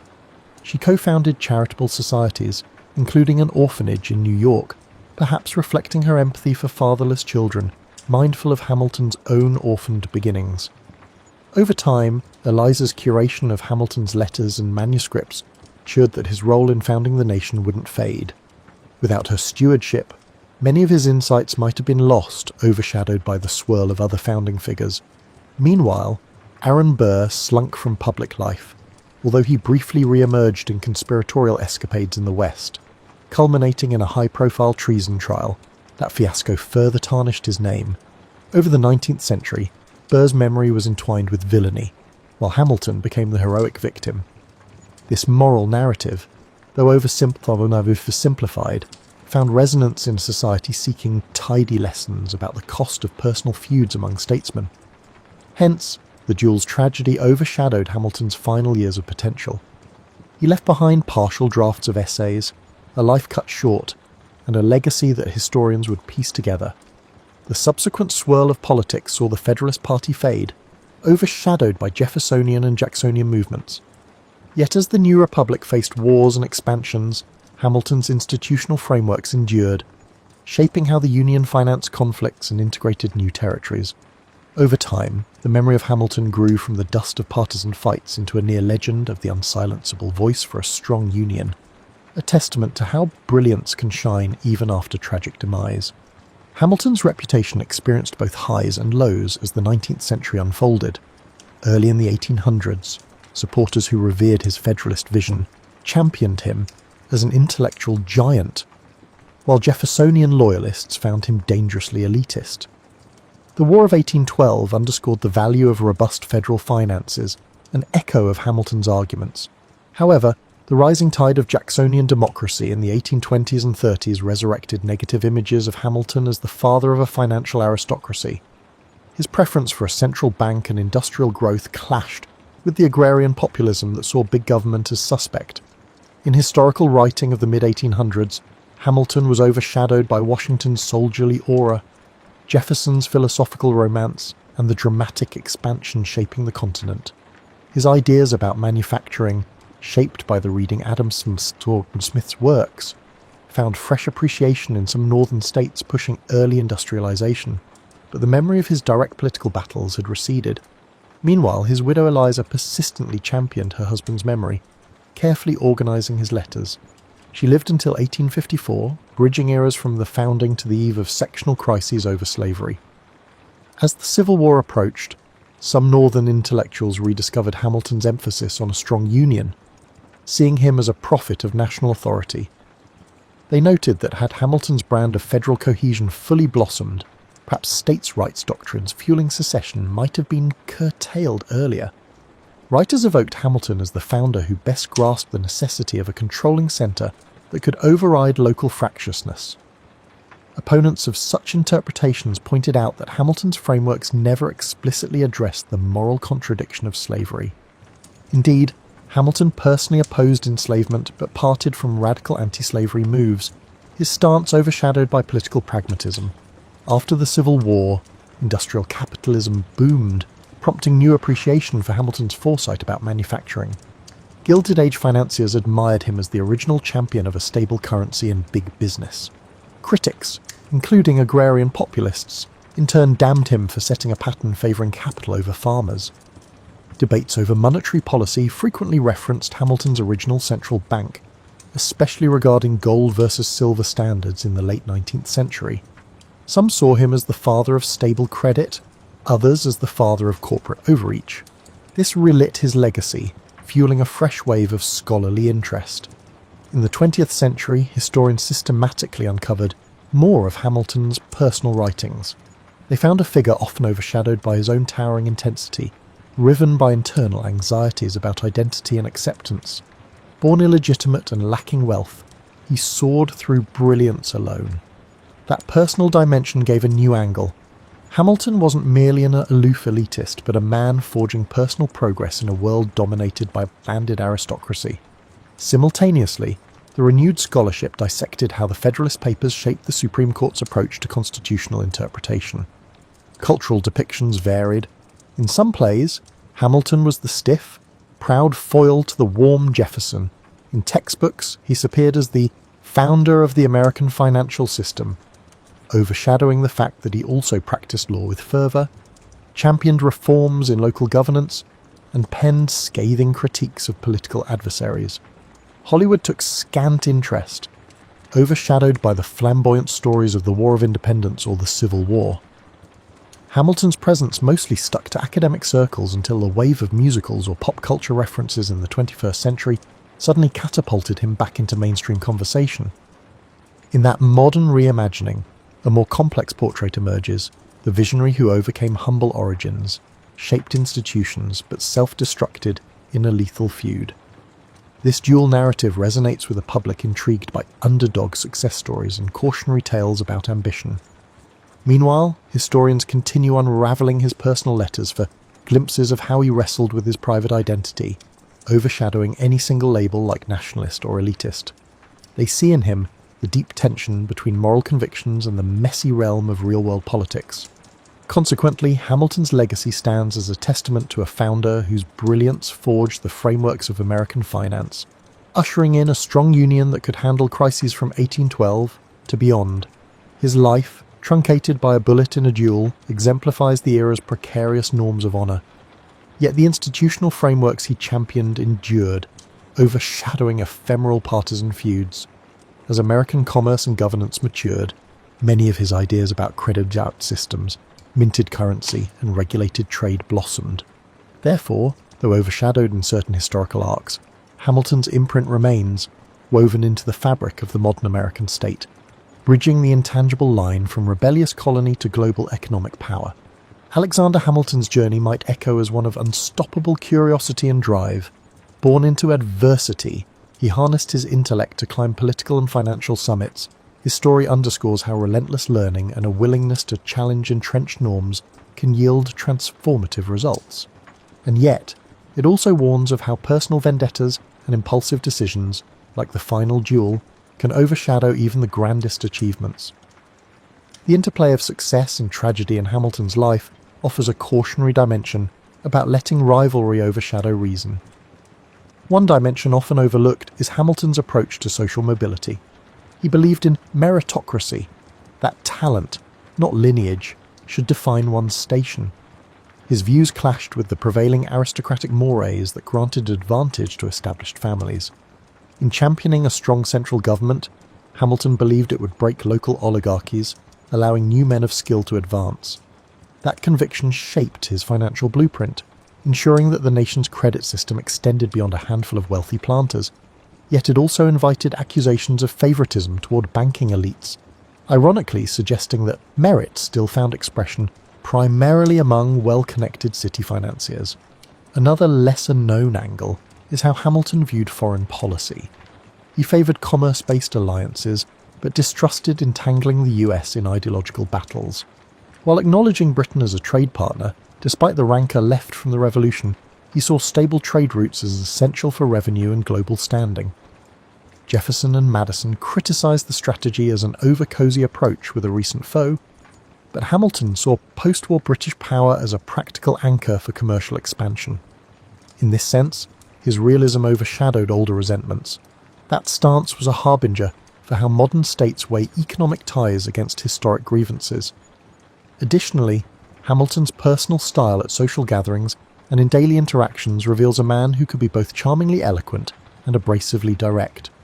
Contemporaries described him as intense, with a quick mind that occasionally battered conversation partners. He thrived on intellectual debate.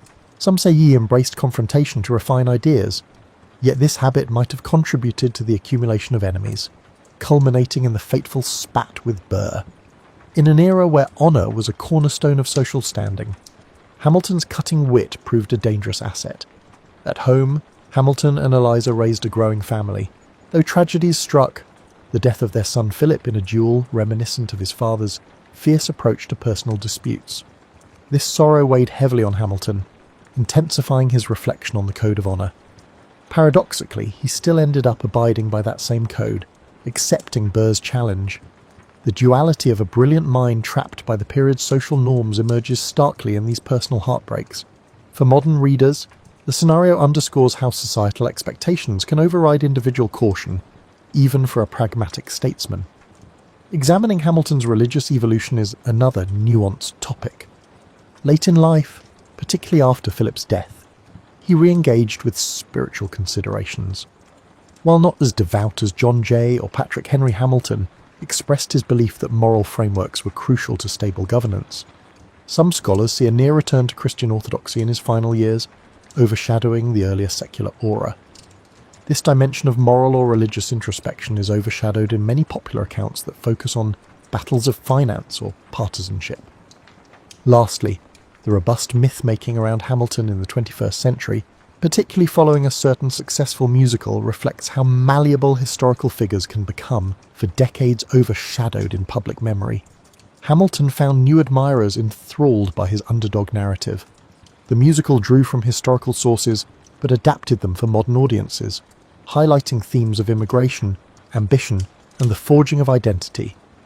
Meanwhile, professional historians maintain a more measured stance, acknowledging the genius behind the Bank and the Federalist Papers, but also the moral complexities, involvement in a scandalous Reynolds affair, the backing of harsh policies like the Alien and Sedition Acts, and the overshadowed complicity in a system that tolerated slavery. Hence, Hamilton's life embodies many contradictions.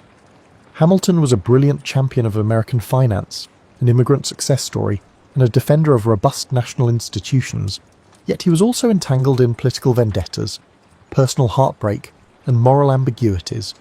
The lethal code of personal honour of the era brought him down from the pinnacle of policy influence. Contemporary observers can glean from his saga how vision, intellect, and determination can reshape a society, while cautioning that untempered ambition and rivalry risk overshadowing even the grandest legacies. In the modern mosaic of American history, Alexander Hamilton occupies a unique niche, straddling realms of finance, politics, and personal drama. Behind the scenes, he shaped the national domain by delivering pragmatic solutions to fundamental questions about governance and economy. Yet his flamboyant final act, the duel with Aaron Burr, long overshadowed the breadth of his achievements. Over the past 2 centuries, the perception of Hamilton has fluctuated between critical wariness and near-heroic adulation, leading to a re-examination that highlights his full complexity. For many decades, Hamilton served as a reference point for strong central governance. In debates about tariffs, internal improvements, and the role of a national bank, legislators invoked his name. The Hamiltonian vision signified a dynamic, industrializing America that invests in large-scale infrastructure and cultivates a robust bond market. Opponents retorted that such policies undercut local autonomy, echoing Jeffersonian concerns about overreach. This cyclical debate recurs whenever the nation confronts a crisis or looks to expand federal influence, be it in responding to economic depressions or modern financial bailouts. Among scholars, Hamilton's contribution to the Federalist remains a crowning literary feat.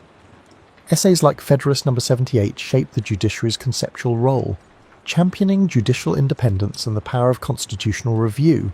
Federalist No. 84 argued that enumerating rights might risk constraining them, though ironically, the Bill of Rights was soon appended to the Constitution anyway. Such works left a lasting intellectual deposit, frequently cited in Supreme Court decisions. The interplay between Hamilton's preference for strong federal courts and modern jurisprudence reveals the longevity of his influence. Public interest soared anew in the 21st century, with a popular musical recasting Hamilton as a hip, scrappy immigrant shaping the nation's destiny. That retelling, blending hip-hop and historical references, stoked fresh curiosity about details of his Caribbean youth, the heartbreak of losing his mother, and the unexpected mentorship from merchants. It also reintroduced figures like John Laurens, Hercules Mulligan, or Elizabeth Schuyler to mainstream conversation. This phenomenon demonstrates how historical figures can be revived and reinterpreted to speak to current cultural dialogues about immigration, representation, and the forging of American identity. That said, the musical's creative liberties overshadow certain complexities. For instance, the deeper tensions around slavery, or Hamilton's relationship with Haitian independence. Yet it undeniably catapulted him back into the public eye. Critically, modern reflection contends with Hamilton's stance on slavery. Though personally not an owner of large plantations, he married into a family that benefited from enslaved labour. He opposed the international slave trade, but was less vocal about immediate abolition. Some historians see him as moderately anti-slavery in principle, yet overshadowed by the era's political constraints. This mild stance differs from the fervour of an abolitionist. highlighting that even bright minds can compromise on pressing moral issues for perceived political necessity. Another puzzle is how Hamilton would respond to the subsequent expansions. He died before industrialization truly took flight or the question of slavery overtook national politics. Would he have advocated for federal solutions to keep the Union intact in the 1850s? Or would he have favoured more localised, pragmatic deals? The counterfactual is tantalising but unanswerable. Like many founders, his ideas formed the skeleton for future developments, but subsequent generations moulded them to new contexts. Finally, Hamilton's personal letters, uncovered in archives over time, reveal the emotional complexity behind the confident public persona. He could be warm, witty, or scathing, anxious about respect and standing. The spectre of orphanhood never fully left him. A sense of precariousness pervaded his ambition. He engaged in verbal battles with the press, establishing a partisan strategy.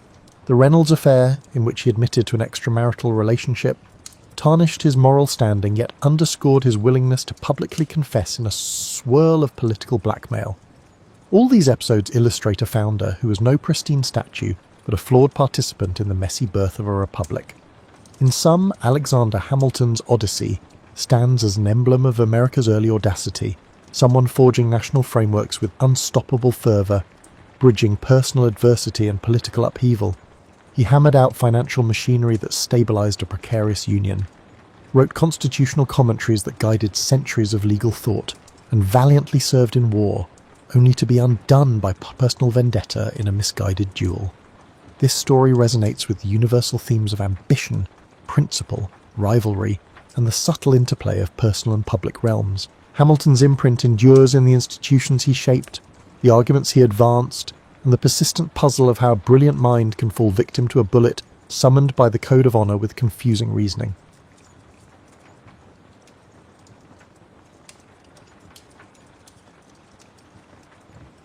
Imagine yourself standing in a Victorian library on a rainy London afternoon in 1864. Gas lamps cast warm pools of light across mahogany tables stacked with leather-bound volumes. Outside, the city hums with the energy of an empire at its peak. But in here, you're surrounded by maps. Beautiful, intricate maps that are simultaneously masterpieces and confessions of ignorance. These maps show something our modern world has lost: genuine mystery. Vast portions of the Indian Ocean appear as blank blue expanses, interrupted only by scattered islands whose interiors remain unexplored. Madagascar looms like a green question mark off the African coast.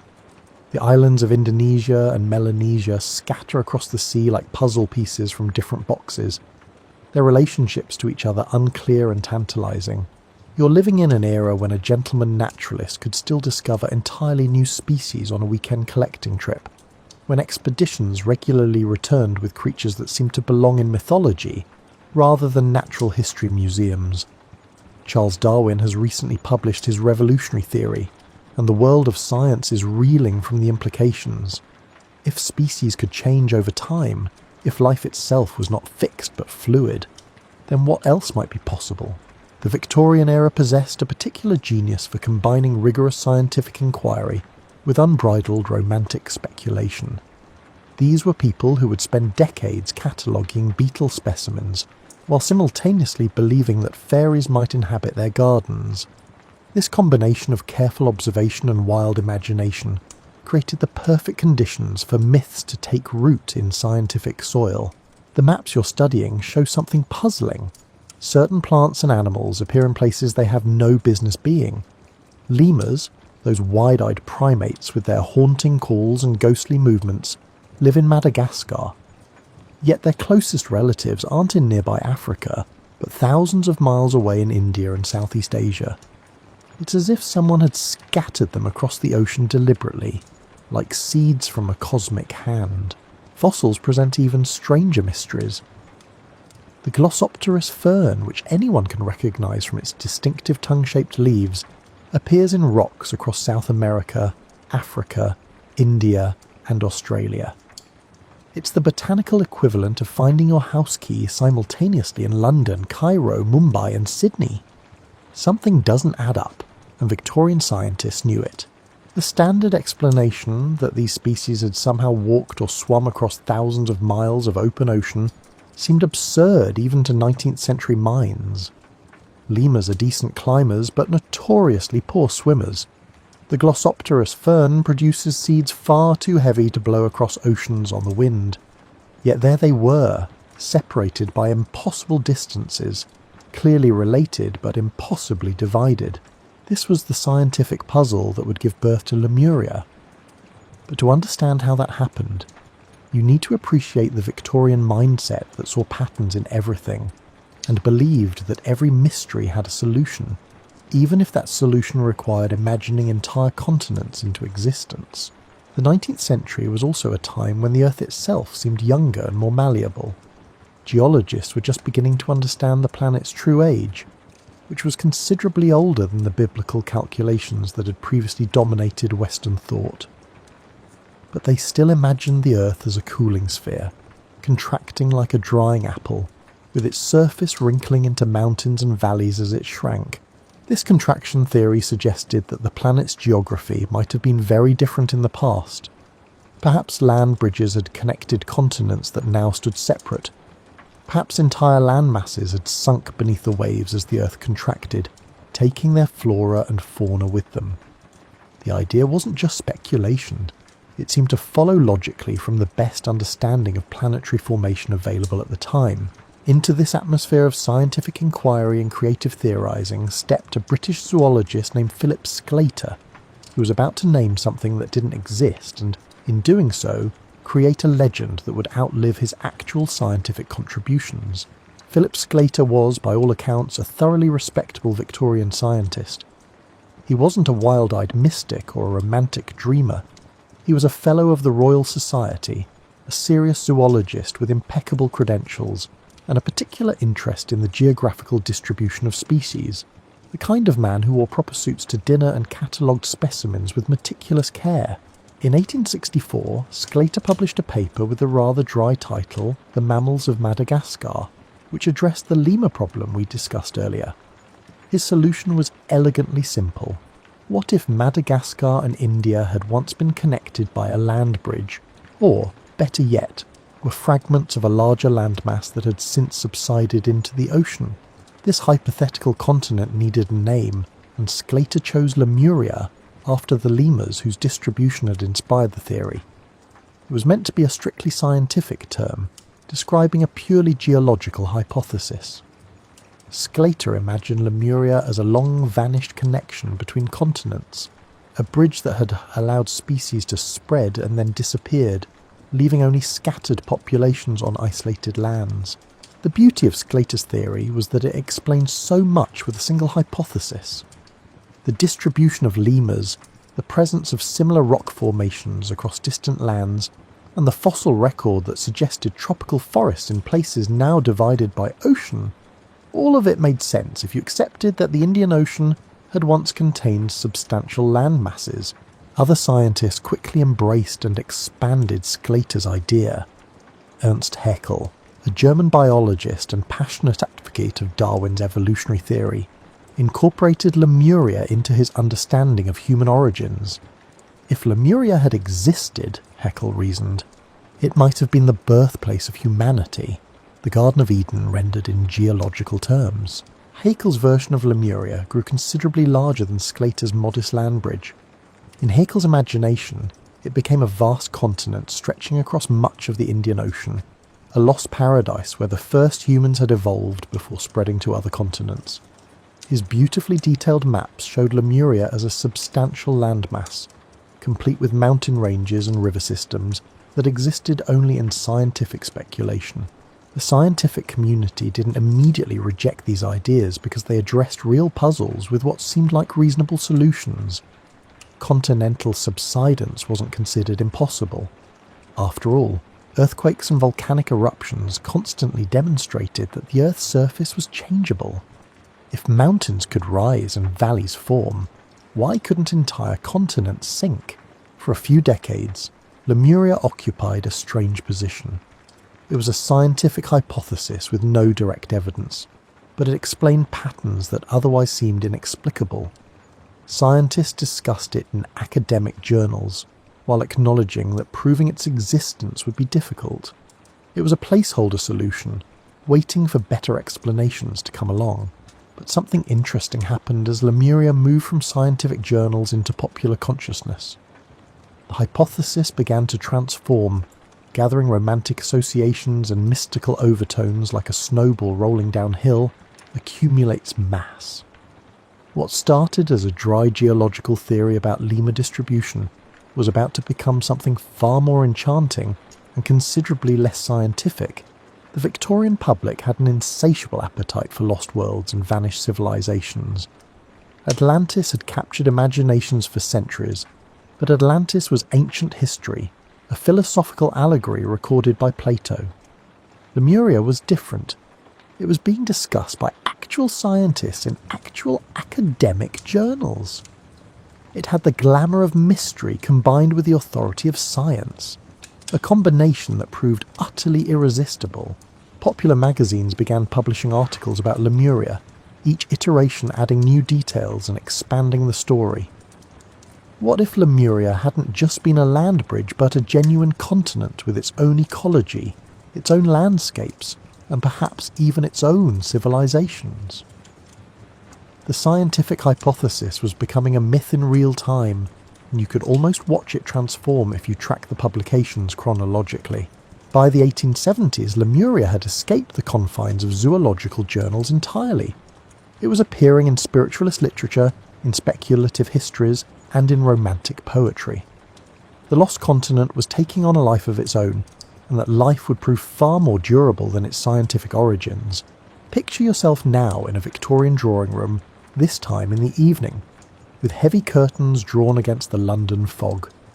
Candles flicker on the mantelpiece, and a group of well-dressed ladies and gentlemen sit in a circle, holding hands around a table. This is a séance, one of thousands conducted across Europe and America in the late 19th century, when spiritualism wasn't considered fringe but fashionable. The Victorian era was experiencing a spiritual crisis. Darwin's theory of evolution had shaken traditional religious certainty. Industrialization was transforming agrarian societies into urban landscapes, where ancient rhythms of life no longer applied. People felt unmoored, searching for meaning in a world that seemed increasingly mechanical and purposeless. Into this uncertainty stepped a remarkable woman named Helena Petrovna Blavatsky, known to everyone as Madame Blavatsky. She was, depending on your perspective, either a brilliant mystic or a talented charlatan, possibly both. Born in Russia, widely travelled, and possessed of enormous charisma and questionable ethics, Blavatsky founded the Theosophical Society in 1875 with the goal of exploring the hidden wisdom supposedly underlying all religions. Blavatsky had a genius for synthesis, combining elements of Hinduism, Buddhism, Western occultism, and contemporary science into a grand narrative that appealed to Victorian seekers. Her magnum opus, The Secret Doctrine, published in 1888, presented a vast cosmology involving root races, spiritual evolution, and crucially for our story, lost continents. In Blavatsky's telling, Lemuria became far more than a zoological hypothesis. It transformed into the homeland of the third root race of humanity, a civilization of spiritually advanced beings who existed millions of years ago. These Lemurians in Blavatsky's cosmology were not quite human as we understand it. They were gigantic, egg-laying hermaphrodites with 4 arms and an eye in the back of their heads. Now you might be settling deeper into your pillows and thinking that this sounds completely ridiculous, and you'd be right. But here's what's fascinating. Blavatsky claimed her information came from ancient manuscripts shown to her by spiritual masters in Tibet, and thousands of intelligent, educated Victorians believed her. Or at least they wanted to believe her, which amounts to nearly the same thing. The Theosophical Lemuria bore almost no resemblance to Sclater's modest land bridge. It stretched across vast portions of the Pacific and Indian Oceans, encompassing everything from Madagascar to Easter Island. Its civilization predated any known human culture, and its inhabitants possessed powers that made modern humans seem like pale shadows of former glory. According to theosophical teachings, the Lemurians had been destroyed in a cataclysm, volcanic eruptions and earthquakes that caused their entire continent to sink beneath the waves. But before the destruction, the most advanced Lemurians had escaped, carrying their wisdom to other lands. This explained conveniently why traces of advanced ancient knowledge appeared in cultures worldwide. The beauty of Blavatsky's system was its unfalsifiability. Any evidence that contradicted her claims could be explained away as incomplete understanding or spiritual blindness. The lack of physical evidence for Lemuria became proof of how thoroughly it had been destroyed. It was mythology masquerading as lost history, and it filled a need that pure science couldn't satisfy. Theosophy attracted an impressive roster of followers, including writers, artists, scientists, and social reformers. These weren't necessarily gullible fools. Many were thoughtful people seeking alternatives to both religious dogmatism and materialistic reductionism.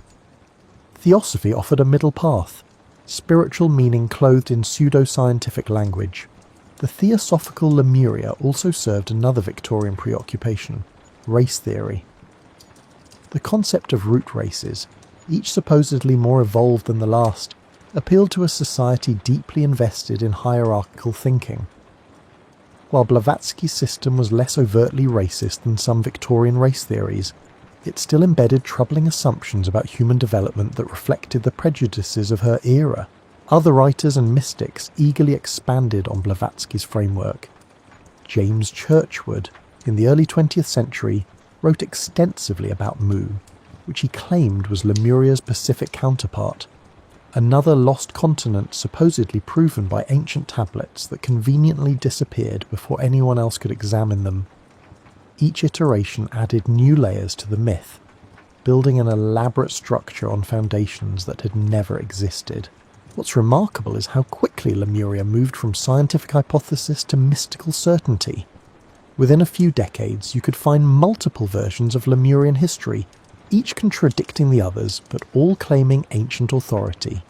Some describe Lemuria as a tropical paradise, others as a harsh volcanic landscape. Some Lemurians were spiritual masters, others were primitive giants. The continent's location shifted depending on who was writing about it. This proliferation of conflicting accounts should have undermined Lemuria's credibility, but somehow it didn't. Instead, each new version seemed to validate the basic concept. If so many different sources mention Lemuria, surely there must be something to it. This is how myths work. They accumulate details and variations while the core story remains flexible enough to accommodate contradiction. By the turn of the 20th century, Lemuria had become firmly established in popular consciousness, particularly among spiritual seekers and alternative historians. It was taught in theosophical lodges, discussed in occult circles, and referenced in popular literature. The lost continent had achieved a kind of cultural reality, independent of any physical evidence. As you drift deeper into this story, imagine yourself in early 20th century California, specifically at Mount Shasta, that magnificent snow-capped volcano rising from the northern landscape. Local legends begin circulating about a secret civilization living inside the mountain, survivors of ancient Lemuria who retreated underground when their continent sank. These Lemurian survivors supposedly built a city called Telos within the mountain, complete with temples and gardens illuminated by mysterious light sources. They occasionally emerge to walk among ordinary humans, recognizable by their unusual height, white robes, and tendency to pay for supplies with gold nuggets before disappearing back into the wilderness. The Shasta legends illustrate how Lemuria adapted to local conditions. Every region that embraced the myth modified it to fit local geography and culture. In the Pacific, Lemuria explained the origin of Polynesian peoples. In India, it connected to Vedic traditions. In California, it merged with Native American legends and gold rush mysticism to create something uniquely Western American. The Lemurians themselves evolved in the popular imagination from Blavatsky's bizarre hermaphrodites into more conventionally attractive spiritual masters. By the 1930s, descriptions typically portrayed them as tall, graceful beings with pale skin, large eyes, and serene expressions, Basically, they looked like idealized Hollywood versions of wise mystics. This transformation reveals something interesting about how myths adapt to their audience's aesthetic preferences. Various channelers and mediums claim to communicate with Lemurian spirits, receiving messages about spiritual evolution and humanity's future. These communications typically emphasize peace, love, and the development of psychic abilities, standard fare for New Age spirituality, but given historical weight by association with an ancient civilization. Frederick Spencer, Oliver's 1894 novel A Dweller on Two Planets, introduced another element to Lemurian mythology: advanced technology. Oliver claimed his book was channeled from a spirit who described Lemurian civilization as possessing flying machines, wireless communication, and other devices that anticipated 20th century innovations. This technologically advanced Lemuria would become increasingly popular as the actual 20th century demonstrated that impossible technologies could become reality. The notion of Lemuria as a technologically sophisticated civilization served multiple purposes. It suggested that modern progress wasn't unprecedented, but rather a rediscovery of ancient knowledge.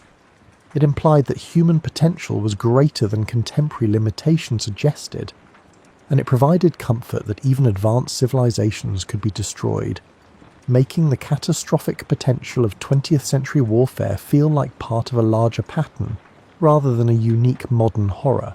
Edgar Cayce, the famous sleeping prophet, incorporated Lemuria into his trance readings during the 1920s and 1930s. His versions emphasized the spiritual and psychic abilities of Lemurians, describing them as beings who communicated telepathically and manipulated matter through thought. When their civilization fell, Cayce claimed, it was because they had misused their powers, privileging material advancement over spiritual development, a cautionary tale that resonated with audiences living through rapid technological change. What united most of these Lemurian accounts was a sense of loss and possibility. Lemuria represented something humanity had once possessed and might reclaim: harmony with nature, spiritual advancement, and technological prowess combined with wisdom. The lost continent became a mirror reflecting whatever its believers felt was missing from modern life. The myth also provided an origin story that bypassed uncomfortable questions about evolution and human origins. If humanity descended from spiritually advanced Lemurians, then we weren't merely evolved apes, but beings with a noble lineage temporarily fallen from former glory.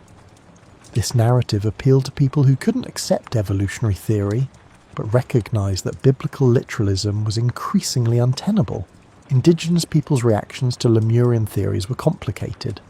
Some saw the myths as yet another example of colonisers appropriating and distorting indigenous histories. Others found ways to incorporate Lemuria into their own traditions, using the concept to add historical depth to oral histories. The Hawaiian concept of Mu, for instance, became entangled with Lemurian mythology in ways that blurred original traditions with imported ideas. By mid-century, Lemuria had become something like King Arthur's Camelot. A story everyone knew probably wasn't literally true, but that persisted because it served emotional and psychological needs that fact couldn't address. People wanted to believe in lost golden ages and hidden wisdom, in the possibility that somewhere, beneath the ocean's surface or inside mountains, traces of humanity's nobler past endured. The irony is that while mystics and channelers were elaborating increasingly baroque visions of Lemurian civilization, actual scientists were developing theories that would completely eliminate any need for Lemuria's existence. The solution to the puzzles that had inspired Sclater's original hypothesis was emerging, but it would take decades for that solution to become widely accepted. Let's shift our scene now to 1912, to a meeting of the German Geological Society, where a meteorologist named Alfred Wegener is presenting a theory so radical that most of his colleagues think he's lost his mind. Wegener is proposing that continents move, not slowly settling or rising, but actually drifting across the Earth's surface like massive rafts floating on a denser layer below.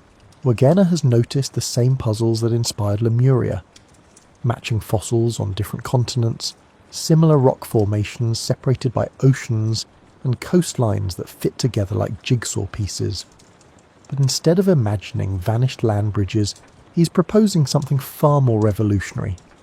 All the continents he suggests were once joined in a single supercontinent, he calls it Pangaea, that has since split apart and drifted to their current positions.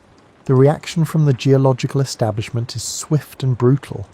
Continental drift seems physically impossible.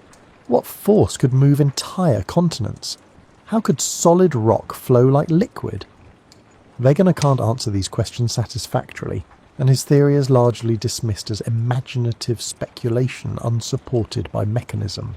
Here's what's fascinating. Wegener's evidence for continental drift was actually stronger than any evidence for Lemuria had ever been.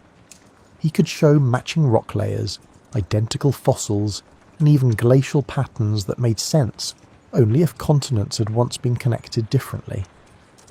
Yet the scientific community rejected his well-evidenced theory.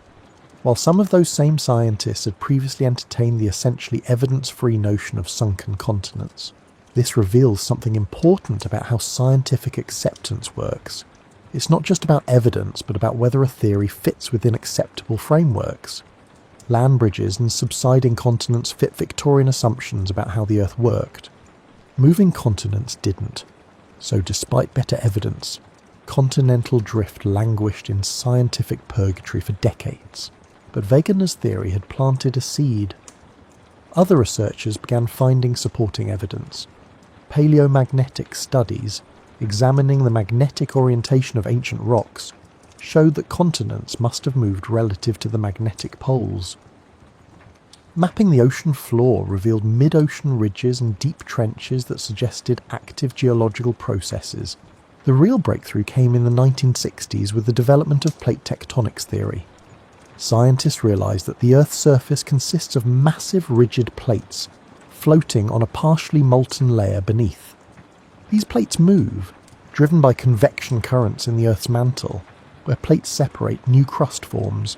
Where they collide, mountains rise, or one plate subducts beneath another. Plate tectonics explained everything that Lemuria had been invented to explain, but it did so with actual evidence and testable mechanisms.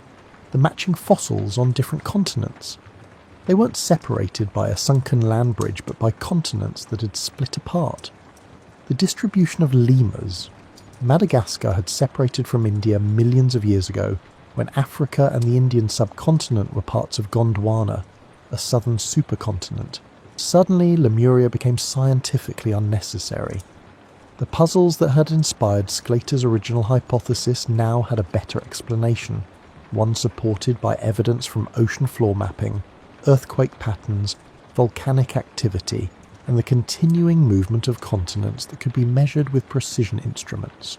You might think this would have killed the Lemuria myth, but mythology doesn't die just because science provides better explanations. Myths persist because they serve needs that transcend factual accuracy. While geologists abandoned Lemuria, mystics and alternative historians clung to it with renewed fervour, often claiming that mainstream science was suppressing evidence, or that spiritual truth transcended mere physical facts. The scientific abandonment of Lemuria actually freed the myth to become more elaborate. Without the constraint of needing to fit geological evidence, Lemurian enthusiasts could imagine whatever they wanted. The lost continent migrated between oceans depending on who was writing about it. Its civilization's technology became increasingly anachronistic and impossible. The reasons for its destruction multiplied and diverged. Modern geology can now map the ocean floor with extraordinary precision. We've sent submarines to the deepest trenches and used sonar to create detailed topographical maps of underwater terrain. There's nowhere for a continent-sized landmass to hide. The Indian Ocean floor shows the expected patterns of plate tectonics, spreading ridges, subduction zones and volcanic chains, but no evidence of recent continental subsidence. Yet this definitive absence of evidence hasn't eliminated belief in Lemuria. Instead, believers have adapted their claims. Maybe Lemuria existed so long ago that geological processes have erased all traces. Maybe it was in a different ocean than originally thought. Maybe it wasn't a physical continent, but an astral realm that existed on a different plane of reality. The myth simply evolves to survive, demonstrating impressive adaptability. The transformation of Lemuria from scientific hypothesis to disproven theory to persistent myth illustrates something important about how knowledge works. Scientific theories are provisional. They stand until better explanations emerge, then gracefully retire. Myths are different.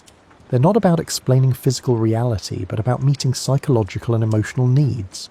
Disproving a myth's literal truth doesn't eliminate those needs. For scientists, plate tectonics replacing Lemuria represents progress, better understanding built on evidence. For believers, science's rejection of Lemuria might represent closed-mindedness or the limitations of materialistic thinking. These groups are essentially speaking different languages, pursuing different goals, and measuring success by different standards. The story of Lemuria's scientific demise is actually a success story for science, a demonstration of how the scientific method eventually arrives at better explanations by following evidence wherever it leads. But it's simultaneously a demonstration of science's limits.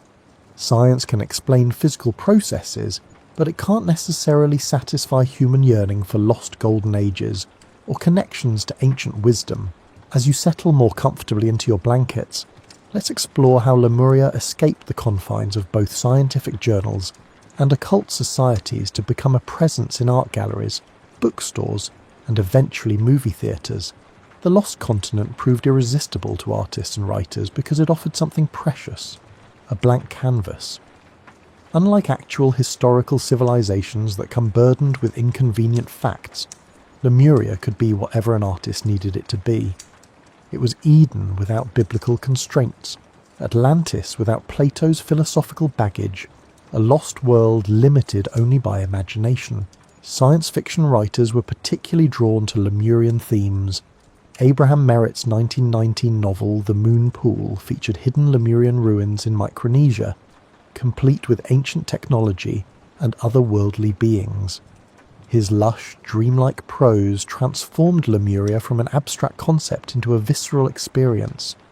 You could almost smell the tropical flowers and feel the humid air of his lost world. These early 20th century adventure stories treated Lemuria much as they treated any exotic location, as a setting for Western protagonists to have thrilling experiences.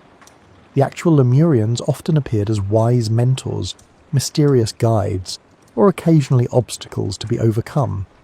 They were essentially fantastical versions of the noble savage trope. Filtered through theosophical ideas about spiritual advancement, poets found Lemuria equally inspiring.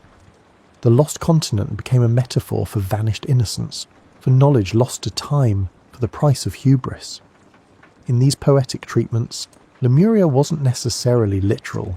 It was symbolic, representing whatever the poet felt had been lost in the transition to modernity. The continent's physical existence mattered less than its emotional resonance. Visual artists produced countless depictions of Lemuria, each reflecting their era's aesthetic sensibilities. Victorian illustrations showed it as a vaguely classical civilization, with toga-clad inhabitants and marble temples. Art Deco interpretations featured sleek geometric buildings and stylized figures. 1970s New Age art transformed it into a psychedelic paradise of crystals and cosmic consciousness. What's striking about these artistic representations is their diversity. Unlike historically attested civilizations that must conform to archaeological evidence, Lemurian art was constrained only by the artist's imagination and their audience's expectations. This freedom produced wildly varying visions, from primitive tribal societies to technological utopias, sometimes within the same decade. Comic books and pulp magazines embraced Lemuria enthusiastically. The continent appeared in adventure stories, horror tales, and even superhero comics. Sometimes it was the source of mystical artifacts that modern characters sought. Sometimes it provided origin stories for mysterious villains or wise mentors. The Lost Continent had become a standard element in popular culture's toolkit, available for whatever narrative purpose a writer needed. The 1960s and 1970s counterculture found Lemuria particularly appealing. As young people rejected mainstream society and sought alternative worldviews, the Lost Continent fit perfectly into emerging New Age philosophy. Lemuria represented humanity before hierarchies, before pollution, before war. Everything the counterculture imagined could exist if only society would embrace peace, love, and spiritual development. This association with New Age culture cemented Lemuria's modern image. Walk into any metaphysical bookstore, and you'll likely find books about Lemurian crystals, Lemurian healing techniques, or how to channel Lemurian spirits. The continent has become thoroughly integrated into contemporary alternative spirituality. Alongside chakras, auras, and astral projection, musicians have composed symphonies and songs inspired by Lemuria. Progressive rock bands wrote concept albums about its fall. New Age musicians created ambient soundscapes supposedly channeling Lemurian vibrations. The Lost Continent even appeared in video games, providing backstory and mystical elements for fantasy worlds. What's interesting is how Lemuria's artistic and cultural presence has eclipsed its scientific origins. Ask most people today about Lemuria, and they're more likely to mention crystals and spiritual evolution than lemur distribution patterns. The myth has successfully reproduced across cultural domains, adapting to each new medium, while maintaining enough consistency to remain recognizable. Television and film approached Lemuria more cautiously than print media, perhaps because visual media demands more concrete depiction. Still, the continent has appeared in documentaries about lost civilizations, usually framed as some people believe segments that present claims without endorsement. These presentations often treat Lemuria alongside Atlantis and other legendary places, rarely acknowledging that Lemuria, unlike Atlantis, originated as a serious scientific hypothesis. The internet age has been remarkably kind to Lemuria. Websites devoted to the Lost Continent proliferate, offering everything from supposedly historical accounts to guided meditations for connecting with Lemurian energy. YouTube features countless videos about Lemuria, ranging from earnest spiritual teachings to critical debunkings. The democratization of content creation means Lemuria can be endlessly reinvented by anyone with a camera and an internet connection. Social media has created communities of Lemuria believers who share experiences, theories, and art. These digital spaces function similarly to Victorian spiritualist societies, communities of seekers supporting each other's explorations of alternative histories and spiritual possibilities. The technology is modern, but the impulses are ancient. What all these artistic and cultural manifestations share is a sense that Lemuria represents something missing from modern life. Whether that's spiritual wisdom, harmony with nature, advanced but lost technology, or simply the romance of mystery, the Lost Continent serves as a receptacle for contemporary longings projected onto an imaginary past. As we approach the end of our journey, let's consider what Lemuria means now in our own time, when satellite imagery has mapped every inch of the planet, and scientific understanding of Earth's history is more comprehensive than ever. The story of Lemuria is ultimately a story about human imagination and its relationship with evidence. It demonstrates how easily scientific hypotheses can transform into myths when they tap into deeper needs and desires. It shows how myths persist despite contrary evidence because they serve purposes that transcend factual accuracy. Lemuria's journey from zoological puzzle to spiritual homeland reveals something important about the Victorian era that created it. That was a time of enormous confidence in human understanding, but also deep anxiety about humanity's place in the universe. Darwin had displaced humans from their special creation. Industrialization had disrupted traditional communities. Traditional religious certainty was eroding. Lemuria offered comfort, a suggestion that humanity had once achieved greatness and might do so again. The myth also reflects colonial attitudes and anxieties. The idea that isolated primitive peoples might be degraded remnants of advanced civilizations justified colonialism while explaining cultural differences in ways that preserved European superiority. Even as it critiqued modern civilization's flaws, Lemurian mythology often embedded racist assumptions about human development and achievement. Modern believers in Lemuria face different challenges than their Victorian predecessors. They must navigate a world where Lemuria's scientific impossibility is well established. This has led to interesting adaptations. Some locate Lemuria in increasingly remote time periods, hundreds of millions of years ago, when geological evidence becomes murkier. Others shift from physical to metaphysical claims, suggesting Lemuria existed on spiritual rather than material planes. The persistence of the Lemuria belief, despite scientific consensus, reveals the limits of scientific authority in shaping public imagination. Science can establish facts about the physical world, but it cannot dictate what stories people find meaningful or what beliefs serve their psychological needs. This is both science's limitation and its strength. It constrains itself to answerable questions rather than claiming authority over human meaning-making. Lemuria has also become a case study in how to approach dubious claims without dismissing the people who hold them. Skeptics who simply mock Lemuria believers often miss the opportunity to understand why the myth remains appealing. The Lost Continent addresses real needs, for wonder, for connection to something greater than oneself, and for alternatives to materialistic reductionism. The educational challenge is finding ways to teach critical thinking while respecting people's need for meaning. Explaining why Lemuria is geologically impossible is relatively straightforward. Helping people understand what needs the myth serves, and finding better ways to meet those needs is much harder, but ultimately more important. Lemuria has left its mark on language and culture in ways that persist regardless of belief in its literal existence. When someone refers to an idea as Lemuria, vague, unsubstantiated, but appealing, they're drawing on the lost continent's legacy. The term has become shorthand for a particular kind of attractive but unfounded speculation. The myth has also influenced legitimate archaeology and anthropology by creating expectations and interpretations that researchers must navigate.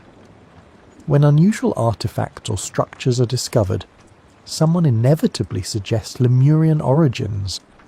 This forces scientists to repeatedly explain dating methods, construction techniques, and cultural contexts, which can be frustrating but also provides opportunities for public education about how we actually understand the past. Perhaps Lemuria's most lasting contribution is as a reminder of science's provisional nature. The scientific theories that gave birth to Lemuria seemed sound based on available evidence. Scientists weren't being foolish or credulous. They were working with incomplete information and proposing explanations that fit their understanding of how the world worked. That those explanations proved incorrect doesn't diminish the legitimate scientific process that generated them. This should make us humble about current scientific consensus. Not every theory will be overturned, but history suggests that some of what we consider established fact will be revised as understanding deepens. The scientific method's strength lies in its self-correction, its willingness to abandon even cherished theories when evidence demands it. At the same time, Lemuria's transformation from hypothesis to myth demonstrates the danger of premature certainty. The ease with which Victorian scientists accepted the subsiding continent hypothesis suggests they were too quick to embrace convenient explanations. This is a trap that each generation of scientists must guard against. The temptation to accept explanations that fit expectations rather than demanding rigorous proof. For believers in Lemuria, the myth offers something science cannot, a sense of enchantment in a disenchanted world. It suggests that reality is larger and stranger than mainstream understanding allows, that mystery persists despite scientific explanation, and that rationality doesn't exhaust the possibilities of human experience. These are important needs that deserve respect even when specific beliefs don't deserve acceptance. The question isn't whether Lemuria existed. Geologically, it didn't. The interesting question is why people continue to believe in it, and what that belief does for them. Some are drawn to the narrative's spiritual elements, finding meaning in Lemurian teachings about consciousness and human potential. Others appreciate the myth's critique of modern civilization, using Lemuria as a lens for examining what contemporary society might be missing. Young people today discovering Lemuria often approach it differently than earlier generations. Many treat it as aesthetic inspiration, Lemurian imagery for art, music or fashion, without committing to literal belief. This ironic or aesthetic appropriation represents another evolution of the myth, one that values Lemuria's imaginative power while acknowledging its factual problems. As you prepare for sleep, consider this. Lemuria never existed as a physical place, but it exists very much as an idea. Maps showing its location have influenced thought and culture for over a century. Books describing its civilization line library shelves. Art depicting its landscapes hangs in galleries. The lost continent is imaginary, but its effects are real.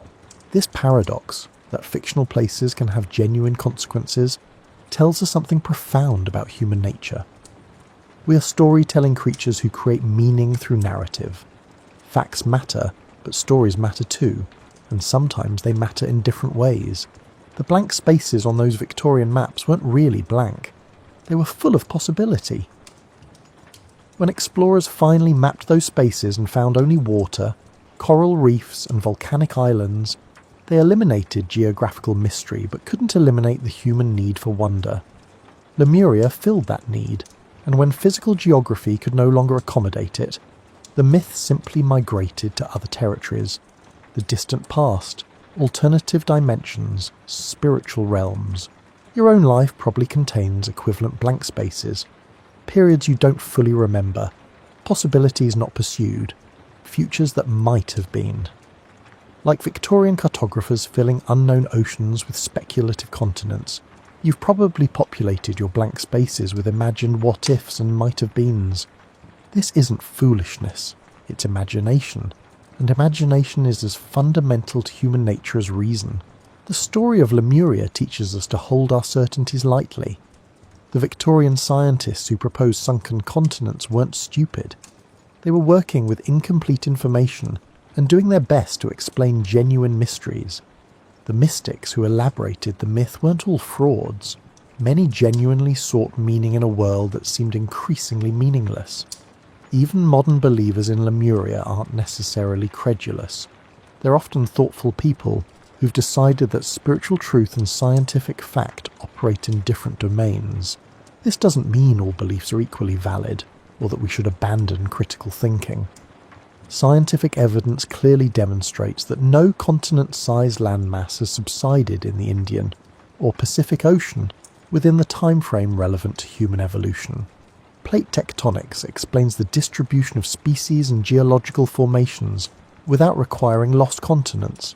These facts matter, and respecting evidence matters, but facts don't exhaust reality. The human need for wonder, for connection to something greater than ourselves, for narratives that give life meaning, these are also real. Lemuria persists not because evidence supports it, but because it addresses needs that evidence cannot satisfy. Understanding this helps us appreciate why myths endure and what purposes they serve. The 21st century presents us with fewer geographical blank spaces than the Victorians enjoyed, but we've discovered new realms of mystery. The ocean depths remain largely unexplored. The quantum realm behaves in ways that defy intuition. Consciousness itself remains mysterious despite advances in neuroscience. Perhaps these modern mysteries will inspire new myths, new Lemuria suited to contemporary needs. What we can learn from Lemuria's story is the importance of distinguishing between different kinds of truth. Scientific truth, based on evidence and testing, tells us what physically exists. Mythological truth, based on meaning and narrative, tells us what we need psychologically and spiritually. The problems arise when we confuse these categories, when myths claim scientific authority they don't have, or when science claims to answer questions beyond its scope. A mature relationship with beliefs like Lemuria involves appreciating what they offer while acknowledging what they lack. You can find meaning in Lemurian mythology's emphasis on spiritual development without believing in literal Lemurian civilizations. You can use the myth as inspiration for art or meditation without making factual claims about geography. This both respects the myth's power and maintains intellectual honesty. The scientists who debunked Lemuria didn't destroy anything valuable. They clarified our understanding of Earth's actual history, which is fascinating enough without fictional continents. The real story of Gondwana breaking apart, of India colliding with Asia to create the Himalayas, of Australia drifting north while carrying its unique marsupial fauna, this is genuinely wondrous. We don't need imaginary continents when actual geological history is so remarkable. Yet something is lost when we eliminate all mystery, when every blank space gets filled with verified facts. The tension between knowledge and wonder, between explanation and enchantment, is one that each generation must navigate for itself. Perhaps the healthiest approach is maintaining both. Scientific literacy about how the world actually works, coupled with appreciation for the human imagination that can conceive of lost continents, ancient civilizations, and spiritual truths beyond material reality. Lemuria reminds us that humans have always been meaning makers, storytellers who shape our understanding through narrative as much as through observation. This is neither a flaw nor a virtue, it's simply what we are. The challenge is doing it consciously, with awareness of when we're making claims about physical reality and when we're expressing psychological needs through metaphor and myth. As you drift towards sleep, you might dream of tropical islands appearing on empty ocean horizons, of ancient temples emerging from mist, of civilizations that never were but somehow feel real in the way that dreams feel real.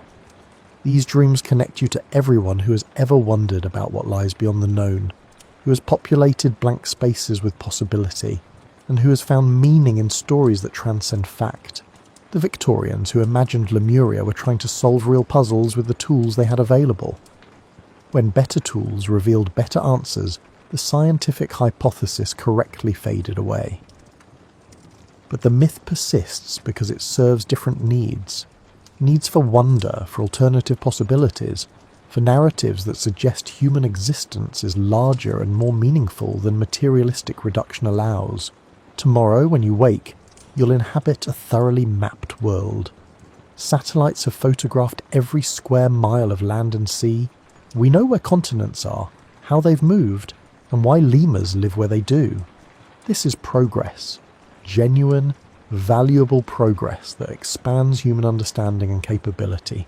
But you'll also wake to a world that still contains mystery, still offers possibilities for wonder, and still invites imagination even in the absence of geographical blank spaces. The human capacity to dream up lost continents hasn't disappeared just because we've mapped the ocean floor.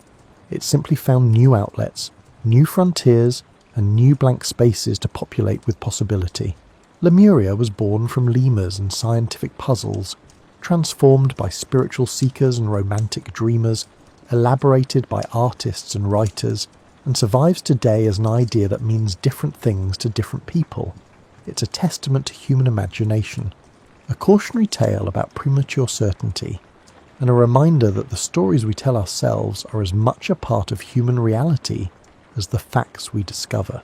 The lost continent never existed, but the needs it addresses are real.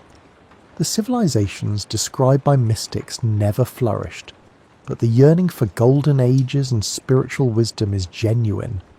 The geographical hypothesis was wrong, but the impulse to explain puzzling observations was scientifically legitimate.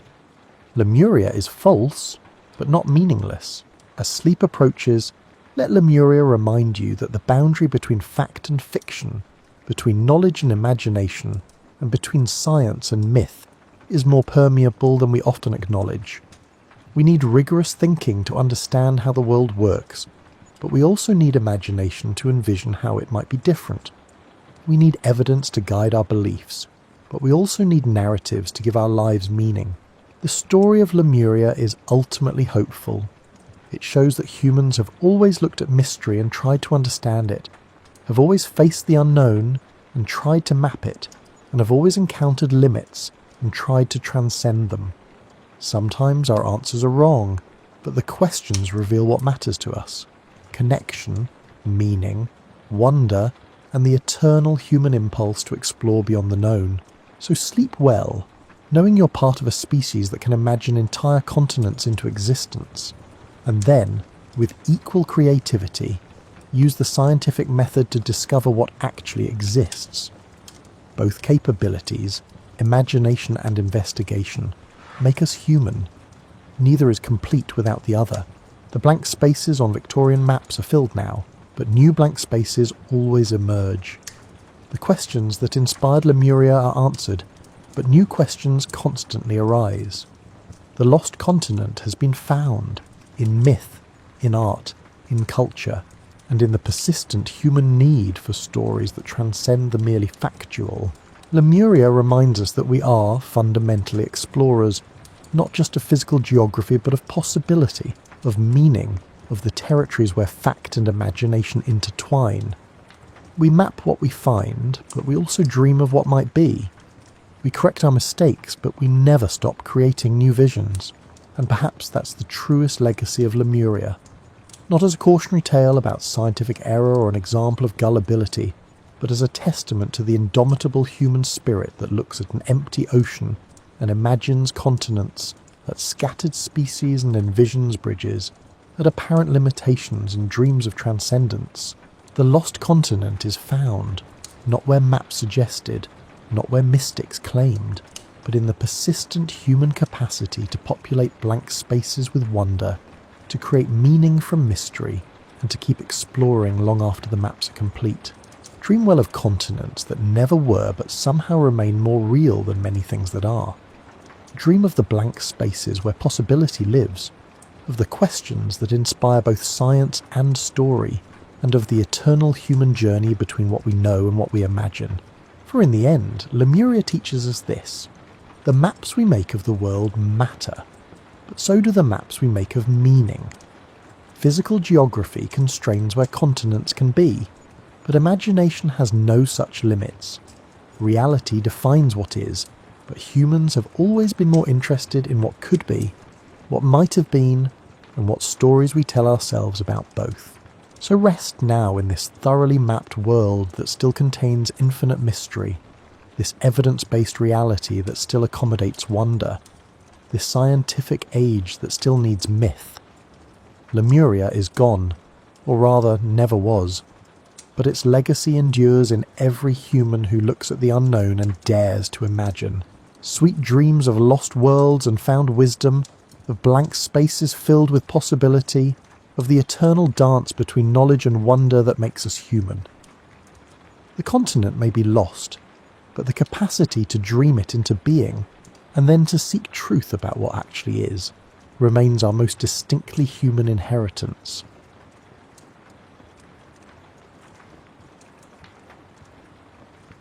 Thomas Jefferson was born on April 13th, 1743, at Shadwell, a plantation in the Virginia Piedmont. His father, Peter Jefferson, was a surveyor and landowner renowned for physical strength and an adventurous spirit. His mother, Jane Randolph, came from a prominent family. Growing up amid rolling hills and dense forests, young Thomas embraced the frontier ethos even as he absorbed the genteel expectations of the colonial gentry.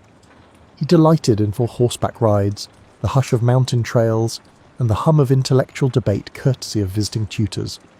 By the 1750s, Virginia's plantation economy thrived on tobacco cultivation, with an enslaved workforce forming its backbone. Peter Jefferson owned enslaved labourers, and Thomas grew up witnessing the institution's daily operations, an uneasy inheritance that would later spark internal conflict in his adult years. But as a child, he balanced field observations with classical studies.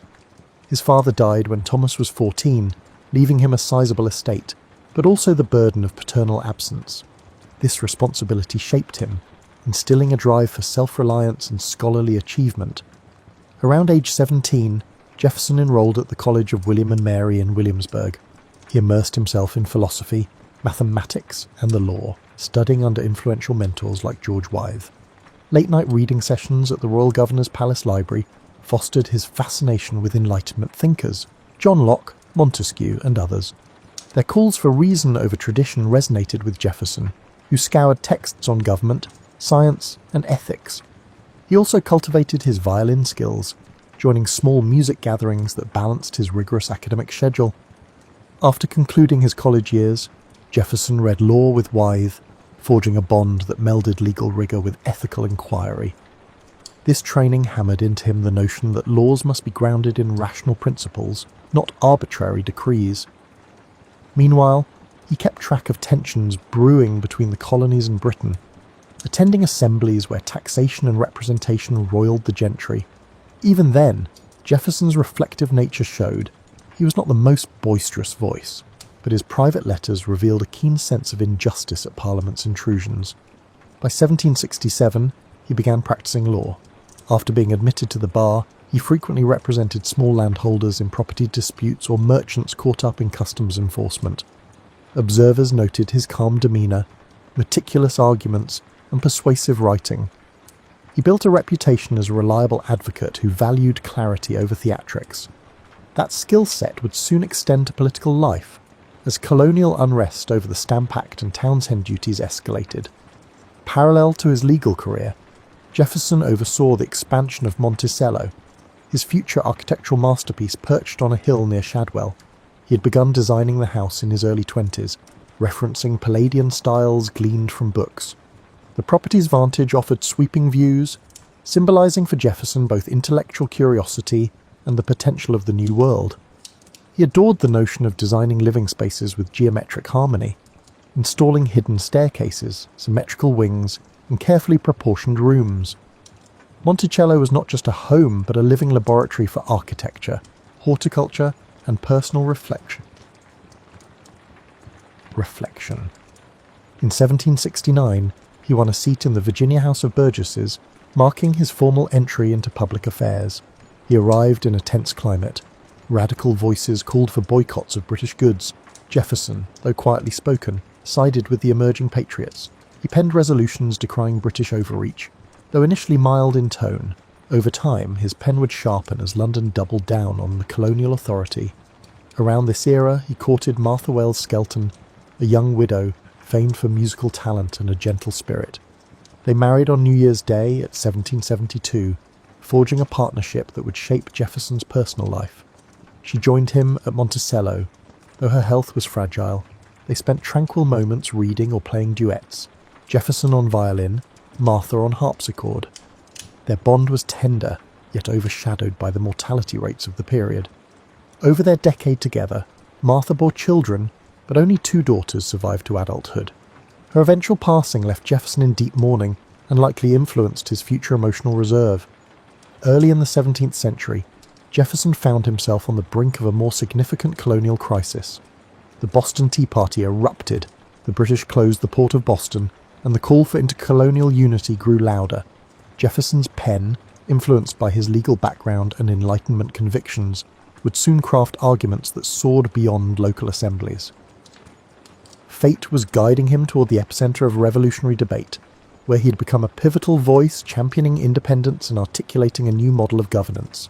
For now, though, he was a rising Virginian notable, poised, methodical, and quietly determined, with Monticello as both sanctuary and symbol of evolving ideals. Jefferson's political instincts emerged as colonial tensions escalated into outright conflict.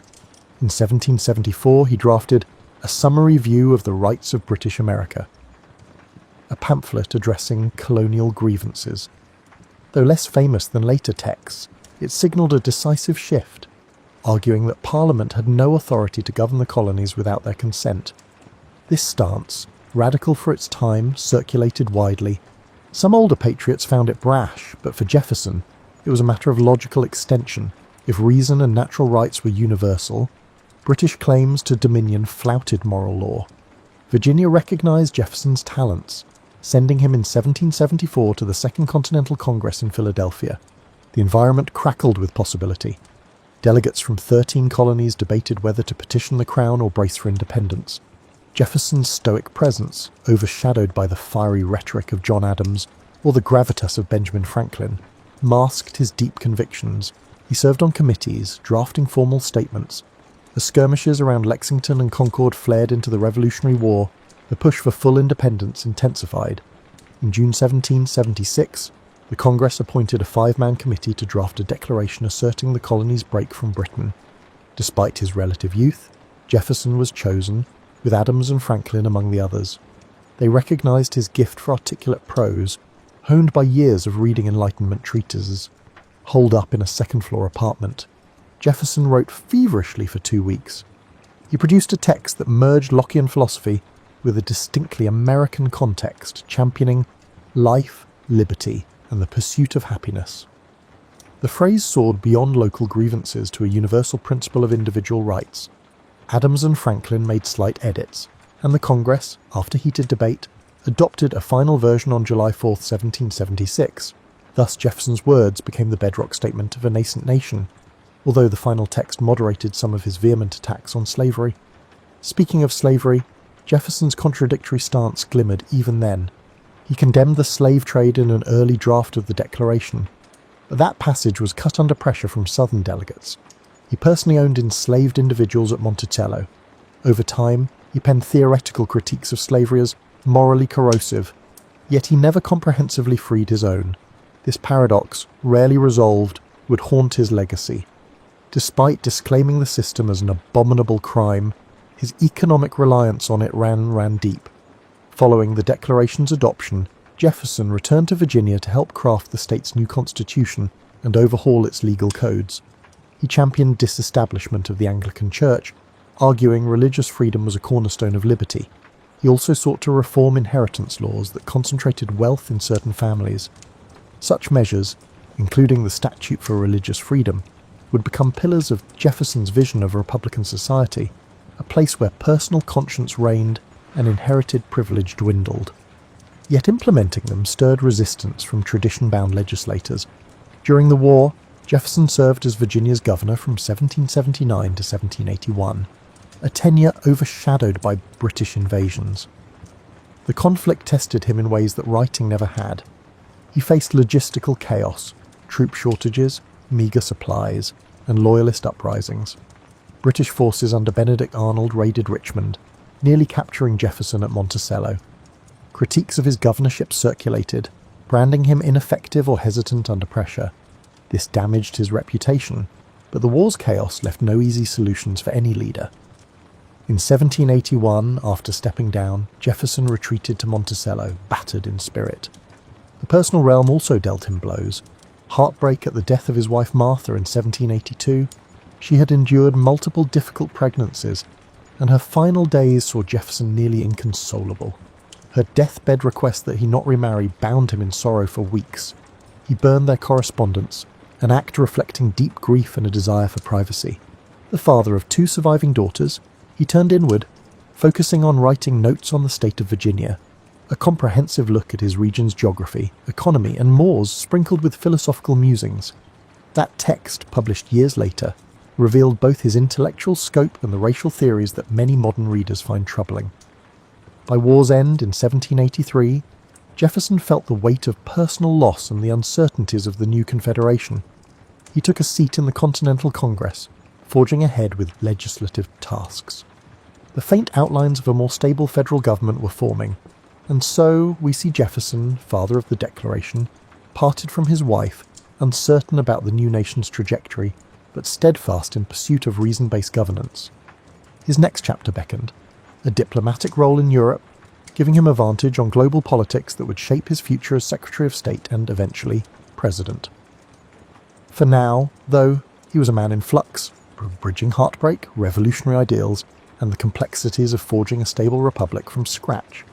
In 1784, Congress appointed Thomas Jefferson as a minister to France, succeeding Benjamin Franklin in representing the fledgling United States abroad. Arriving in Paris, Jefferson found the city teeming with Enlightenment fervour, intellectual salons, and noble flamboyance. Despite missing Monticello's quiet hills, he savoured the chance to cultivate ties with European thinkers and push for commercial treaties beneficial to the US. He immersed himself in French culture, attending theatre, frequenting scientific demonstrations, and forging friendships with luminaries like the Marquis de Lafayette. This diplomatic post sharpened Jefferson's global perspective. He observed how Europe's monarchical structures stifled personal freedoms, reinforcing his belief that the American experiment in republican governance was unique and precious. At the same time, he recognized that Europe's manufacturing base dwarfed that of the US. He lobbied European states to accept American exports, especially tobacco and timber, hoping to reduce reliance on British markets. Negotiations proved slow, but Jefferson's calm intellect helped cultivate goodwill. While in Paris, Jefferson also served as a cultural conduit. He introduced French elites to American plants and produce, shipping seeds for vineyards or pecan trees. In return, he noted advanced French architecture and engineering, particularly the building of canals and mechanized flour mills. Letters home brimmed with ideas for implementing such innovations in the new United States, reflecting his unwavering desire to see his homeland flourish. He also studied the nascent politics swirling in France, though few predicted how rapidly the monarchy would topple in the coming years. On a personal note, Jefferson's time in France was laced with paternal obligations. He brought his daughter Patsy, later joined by younger daughter Polly, to ensure they had a European education. He also maintained a retinue that included enslaved individuals from Monticello, including Sally Hemings, whose presence stirred controversies that would ripple through subsequent centuries. Historians debate the specifics of their relationship, but many conclude that she bore children fathered by Jefferson. While details remain partly opaque, the power imbalance underscores the moral complexities overshadowing his public championing of liberty. In 1789, as the French Revolution erupted, Jefferson initially celebrated the wave of reform. He saw parallels with America's recent independence struggle, welcoming calls to curb aristocratic privilege. Yet the revolution's escalation, when moderate hopes gave way to the reign of terror, alarmed him. Before that radical shift, he had already departed France. Recalled to serve as the first Secretary of State under President George Washington in 1790. His Paris sojourn ended with a mixture of admiration for French Enlightenment and unease at the extremes their revolution might unleash. Returning to the US, Jefferson joined Washington's cabinet tasked with shaping foreign policy. This role put him at odds with Treasury Secretary Alexander Hamilton, who championed a strong federal government and close ties with Britain. Jefferson, conversely, favoured robust state autonomy and warmer relations with France. Their clashes anchored the birth of America's first party system. The Federalists, led by Hamilton, advocated centralization, while the Democratic Republicans, led by Jefferson, pushed for agrarian-based democracy and suspicion of concentrated federal power.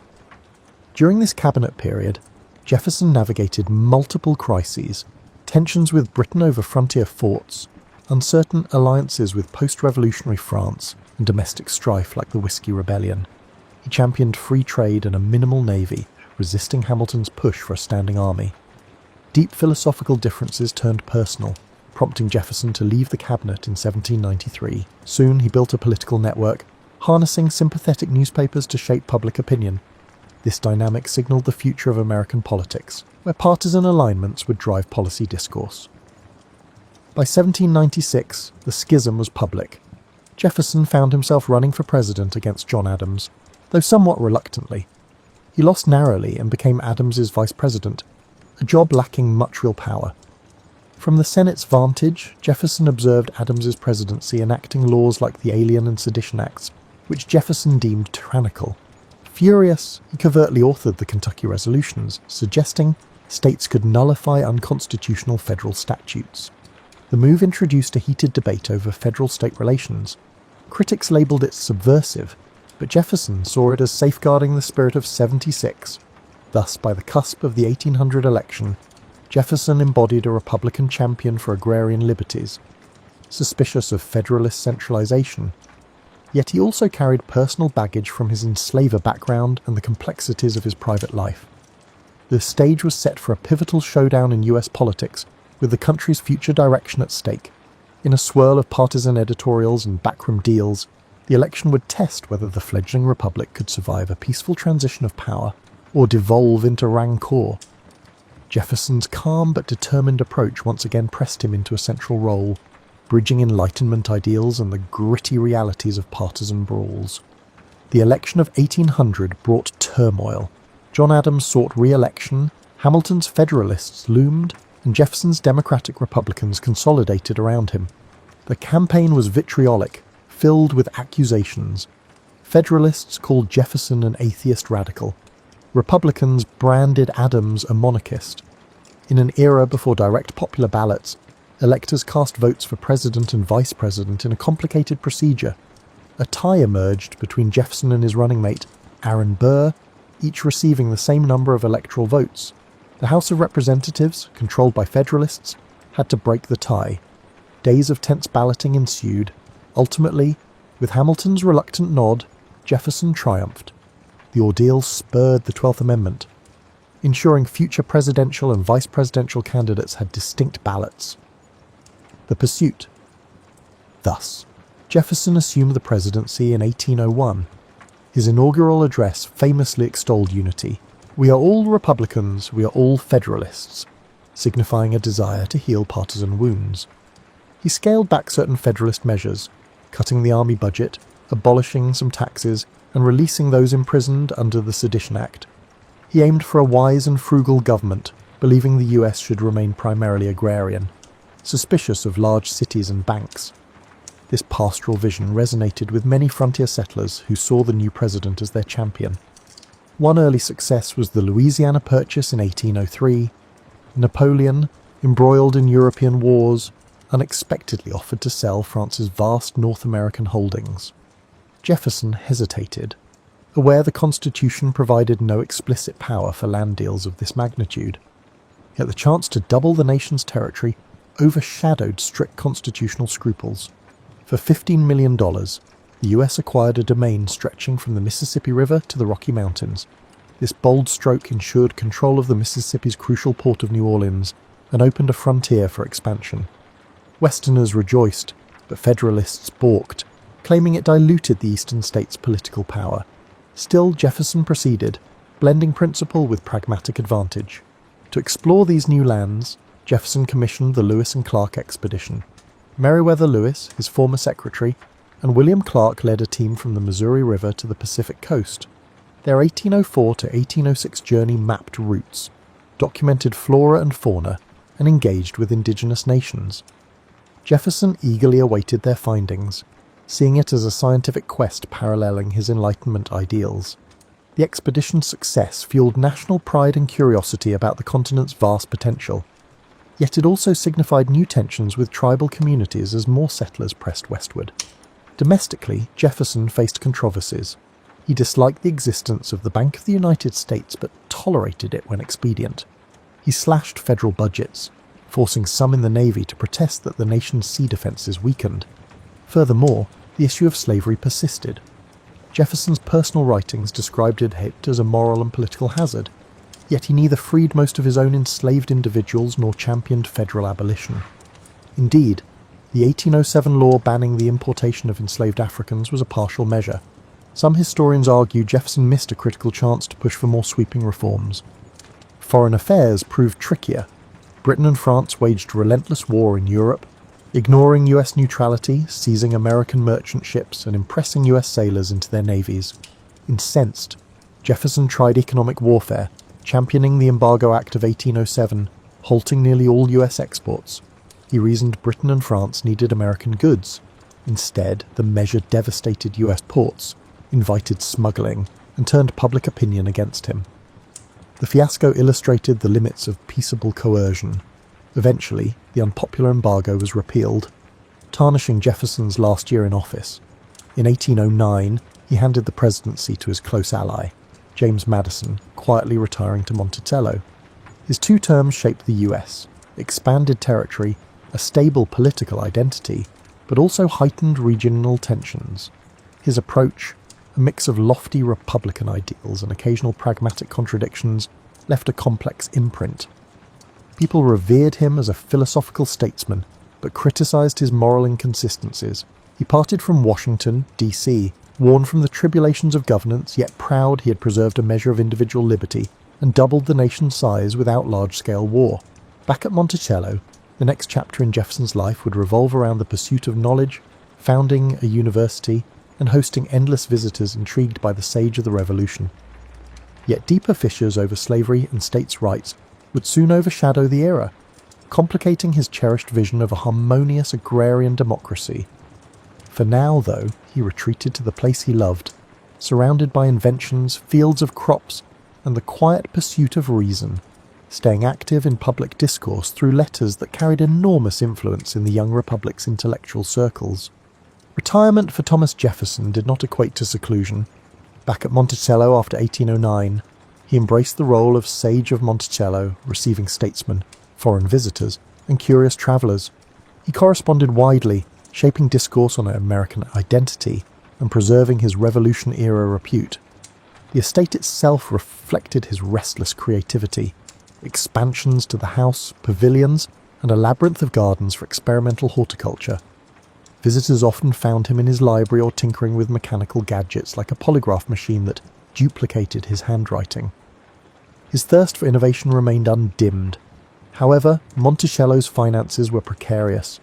Jefferson indulged in architectural whims, financed extended family, and endured the fluctuating price of tobacco. Debts mounted, especially as he refused to scale back a gracious lifestyle. Slavery underpinned Monticello's operations, with over 100 enslaved individuals performing the labour. Jefferson supervised them, recording births, tasks, and schedules with methodical detail. Yet behind these ledgers lay human lives subjected to forced servitude. He recognised the moral quagmire, but rationalised it with incrementalist arguments or deferrals to future generations. This tension complicated his public image as a champion of liberty. One of his crowning retirement achievements was founding the University of Virginia. Jefferson felt older institutions clung to religious influences or archaic curricula. He envisioned a secular campus emphasising modern languages, science, and a broad-based liberal education. Persuading the Virginia legislature to back it required political finesse. He personally designed the campus layout, with a central rotunda reminiscent of the Roman Pantheon, flanked by academical village pavilions. Construction began in Charlottesville, near Monticello, around 1817. Even in his 70s, Jefferson frequently visited the site, checking architectural details, conferring with builders, and selecting faculty. He aimed to cultivate enlightened citizen leaders for a republic that demanded knowledge-based self-governance. Meanwhile, national issues still beckoned. As an elder statesman of the Democratic-Republican Party, Jefferson provided advice to Madison and later to Monroe. He supported the Louisiana Purchase's expansion further, welcoming new states into the Union. However, the War of 1812 with Britain tested his convictions about limited government and a small military.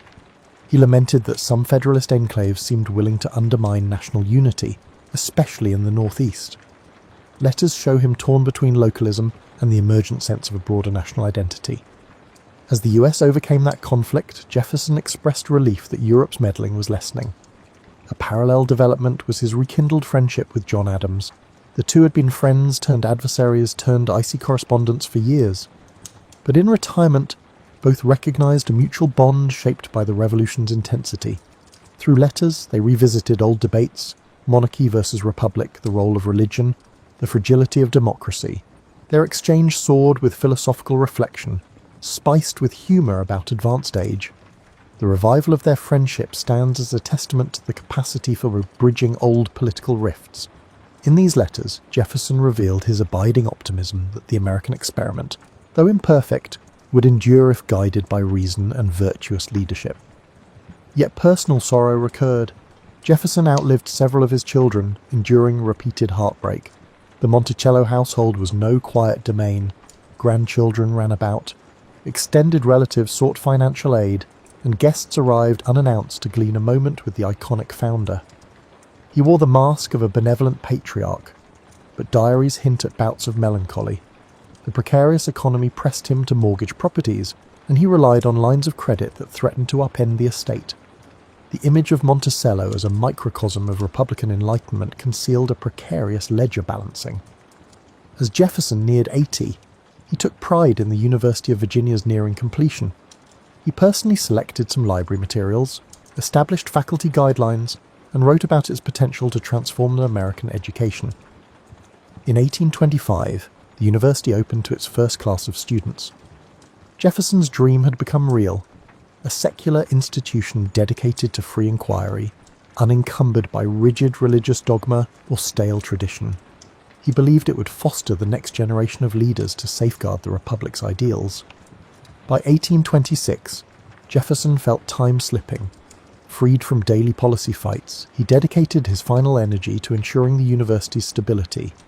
People noticed his health fading, but he refused to slow. He yearned to see July 4, 1826, the the 50th anniversary of the Declaration of Independence.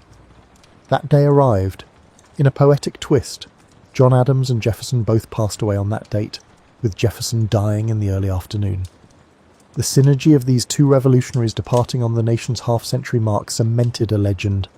Thus, Thomas Jefferson's retirement was no quiet twilight but a culminating chapter of architectural innovation, educational reform, and reflection on a revolution's legacy.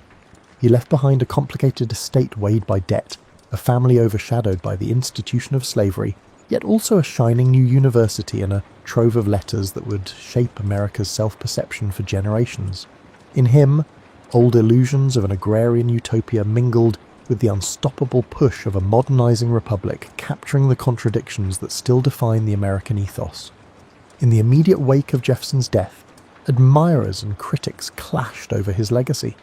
Many hailed him as the pen behind the Declaration of Independence, the mind that doubled the nation's size via the Louisiana Purchase, and the visionary who championed religious freedom. Others lambasted his inconsistencies, a self-proclaimed egalitarian who held enslaved labourers, an Enlightenment thinker who let personal finances descend into chaos, a champion of states' rights who, ironically, used federal power for expansion. Monticello, the physical embodiment of Jefferson's intellect, soon faced financial turmoil. His heirs struggled to pay his debts. They sold land and eventually auctioned off furniture and enslaved individuals, fracturing the community that had sustained the plantation.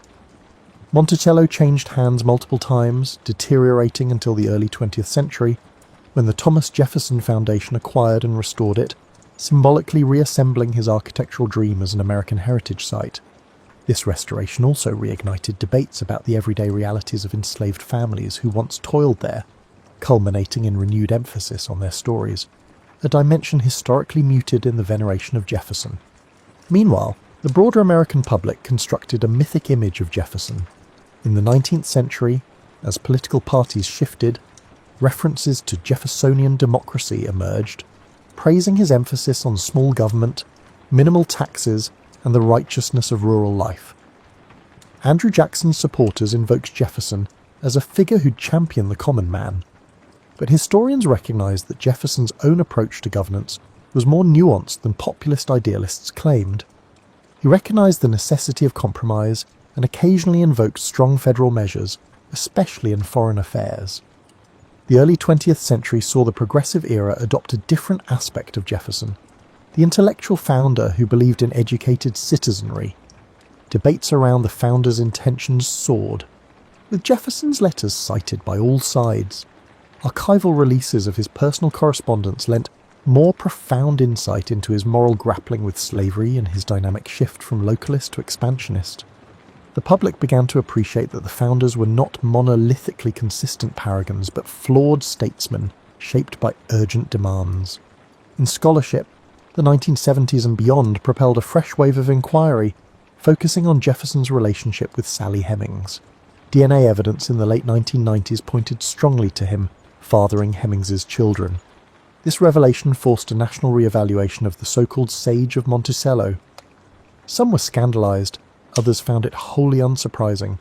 In retrospect, it underscored the complexities swirling under his polished philosophical veneer. For a man who wrote, "All men are created equal," reconciling these two realms, intellectual champion of liberty and personal practitioner of slavery, was never straightforward. Academic attention also delved deeper into his political philosophy. Jefferson's notion of an empire of liberty entailed agrarian expansion across the continent. Yet it set the stage for native displacement and further entrenchment of slave labour in new territories. While he personally doubted the morality of forcibly taking indigenous lands, he accepted the unstoppable momentum of frontier settlers. This acceptance shaped federal policy that stoked tensions for generations, culminating in forced relocations. Today, some re-evaluate Jefferson's role in establishing moral frameworks that facilitated expansion at others' expense. In popular memory, Jefferson's Memorial in Washington, D.C., opened in 1943, still stands as a testament to his rhetorical brilliance. Visitors read excerpts from the Declaration of Independence and letters on the rotunda's walls, underscoring his luminous call for equality and freedom of conscience. The monument, ironically, does not portray the full tangle of contradictions. Yet, More incisive interpretive programs now incorporate nuance, describing his progressive achievements and moral failings side by side. Amid these controversies, Jefferson's intellectual achievements remain uncontested. His articulation of natural rights and the notion that legitimate government stems from the consent of the governed carved a philosophical bedrock for modern democracies worldwide. Educators and politicians continue citing him to justify policy, from religious tolerance to public education. Meanwhile, the University of Virginia stands as a living reminder of his conviction that knowledge fosters responsible governance. Its rotunda, overshadowing the lawn, keeps the spirit of Enlightenment learning alive. Hence, 2 centuries on, Thomas Jefferson remains as complicated as the era he shaped. A luminous author of democracy's founding creed, overshadowed by glaring contradictions on race and personal conduct. His life prompts reflection on how lofty ideals can clash with ingrained social structures and personal entanglements.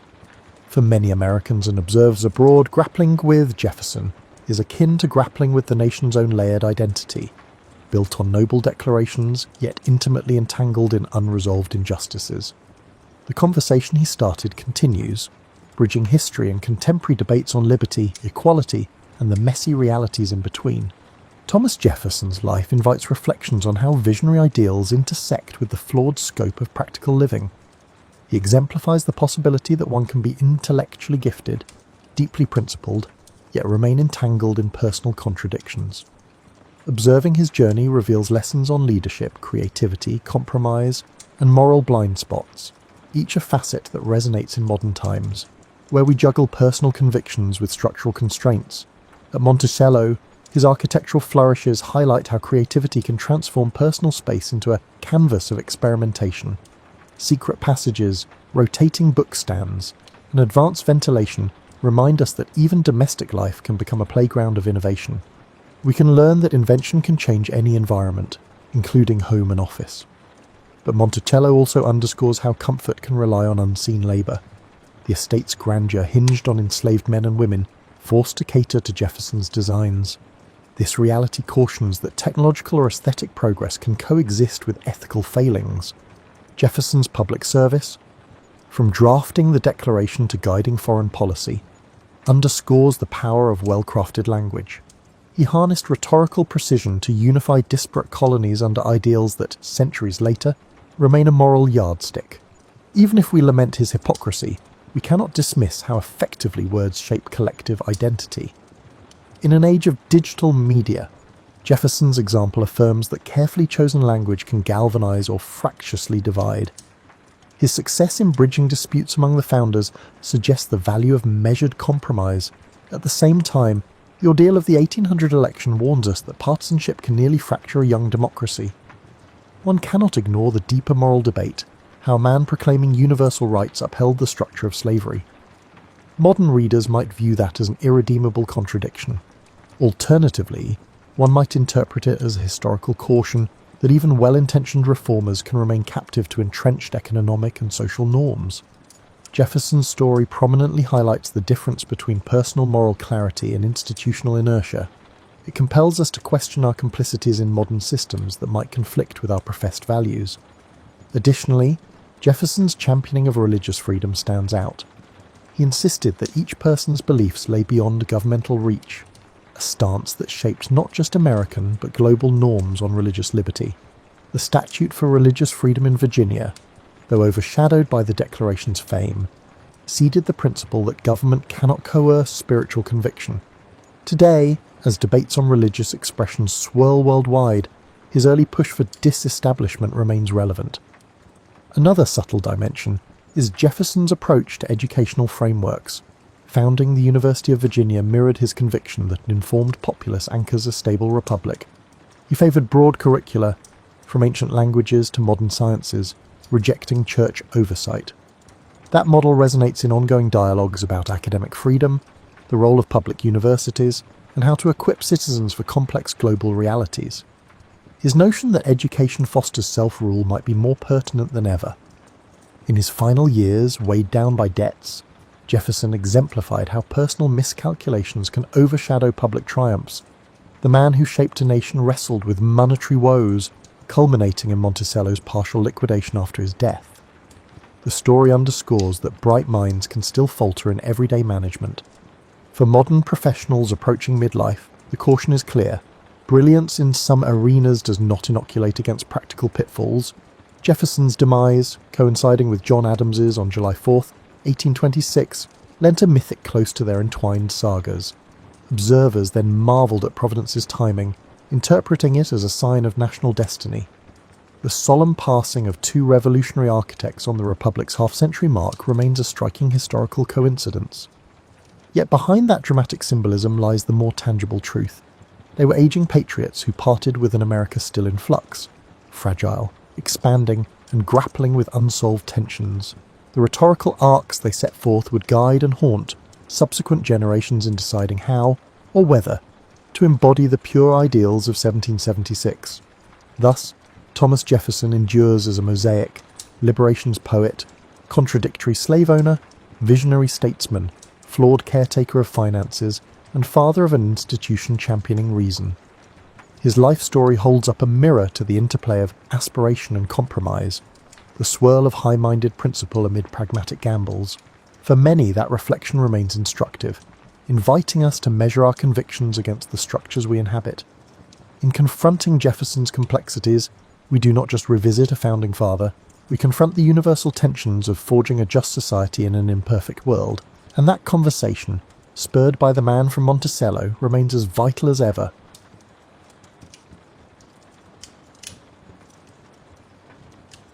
Picture this, it's 1911, and you've just landed what everyone calls a good job at the local textile mill.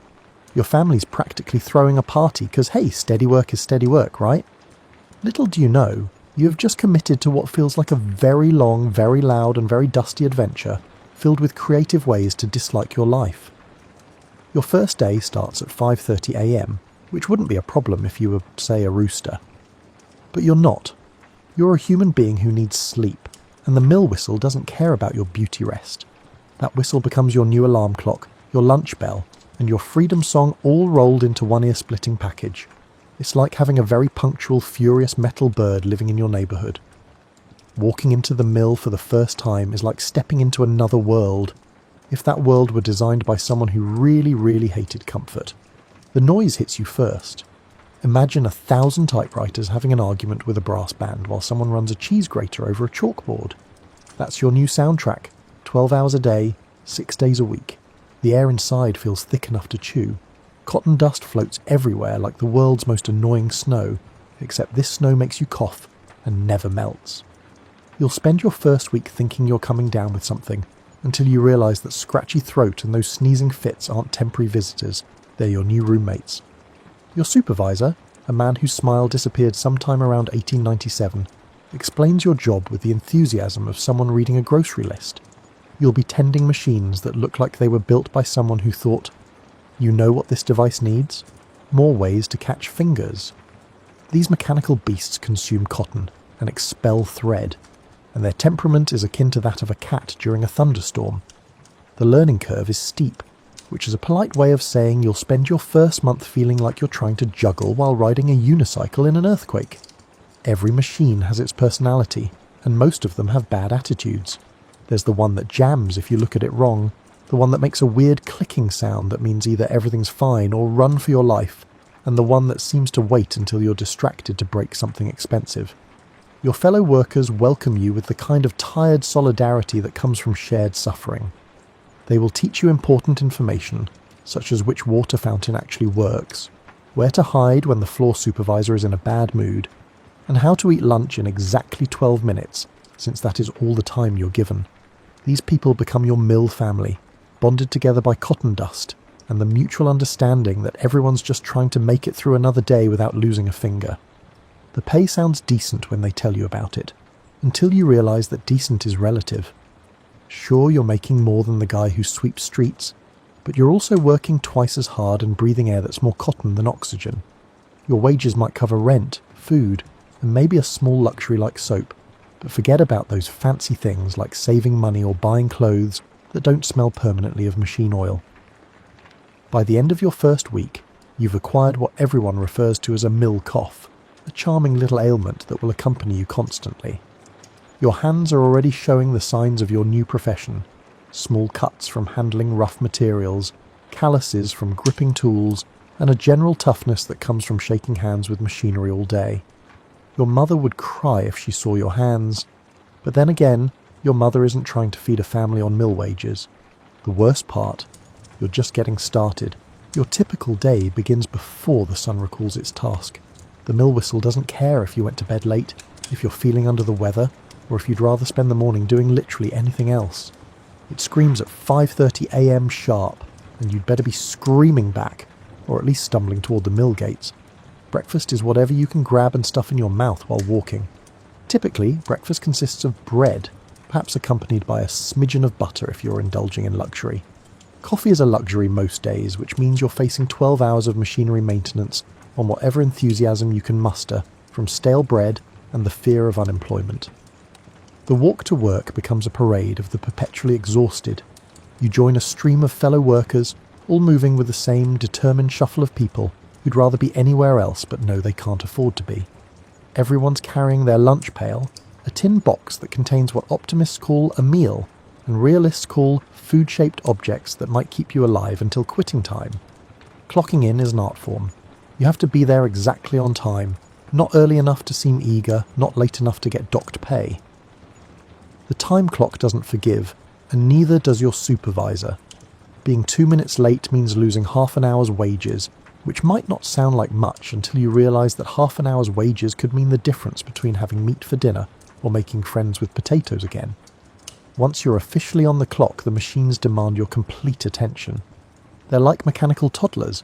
They need constant watching and frequent fixing, and they'll hurt themselves the moment you look away. Your job is to keep the thread running smoothly, which sounds simple, until you realise that smoothly is apparently a foreign concept to most textile machinery. Threads break. They break a lot. When a thread snaps, everything stops until you can tie it back together. Your task might sound easy, but try doing it quickly while wearing thick work gloves, squinting through cotton dust, and knowing that every second of downtime is a second. Your supervisor is mentally calculating how much money you're costing the company. The noise never stops. Ever. You learn to communicate using gestures because shouting over the machinery makes your voice hoarse by noon. You develop your own sign language with your co-workers. Pointing means look out. Waving means help. And the universal gesture of clutching your throat means I need water before I pass out. Speaking of water, staying hydrated is like trying to fill a bucket with a hole in it. You sweat constantly from the heat of the machines and the physical work, but getting a drink means leaving your station, which means risking a lecture from your supervisor about productivity. You learn to gulp water like a marathon runner whenever you can sneak away for 30 seconds. Lunch break is exactly 30 minutes, and that includes the time it takes to find a clean spot to sit, unwrap your food, eat it, and get back to your machine. Most days, you consume cold sandwiches, oblivious to the fact that cotton dust and machine oil have covered your clean spot. Gourmet dining, it is not. The afternoon drags on endlessly in August. Your back aches from bending over machines, your feet throb from standing on concrete floors, and your hands are starting to feel like they belong to someone else. The clock on the wall moves with the speed of continental drift, and you find yourself checking it every few minutes, certain that it must be broken. By 6 p.m, when the final whistle blows, you've earned every penny of your wages and then some.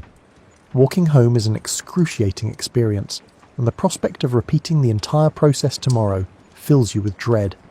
However, at least you have Sunday off, a day you'll spend recuperating sufficiently to resent Monday morning once more. Working in a textile mill in 1911 is like playing a daily game called What's Going to Try to Hurt Me Today? The rules are straightforward. Every object in the mill carries the potential for danger. Other people's possessions serve as safety equipment, and your best defence is attentiveness and optimism. Let's start with the machines themselves, shall we? These mechanical marvels were designed by engineers who apparently thought safety features were for weaklings. Exposed gears spin happily at eye level, ready to grab loose clothing, hair, or any body part foolish enough to get too close. The spinning wheels and belts create a symphony of moving parts that look like they were inspired by medieval torture devices. Your fingers become precious commodities. Every textile worker has stories about someone who got too close to the picker or learned the hard way about the carding machine. You develop an almost supernatural awareness of where your hands are at all times, because losing a finger doesn't just hurt, it means you can't work, and if you can't work, you can't eat. Cotton dust poses a unique threat. It gets into everything. Your lungs, your eyes, your food, your clothes, and probably your dreams. You breathe it, you eat it, and you wear it home like the world's most persistent perfume. After a few months, you develop a condition that everyone politely refers to as mill cough, although cotton lung would be a more accurate description. It starts as a little tickle in your throat and grows into a reliable companion that accompanies you everywhere. Then there's the noise, not just loud, but the kind of loud that makes your ears ring for hours after you leave work. You find yourself shouting at home without realising it, because your hearing has adjusted to compete with the constant roar of machinery. The constant roar of machinery encourages your family to speak up during dinner, making quiet conversations obsolete. The summer heat transforms the mill into a sauna-like environment, complete with cotton dust and a constant risk of mechanical injury. The large machines produce heat akin to tiny furnaces, and when combined with the intense summer sun on the tin roof, the working conditions escalate from discomfort to potential death. Heat exhaustion regularly causes workers to collapse, prompting a response akin to resolving a machine jam quickly and returning to work. Fire is another constant worry, though nobody likes to talk about it much. All that cotton dust hanging in the air is basically kindling, waiting for a spark. The wooden floors are soaked with machine oil, the electrical systems are what you might generously call experimental, and everyone smokes because, hey, what's one more risk? Fire drills consist mainly of hoping nothing catches fire and trusting that you can run faster than the flames. The chemical treatments used on the cotton create their own problems. Your skin develops a permanent relationship with various dyes and treating agents that would make a chemist nervous. Your hands acquire captivating hues that remain unwashable, and you acquire the ability to distinguish various chemical processes solely through scent, not a choice, but a necessity. Accidents happen with the regularity of sunrise. Someone gets their sleeve caught in a machine, another worker slips on the oil-slick floors, or somebody forgets just how hot those metal parts can get. The company's response to workplace injuries is usually some variation of "be more careful next time," accompanied by a lecture about personal responsibility. Your feet, encased in whatever boots you can afford, spend 12 hours a day on concrete floors that seem designed to cause maximum discomfort. By the end of each day, walking feels like balancing on two clubs, and you develop a deep appreciation for any opportunity to sit down. The worst part is that all these hazards are just part of the job. Nobody talks about making things safer. They talk about being tougher, more careful, and more aware. You adapt out of necessity, forming reflexes and habits that could potentially keep you alive long enough to earn your wages. And tomorrow, you get to do it all over again. Let's talk about money, because in 1911, your relationship with money as a textile worker is complicated. Like being married to someone who promises to love you but keeps forgetting to show up for dinner. Your weekly wages sound almost respectable when the supervisor mentions them during hiring. Maybe $8 or $9 a week if you're lucky and experienced.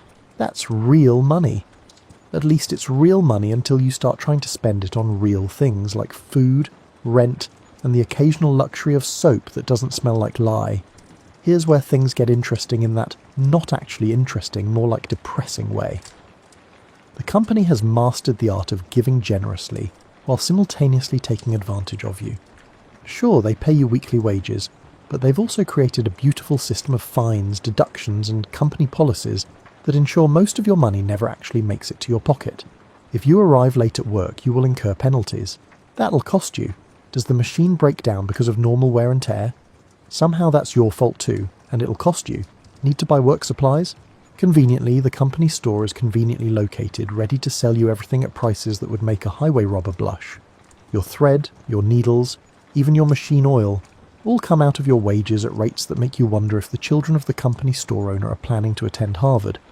The company housing is another beautiful scam. They offer you a place to live, which sounds generous until you realise they're charging rent that eats up nearly half your wages for the privilege of living in what amounts to a wooden box with windows. The construction of these houses reflects the meticulous attention to detail and craftsmanship of someone attempting to complete a project before lunch. The walls are thin enough that you know everything about your neighbours' lives, the roof leaks with artistic creativity, and the plumbing works on the same principles as prayer.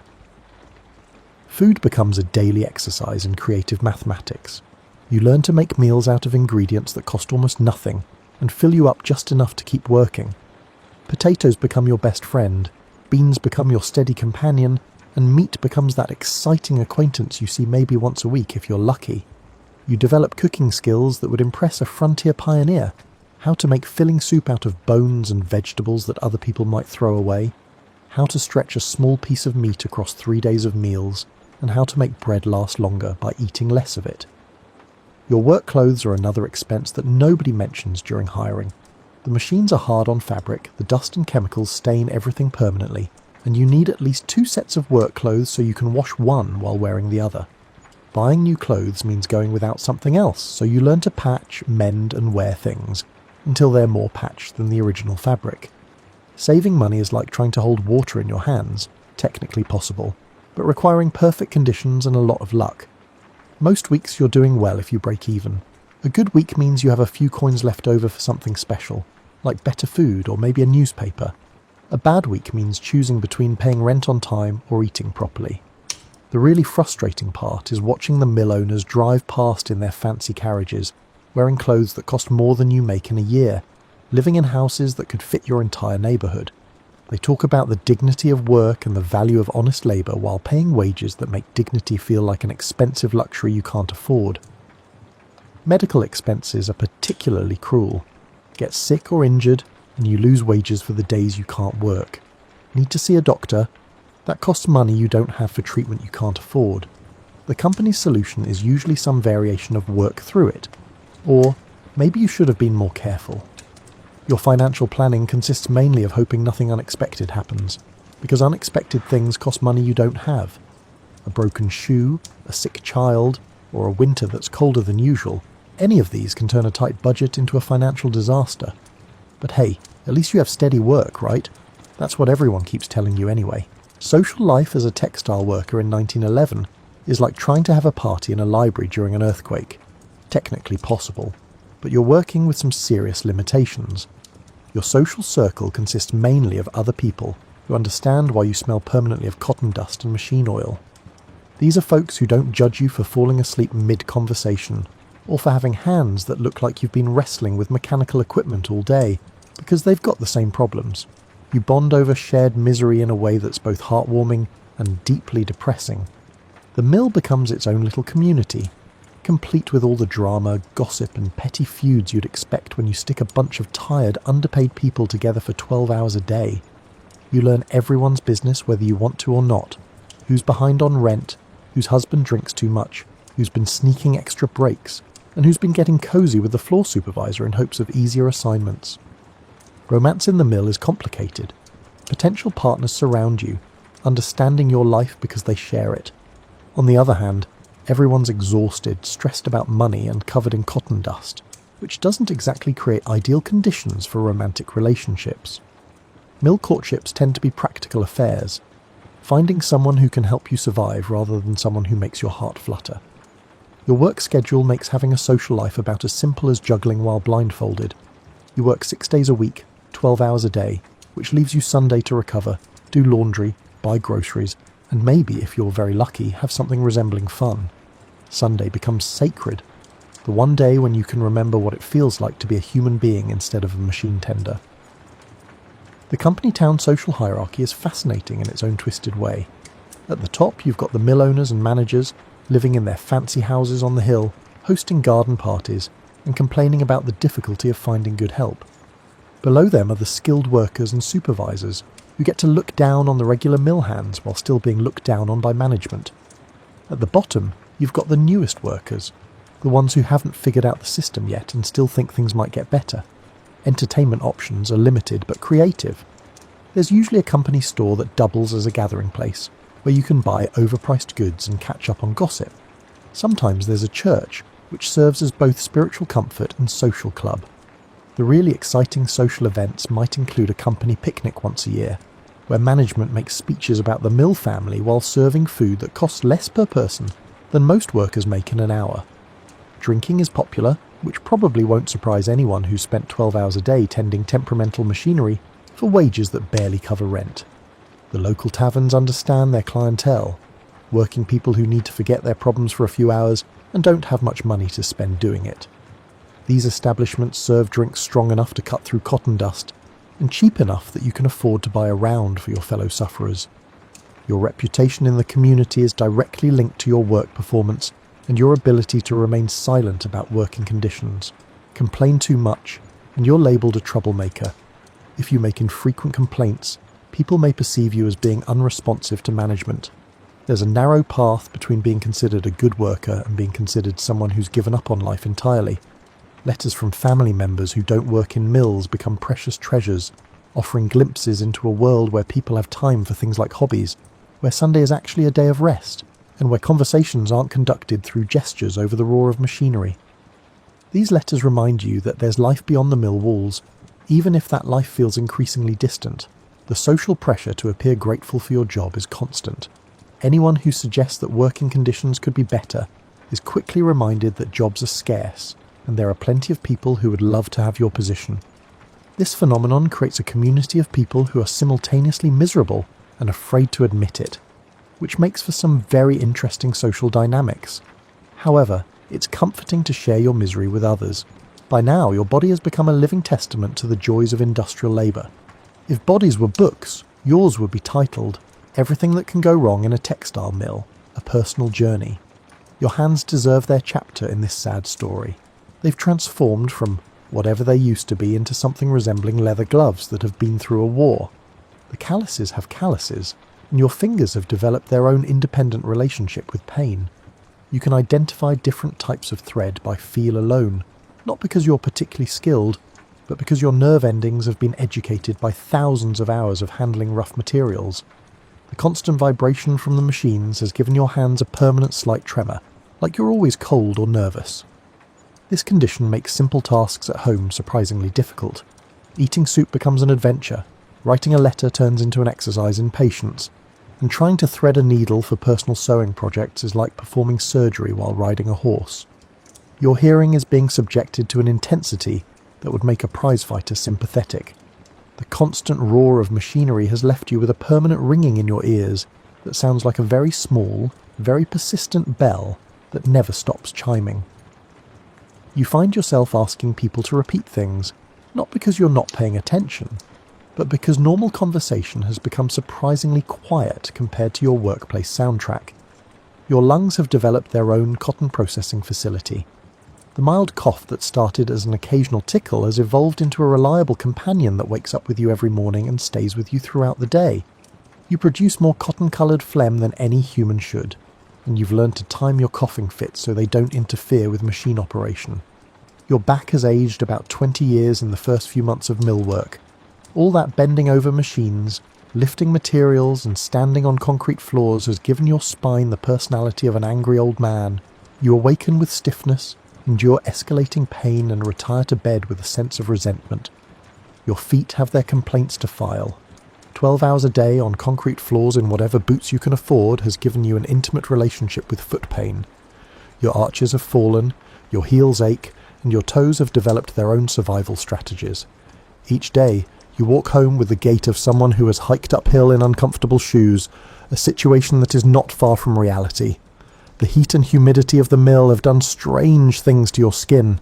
You've developed a permanent light sheen of perspiration mixed with cotton dust that gives you the appearance of someone who's been lightly breaded for frying. Your complexion has taken on the pale, slightly greyish tone of someone who spends most of their daylight hours indoors under artificial lighting. Your sleep patterns have been completely reorganised around exhaustion. You don't wake up so much as get dragged back to awareness by the mill whistle, and you don't so much go to sleep as collapse into unconsciousness. Your dreams, when you remember them, often feature the sound of machinery and the feel of cotton dust in your throat. Your appetite has changed too. The physical demands of the work make you hungry, but the dust and chemicals you breathe all day have given food a slightly metallic aftertaste. Everything you eat seems to have a faint cotton flavour, which is less appealing than it sounds. The worst part is that all these physical changes are considered normal, even expected. Nobody talks about preventing them. They talk about enduring them. Your body is depreciating like a piece of machinery, wearing out from constant use under difficult conditions, and the general attitude is that such degradation is simply the price of employment. Your mirror becomes less and less friendly over time. The person looking back at you has the appearance of someone who's been through something difficult and prolonged. Your posture has changed, your expression has developed a permanent, slightly tired look, and your hands are always slightly stained with dyes and oils that never quite wash clean. But hey, at least you're building character, right? That's what people who don't work in mills like to say anyway. After months or years of this lovely life, you may be asking, does it get better? Well, that depends on your definition of better and your relationship with reality. Eventually, some workers manage to break free from the mill life, although the term escape may be overly dramatic. A few workers manage to save enough money to start small businesses, usually in textiles since that is what they know. Others marry into slightly better circumstances or move to different towns where the mills pay marginally better wages. These success stories circulate throughout the mill community like enchanting tales, instilling in everyone a semblance of hope to continue attending work. The really optimistic workers talk about their children having better lives, getting educations, and learning trades that don't involve breathing cotton dust for 12 hours a day. This notion becomes your motivation on the worst days. The idea that your suffering might mean something if it gives the next generation a chance at something better. It's a beautiful thought, even if the mill owner's children are already getting those better chances, while yours are learning to patch clothes and stretch soup. You develop survival strategies that would impress a wilderness guide. You learn exactly how to pace yourself to last 12 hours without collapsing, how to eat meals that provide maximum energy for minimum cost, and how to sleep deeply enough in 6 hours to function the next day. You become an expert in the art of functioning while miserable, which is a skill nobody teaches but everyone in the mill somehow learns. The mill community develops its own support systems. Workers share food when someone's family is struggling, cover for each other when illness strikes, and pass along information about better jobs or safer machines. You learn that solidarity isn't just a fancy word. It's what keeps you alive when the company sees you as expendable equipment. Some days, you catch glimpses of the world outside the mill walls, and remember that there are people living entirely different lives. They wake up when they want to, work at jobs that don't slowly kill them, and have money left over after paying for basic necessities. These glimpses are both inspiring and deeply depressing, like looking through a window at a party you're not invited to. Slowly, the political landscape is beginning to change. Labour unions, workplace safety laws, and the radical idea that workers might deserve basic protections are being discussed. These conversations happen in whispers because mill owners don't appreciate employees who think too much about their rights. But the seeds of change are being planted, watered by the shared misery of thousands of workers who are starting to realise that grateful for any job might not be the best approach to employment. Your relationship with work itself becomes complicated in ways that are hard to explain to people who've never spent years of their lives tending machines that seem designed to break down at the worst possible moments. You develop a grudging respect for your toughness, a pride in your ability to survive conditions that would break softer people. At the same time, you're acutely aware that this toughness came at a cost: your health, your time, your dreams of doing something else with your life. Years later, if you're lucky enough to have those years, you will probably have mixed feelings when you look back on your mill experience. You will likely feel a mixture of pride in your survival, anger at the conditions you endured, and a deep appreciation for any work that allows you to breathe clean air and keep your fingers intact. You'll tell stories that sound almost unbelievable to people who've never worked in heavy industry, and you'll probably downplay just how bad it really was, because some experiences are too big and complicated to explain to people who weren't there. The mill whistle, that sound that dominated your life for so long, will always trigger memories. Years later, hearing a similar sound will transport you back to those early mornings, those long days, and that particular combination of exhaustion and determination that characterized mill life. But here's the thing about surviving difficult experiences. They teach you what you're capable of enduring, and that knowledge becomes part of who you are. You learn you're tougher, more resourceful, and more resilient than you thought. And sometimes, on quiet Sunday mornings when you're not rushing to answer a mill whistle, that knowledge feels almost worth the price you paid for it. Almost.